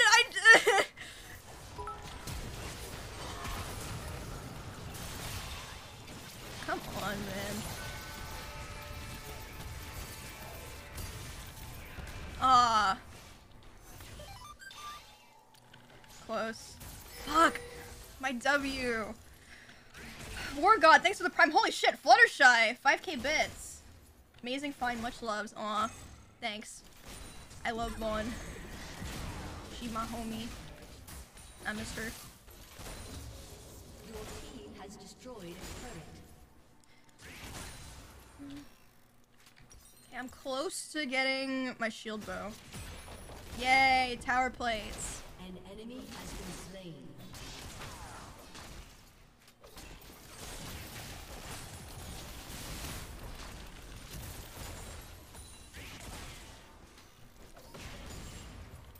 Dark Harvest or boots in your... Huh? Those are two different categories of things. Shield bow, not crap. Hell no. I'm building Gale Force. I hate shield bow, man. It's just not fun. I don't like it. If they buffed it a lot, then maybe I'd play it, but I don't know.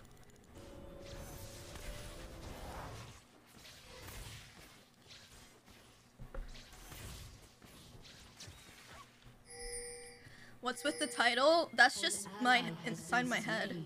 Trophy wife shirt.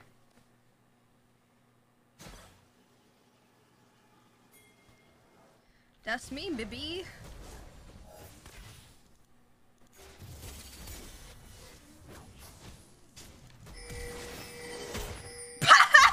No fucking way, bruh. Oh, we've all been there. We've all been there.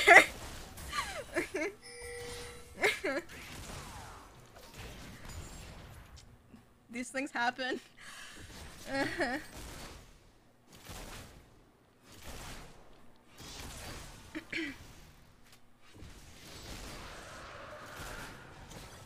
feels like there's been so much happening this game, but also so much nothing. I have 1 death and 1 assist, but 125 CS in 14 minutes, which isn't bad at all. That's actually pretty good. But the reason for that is because nothing's happening. Oh shit, most CS in the game, bruh.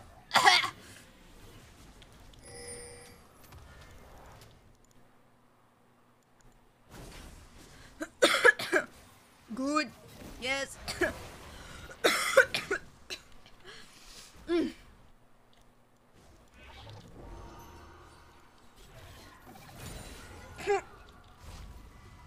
I'm sorry.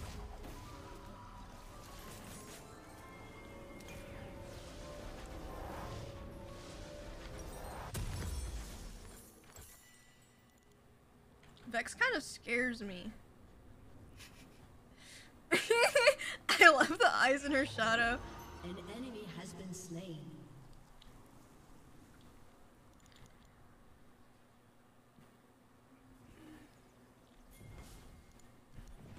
Vex is literally soda poppin'? How? Oh, it is kind of like his little cat creature. He plays Kindred though, doesn't he? Oh, he's fucking pissed. Honestly, I'm gonna say it. Fuck Hecarim players. Unless they're on my team. Then I love you.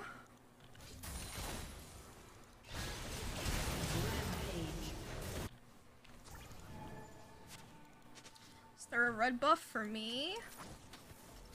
Zooey mama? Nidalee, please. I'm begging you. No! Ah! Get me out. Get me back in! Fuck. I'm greedy. I'm getting carried by echo support. And I was the one shit-talking in champion select. Maybe I should take this into consideration and remember this for next time and change my ways. Nah, that's a lot of work.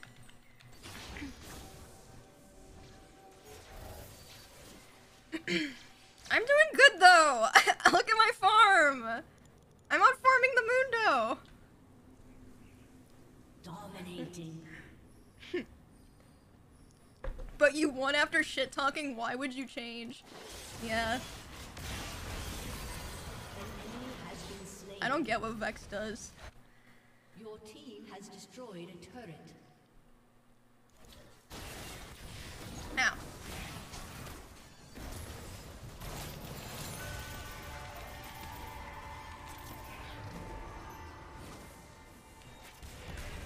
I hit one of them! Yay! Let's go! Yay!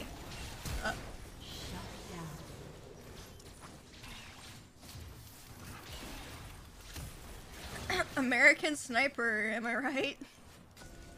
Ladies and gentlemen, anyone?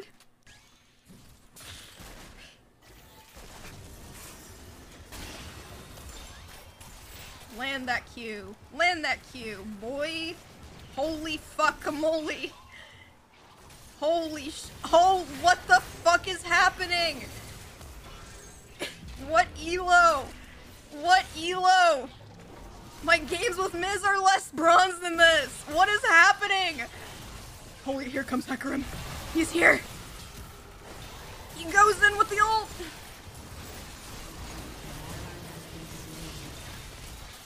I don't do any damage.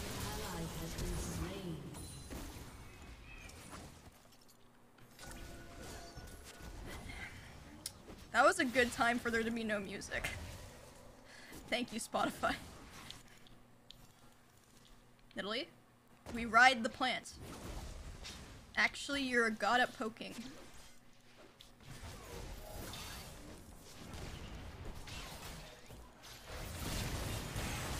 I can't see!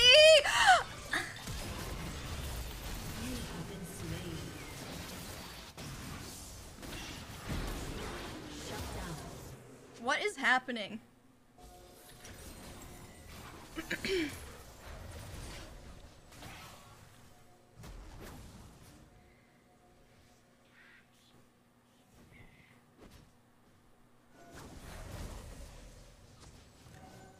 Emmy, stop throwing. I'm don't throwing. Shit, my CS gap is closing. Alright, it's time to get serious this time. For real this time.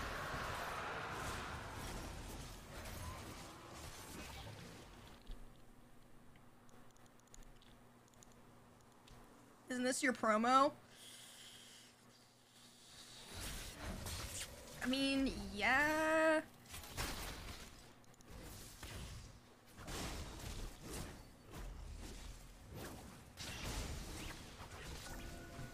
Guys, just wait till it kicks in.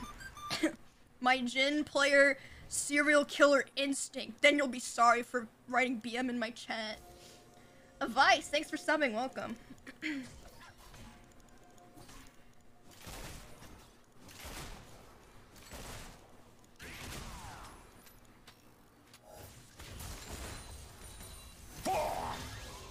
Ominous, thanks for 4 months.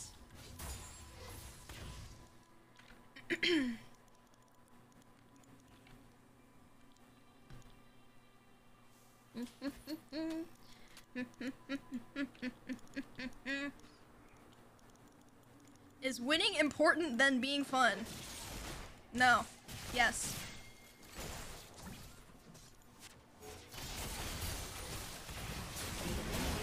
Ah, fuck you, Hecarim.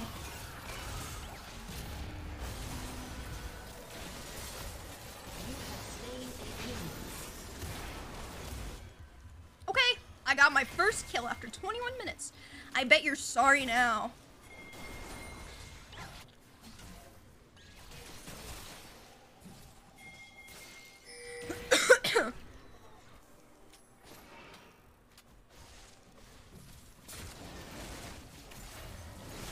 If you guys don't stop BMing, I'm about to start mansplaining and gaslighting.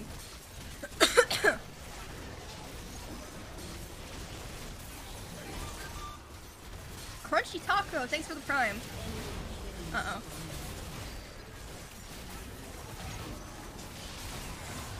Oh, what a jungler. That's a jungler if I've ever seen one.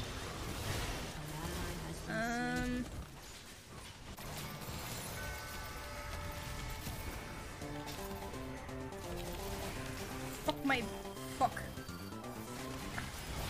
Can you don't? This is not my game, man. And just like that, the Baron buff is gone.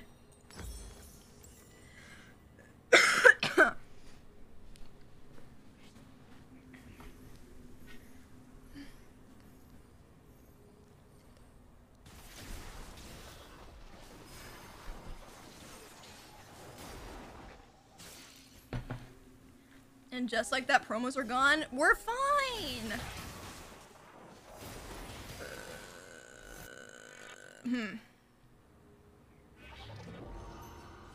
Okay, our win conditions are slowly slipping through the cracks. But it's not done yet. Your turret has been destroyed. Dragon diff, but it's Cloud Drake, man. We don't even get a cool one. Like Elder Hex. Or Chem Drake, rest in peace. May God rest its soul while it lasted for like one month, 3 weeks, whatever it was. It was fun while it lasted.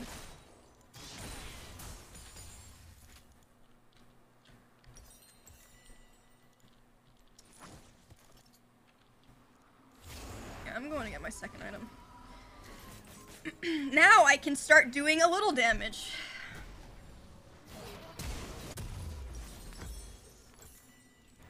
Yay, team, do all the work without me. The zombie Drake? Chemtech. Wait, Chemtech is gone? Yeah, they removed Chemtech Dragon. Too unbalanced. But I loved having Chemtech Dragon. It was the most fun one. Oh my good golly. That was nice.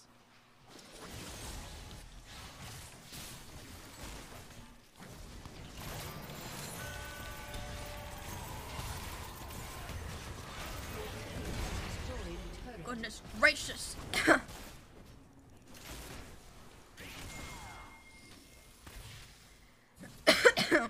What a weird game. Echo with Imperial Mandate. At least he's building support, I guess?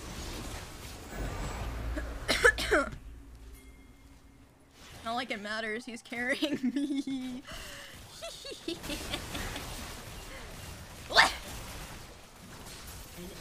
Dang it, I thought that was mine.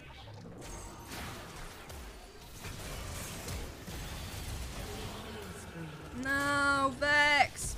Echo, no!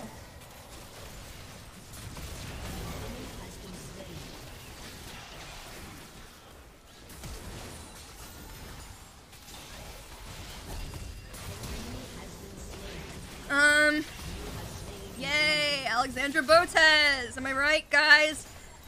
That's why I flashed, I just wanted to be near her. Dude, I swear my brain is rotting.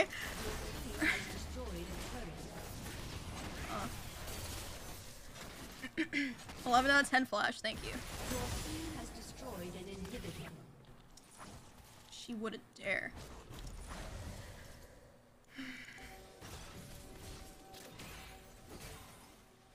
After 4 hours of reacting, I wonder why. No, it was like 2.5 hours. I opened P.O. Box packages. Like a giant Miku figure.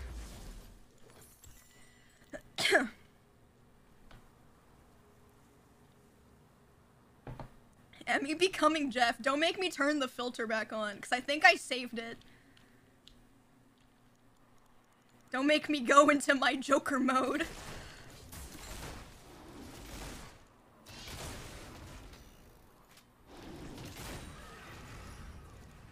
You've done it now. You've done it now. Now I'm really pissed off. Okay, I'm turning it off. I can't.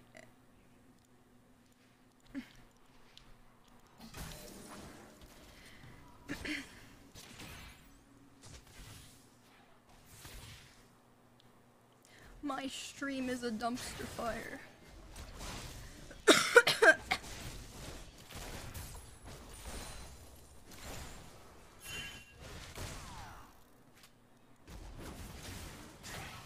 Holy fuck.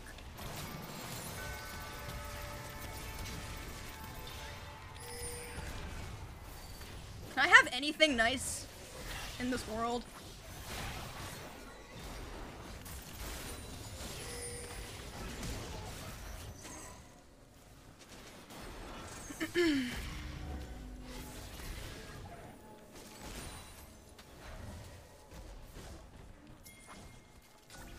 Good rotations, team. We're really working together as a squad.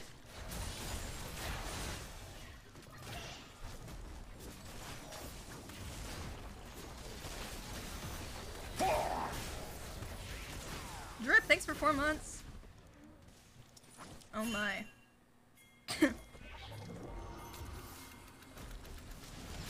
I got him! Whoop his ass! Holy shit.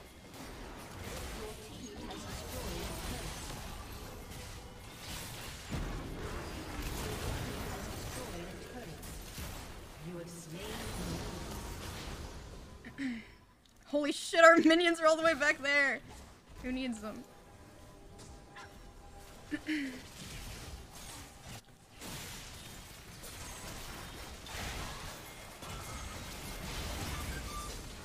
I'm scared of this goddamn horse. Your team has destroyed an inhibitor.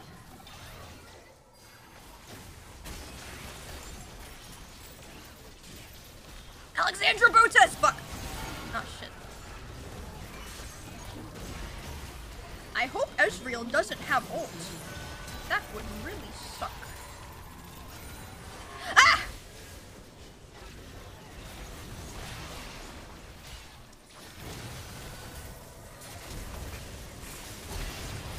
Are you serious? Zonya's on a day like this? Sevi, thanks for 4 months. Triple kill. Your team has destroyed a turret.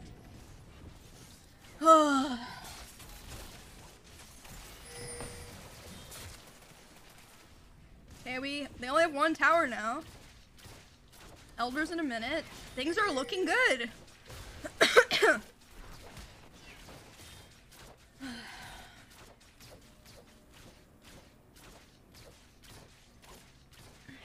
It all makes sense now. Emmy plays Jeff Jin in Jinx, and now he's becoming Jeff. Yeah, true. Man, thanks for 9 months. Welcome back, homie.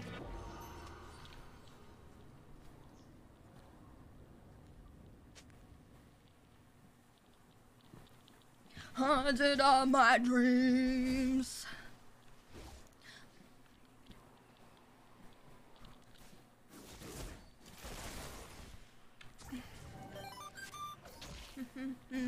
Moon, thanks for the prime. The enemy's inhibitor is respawned.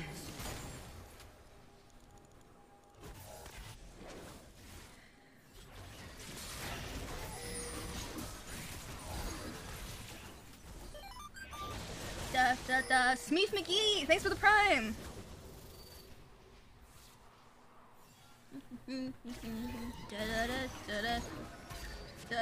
I'm starting it. I'm a madman. I'm on my Joker mode.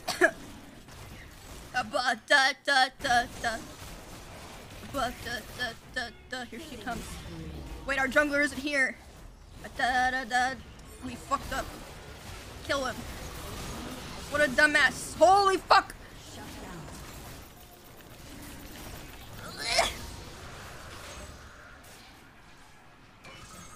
Everything's fine. Look, Vex, a blue buff just for you. Just kidding. Fuck, never mind. Just kidding about just kidding. Dominating.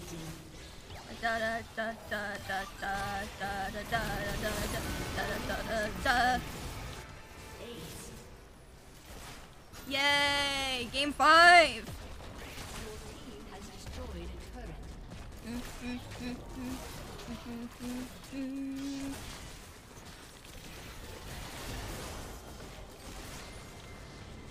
I don't even care. I'm queuing up silver scrapes.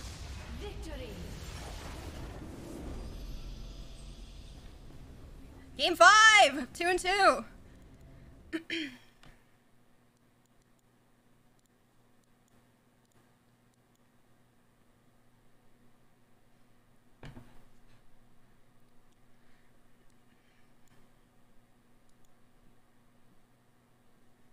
I wish they brought back being able to honor multiple teammates. Alright guys, here it is. I'm 2-2 in my promos. This last one is everything. This is it. Game 5. All or nothing. If I don't win, I'm stuck in gold for another probably 4 to 6 games. Or more. This is it.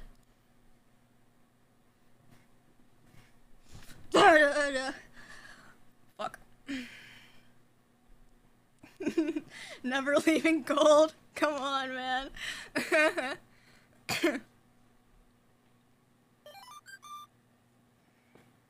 The Bryant the. Thank you for the prime. Not Kurobox. Thanks for the tier 1. I missed that one somehow. I apologize. So, if we lose, I'll be playing this song. As punishment.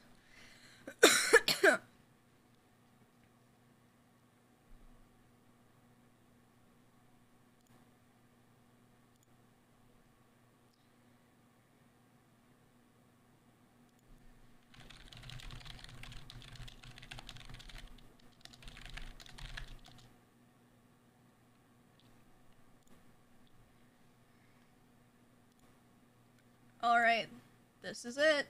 Wait! Are these the same people?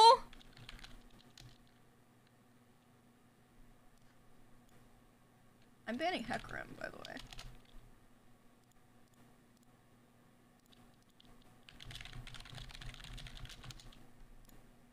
Is this the same people from last game? Is it? It is. It is? Oh shit! The reunion for game 5 of my promos.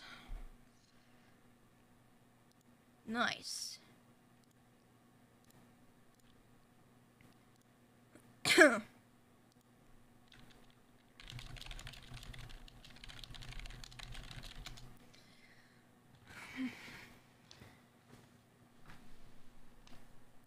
have mentioned promos? Nah, man. Rotocat, thanks for the sub. I play better under pressure. They better too, or I'll be pissed. Uh-oh. Uh-oh.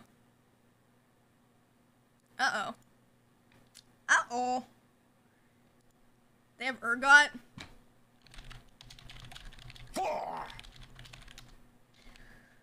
Ojo-sama, thank you for 4 months.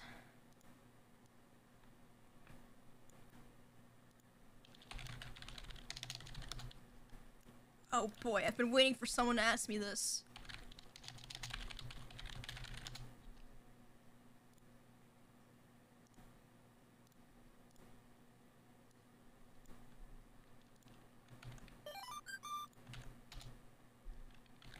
What the fuck?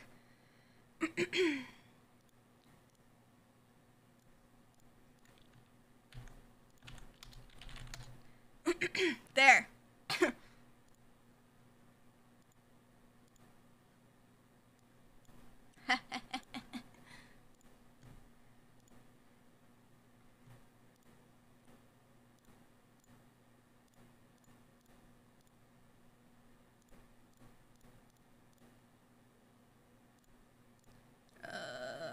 I might go scaling this game, to be honest.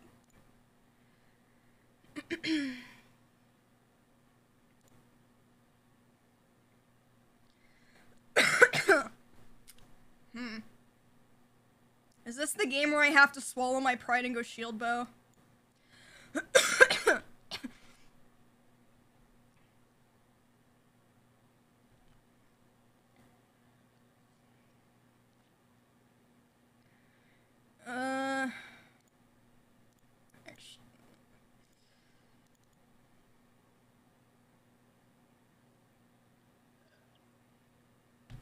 Huh?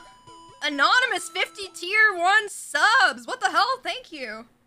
You crazy. Sheesh. Thanks, dude. Oh no, I didn't fix the anonymous mass gifting alert. Alright, get ready to hear the Pokemon sound for the next 2 minutes, guys. Yay, we're back at 6K subs. Thanks, dude.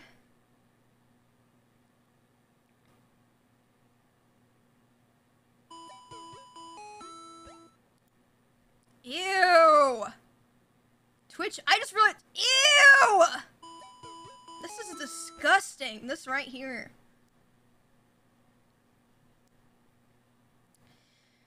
Oh my lord.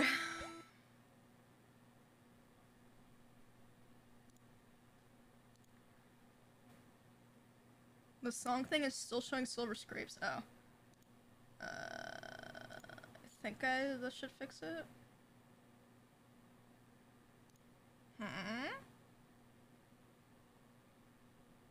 Snip.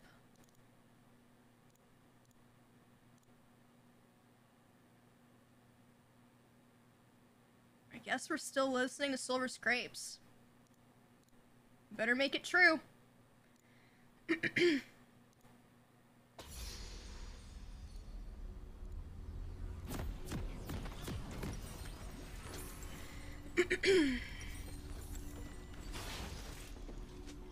Oh, the silver scrapes. Nice.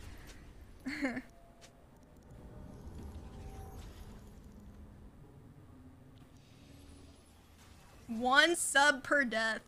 Challenge yourself. Welcome to Summoner's Rift.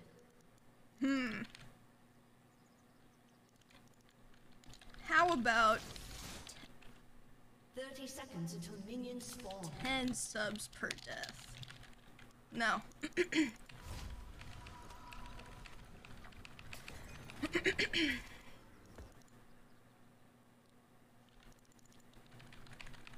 Pussy? It's Twitch Nocturne! What could go wrong?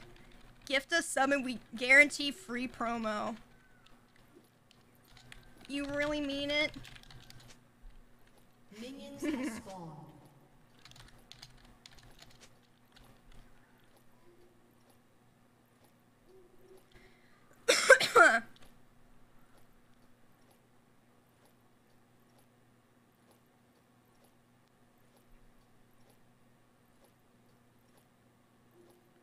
Emiru is such a baby, she needs to be carried by these powerful players. Shut up!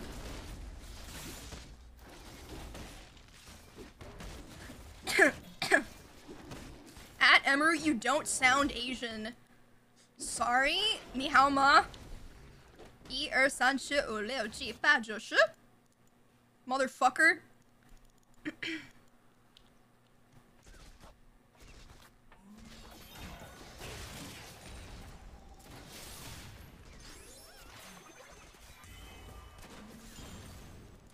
You bitch.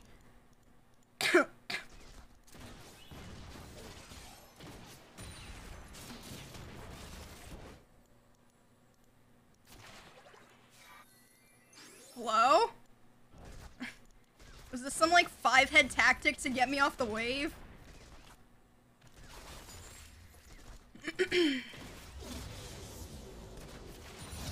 It worked. Echo Sport's a thing. I got this guy last game too, and he actually did like 5 times better than me.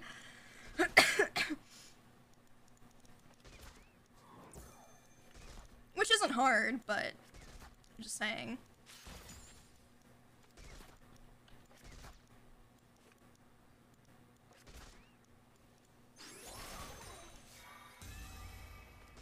Are you a girl? Depends. Which answer's more likely to make you leave my stream and never come back? Because whichever one it is, it's that one. Thank you. Ugh.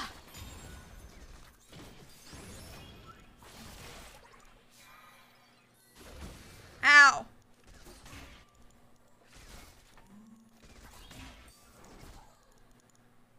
Girl? Well, then I'm a girl. Oh shit. Bro, thanks for the 5 gift subs.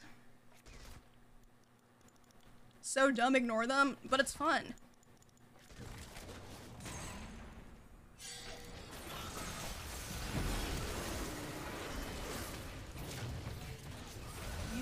Fuck, I'm dead as hell. Okay, well, that's that.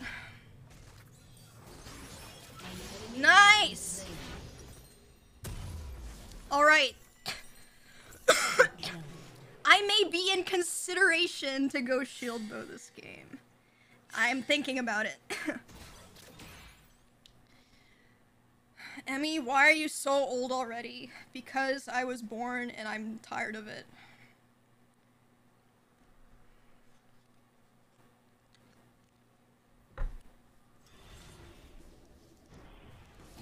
What?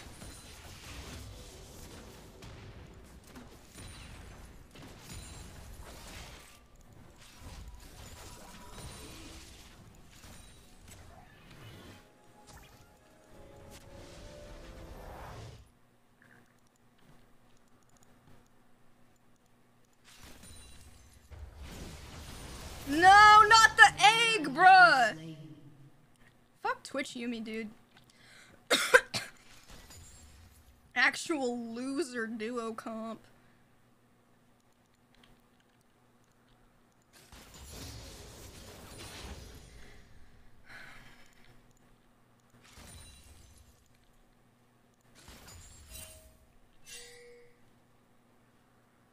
Baker, 64 months!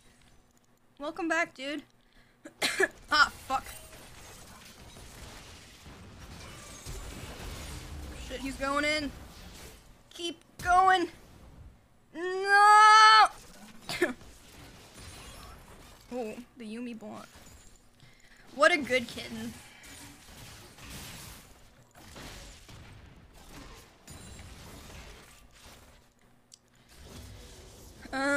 I think Nocturne could be hitting 6 anytime now.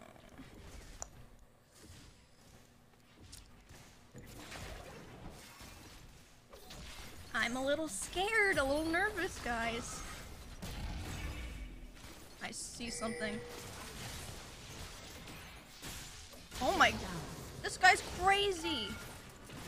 And I missed my traps. And now he's dead. I'm just gonna be right here. Bro, thanks for the 10 gift subs again. Thanks, dog.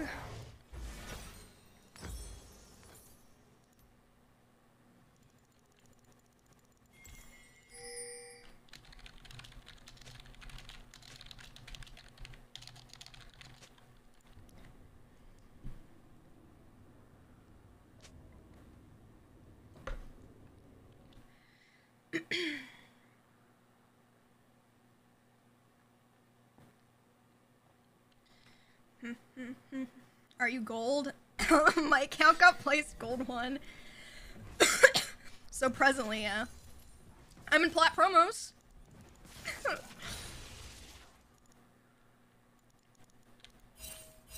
Oh, never mind.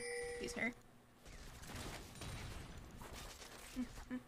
Dill, thanks for 2 months.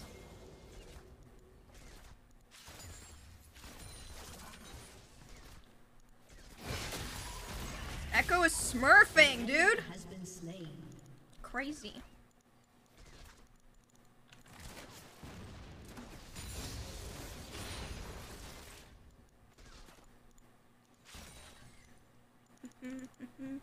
Of course you are gold, period. Is that you assuming that because I'm a woman? If you type command ranked, you will get the link to my video where I get Diamond 2 solo. You pisser shitter Plat 4 player.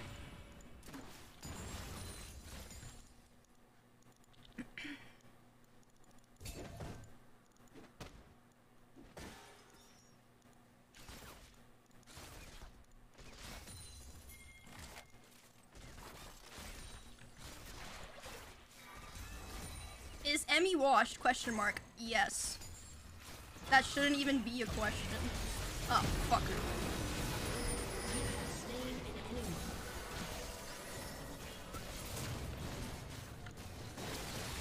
Woo! Sick nasty.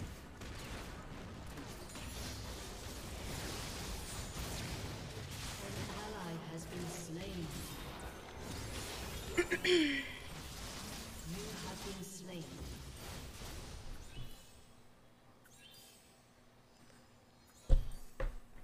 Well, that was a lot of people. And a lot of ults.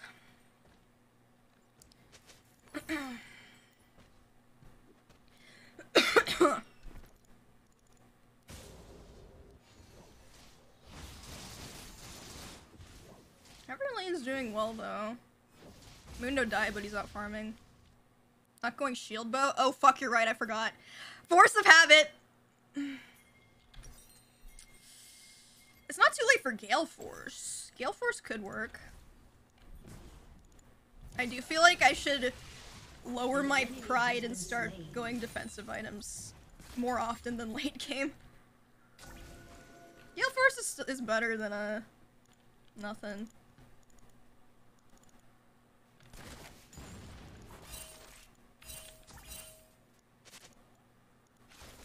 Something. Oh, I was about to say something smells sus. Okay, well I'm dead as hell. You have been slain. I fucking hate Twitch Yumi, dude. It's actually the most cringe duo you can play.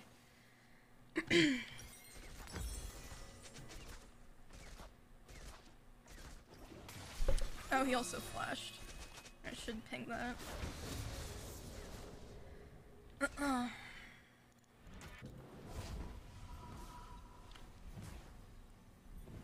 Were you a metalhead in school? My favorite band in middle and high school was 9 Inch Nails. I mean, it's not quite metalhead, but I don't know, I guess.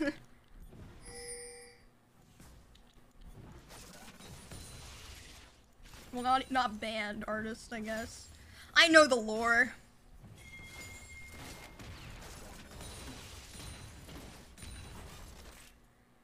Based scene kids? Yeah, I was a scene kid. I mean, you can probably tell. Because I have not changed my bangs since I was ah! Fuck you, Twitch. You motherfucker. I'm gonna kill your kitten. On top of your corpse!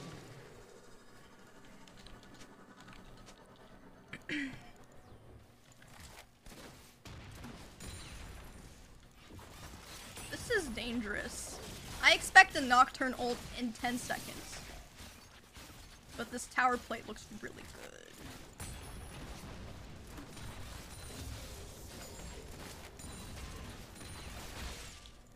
Okay, never mind. We're fine. We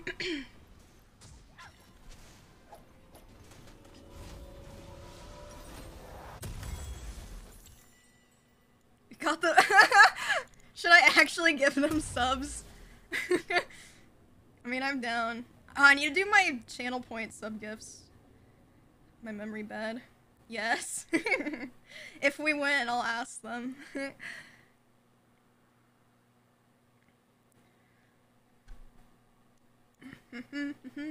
The Slack Jaws, thanks for the prime.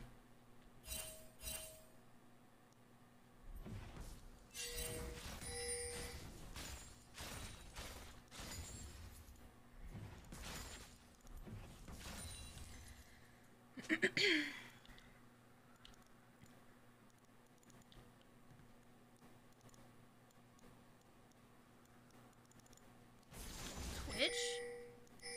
Exy, thanks for 2 months.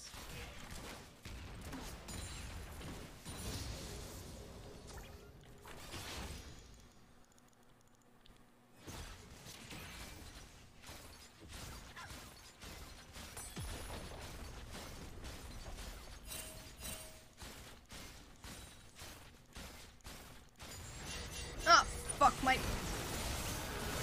I couldn't even get my Gale Force off.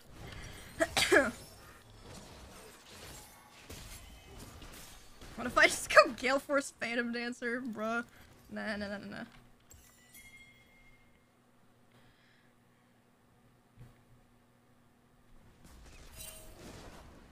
Turret plating will soon fall. Seems to be missing some HP, and now Amumu is fucked. Unless...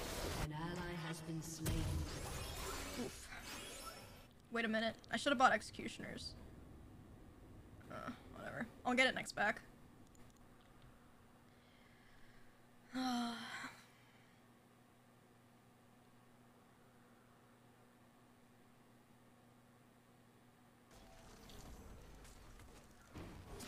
I could have stolen that. I wasn't paying attention.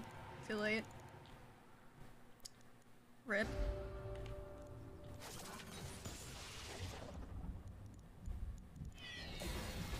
Can you? Oh my god, I fucked up. You have been slain. Oops. I wasn't paying attention.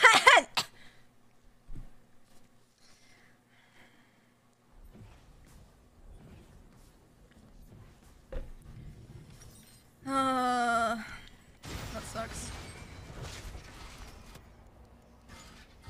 Where is him? Oh. Echo! He's actually nasty.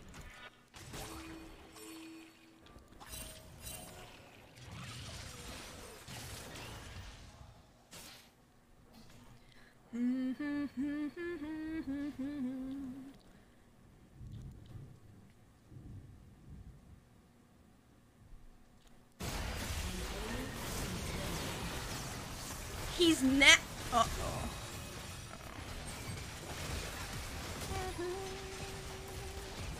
Fuck.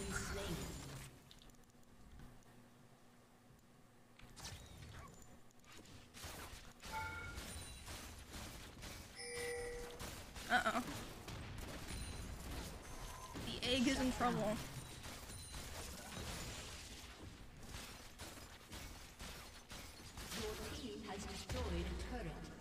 I am going to buy Executioners right now. Your turret has been destroyed.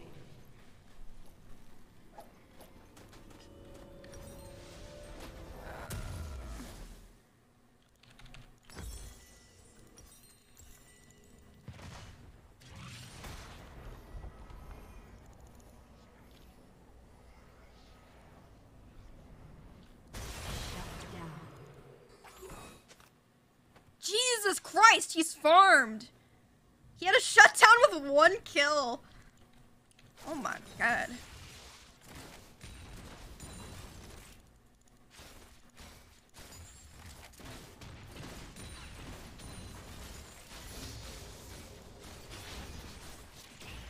Thanks, Echo.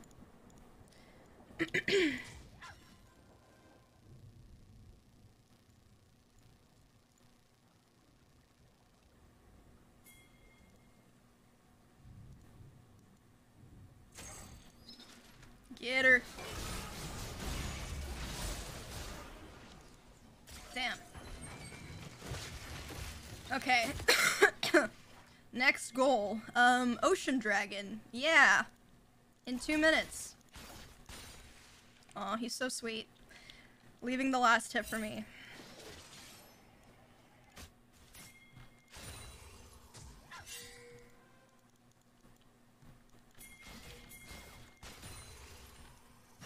Oh, we have Harold. Miss Shelley. Ah. Over there.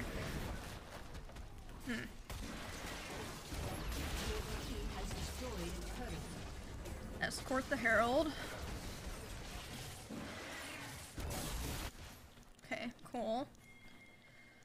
Oh,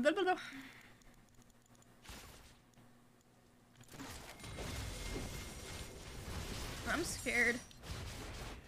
I don't want to throw. This is actually a pretty close game. Oh, Lord. No, why did he go in, bruh?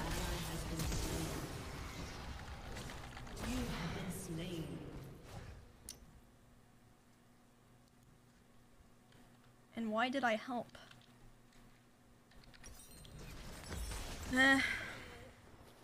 Well, Ocean's probably theirs, but Armundo is chatting out top lane with Chad Echo.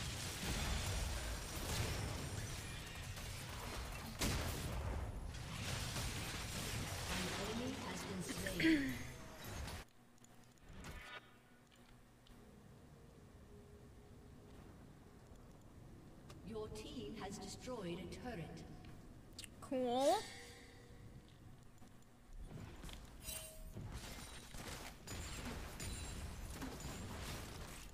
Twitch could be anywhere.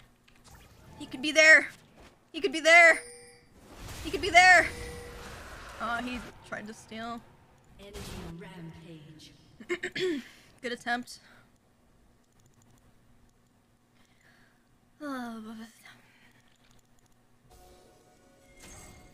All I have going for me is my farm. He's got 7 kills.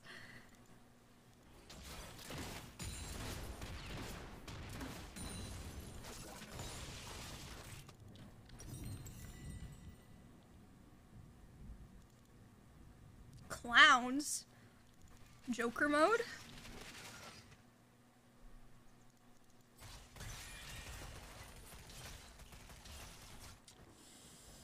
I have a feeling I shouldn't go for this wave. Never mind, Echo's around.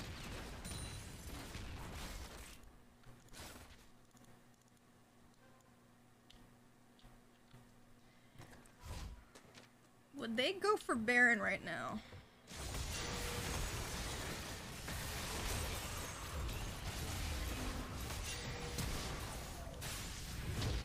Fuck! Ah!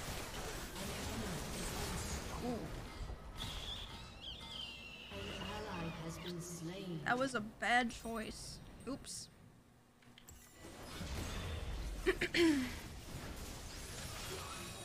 Run, Echo! Oh, he's so fucked.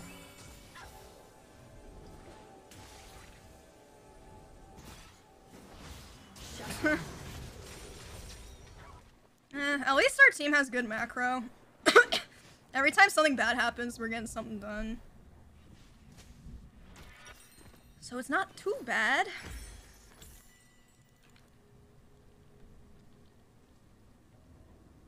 Your turret has been destroyed.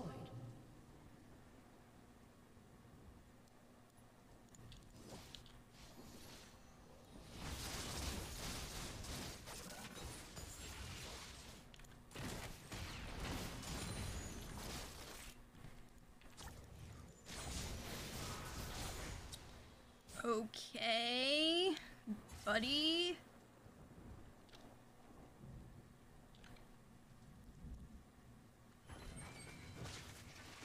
Favorite Nine Inch Nails song? Probably my favorite for casual listening is A Million, which might be an unpopular opinion, but my favorite album is The Fragile. Sometimes you just get in a mood and lay in bed and listen to that album and rot.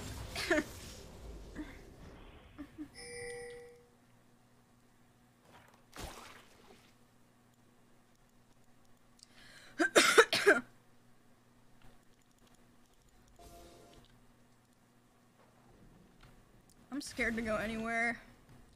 So annoying. Their comp. At least I'm not behind in levels. Or even items, really. Keeping up in farm.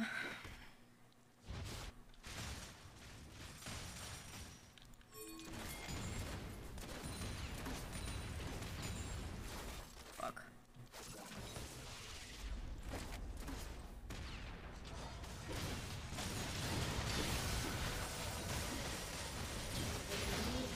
Yay!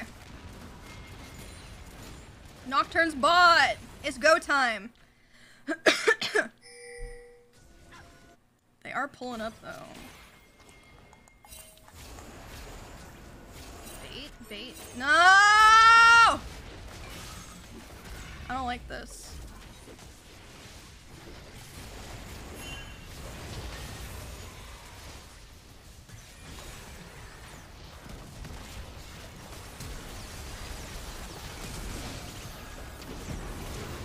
Sick ult, Mumu.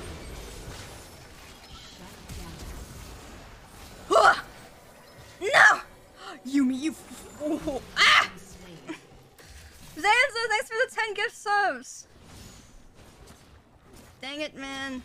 This is a rough game.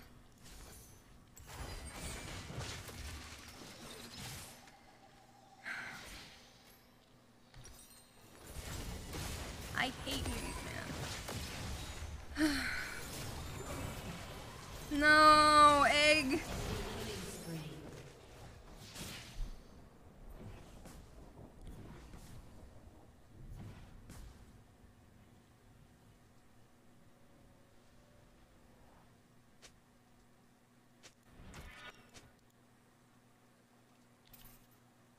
Fuck.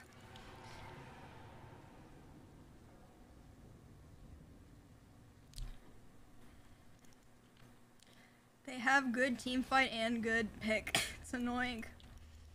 Bastion, thanks for the prime.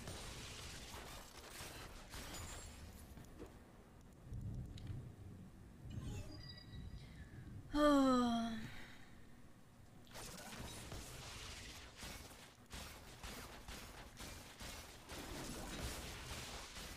I need to pee really bad.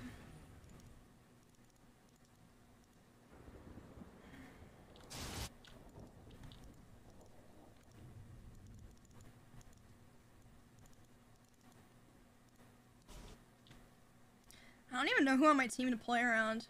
No one can really save me from Twitch on Nocturne. Amumu maybe could, but he's a bit behind.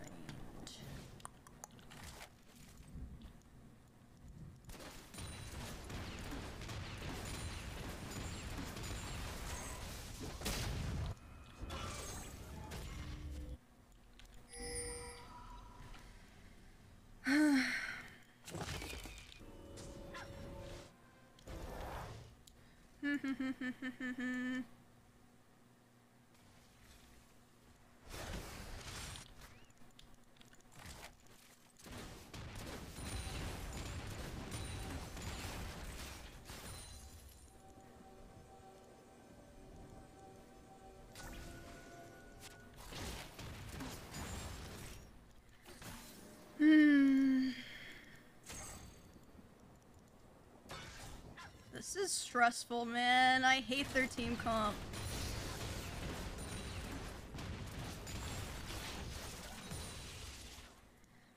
There they are, the bastards.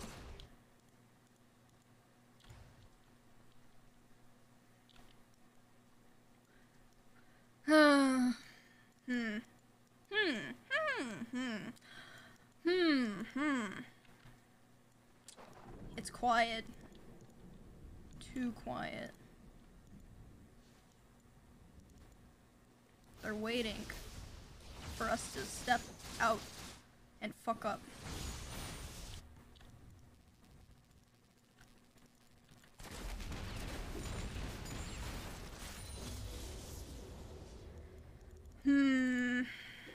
This is boring. Maybe they're just stalling for drag.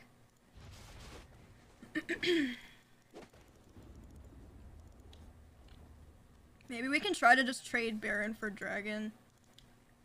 Actually, they'll probably go for Baron. The wave. But I can't go. Oh.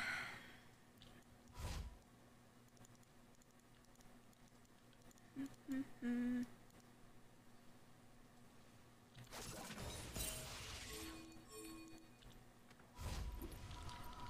buying. Please, God. Oh, they're going for crab. Okay. Is it actually your birthday?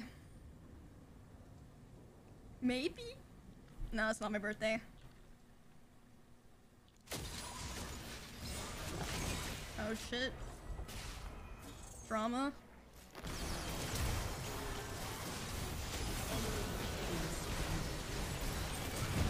No! Where did the healing come from? Oh. Their team comp fucks this way.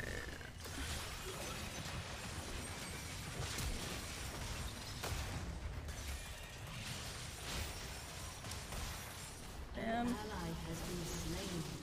You know what's sad? If I went Kraken, I would have killed Twitch.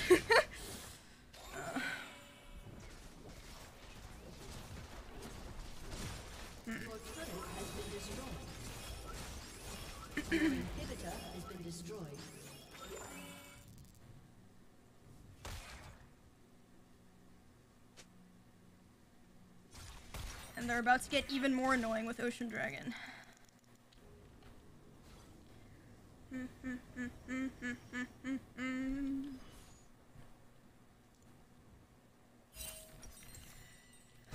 Oh god, Amumu. Enemy rampage.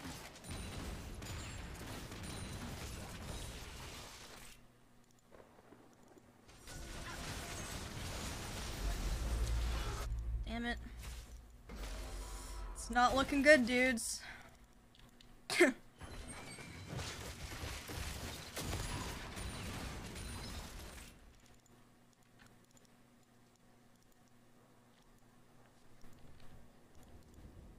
Going for Baron?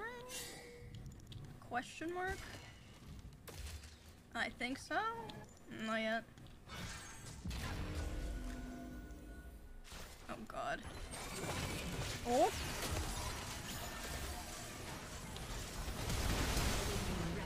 I just can't do anything into them, man. Want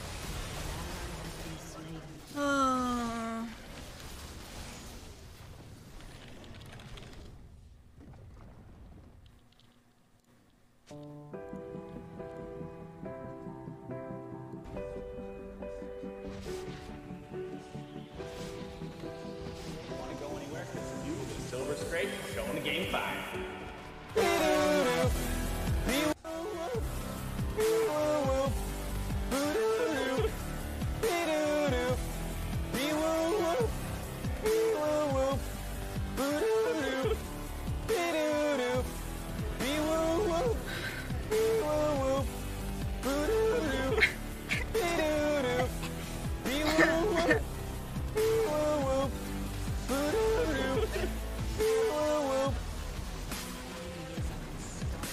Oh no.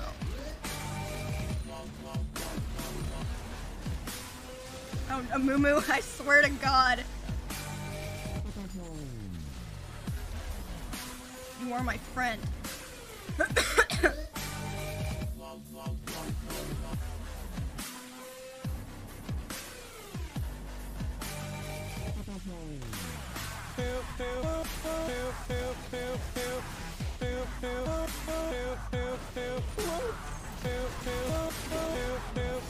I can't do anything, man. Game 5. Game 5. Oh shit. Oh no. Oh no.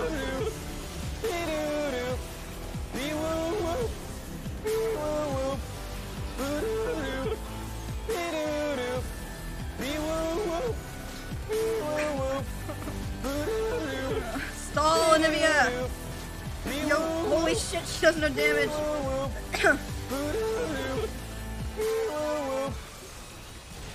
This is even worse than I thought it would be.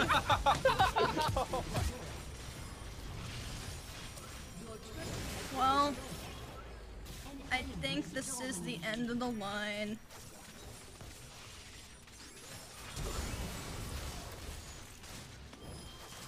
Dude, I hate Yuumi players. They're literally ghosting. And they're playing Yuumi. You're proud of yourself?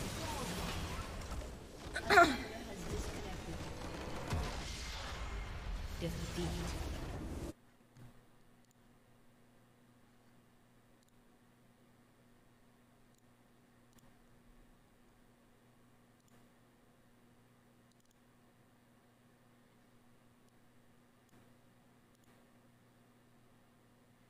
Echo, you were great.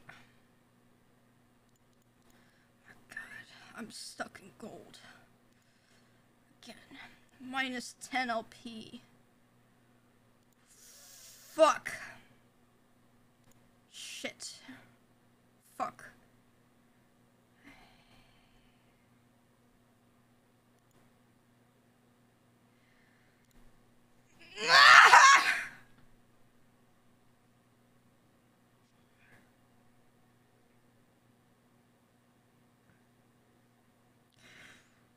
It's at least 4 more games!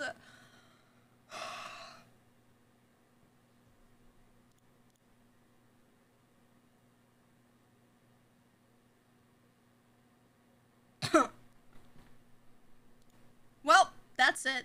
I'm done. I'm never playing League ever again.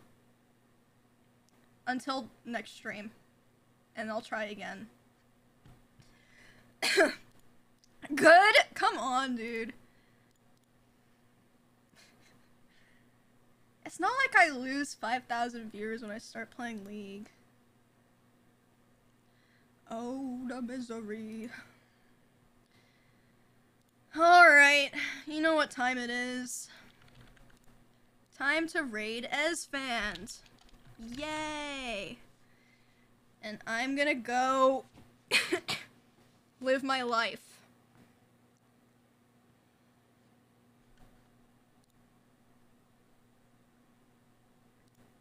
I can't take it anymore, man. I can't take it.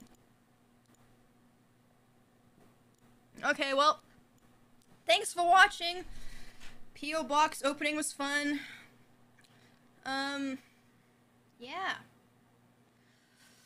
See you guys next stream. Holy shit, I feel like I'm melting. I drank so much coffee. I think I'm actually a coffee addict now.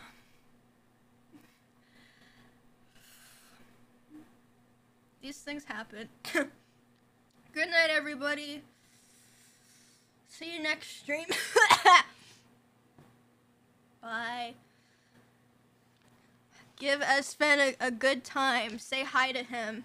Give him the Esfen vibes and the Emiru vibes. He's a good neighbor. Alright, I'm gonna send the raid. How am I still coughing, man? The doctor did say it could be another week. Okay. This is it. That was very Ludwig of me. Okay, anyway. Bye. Bye.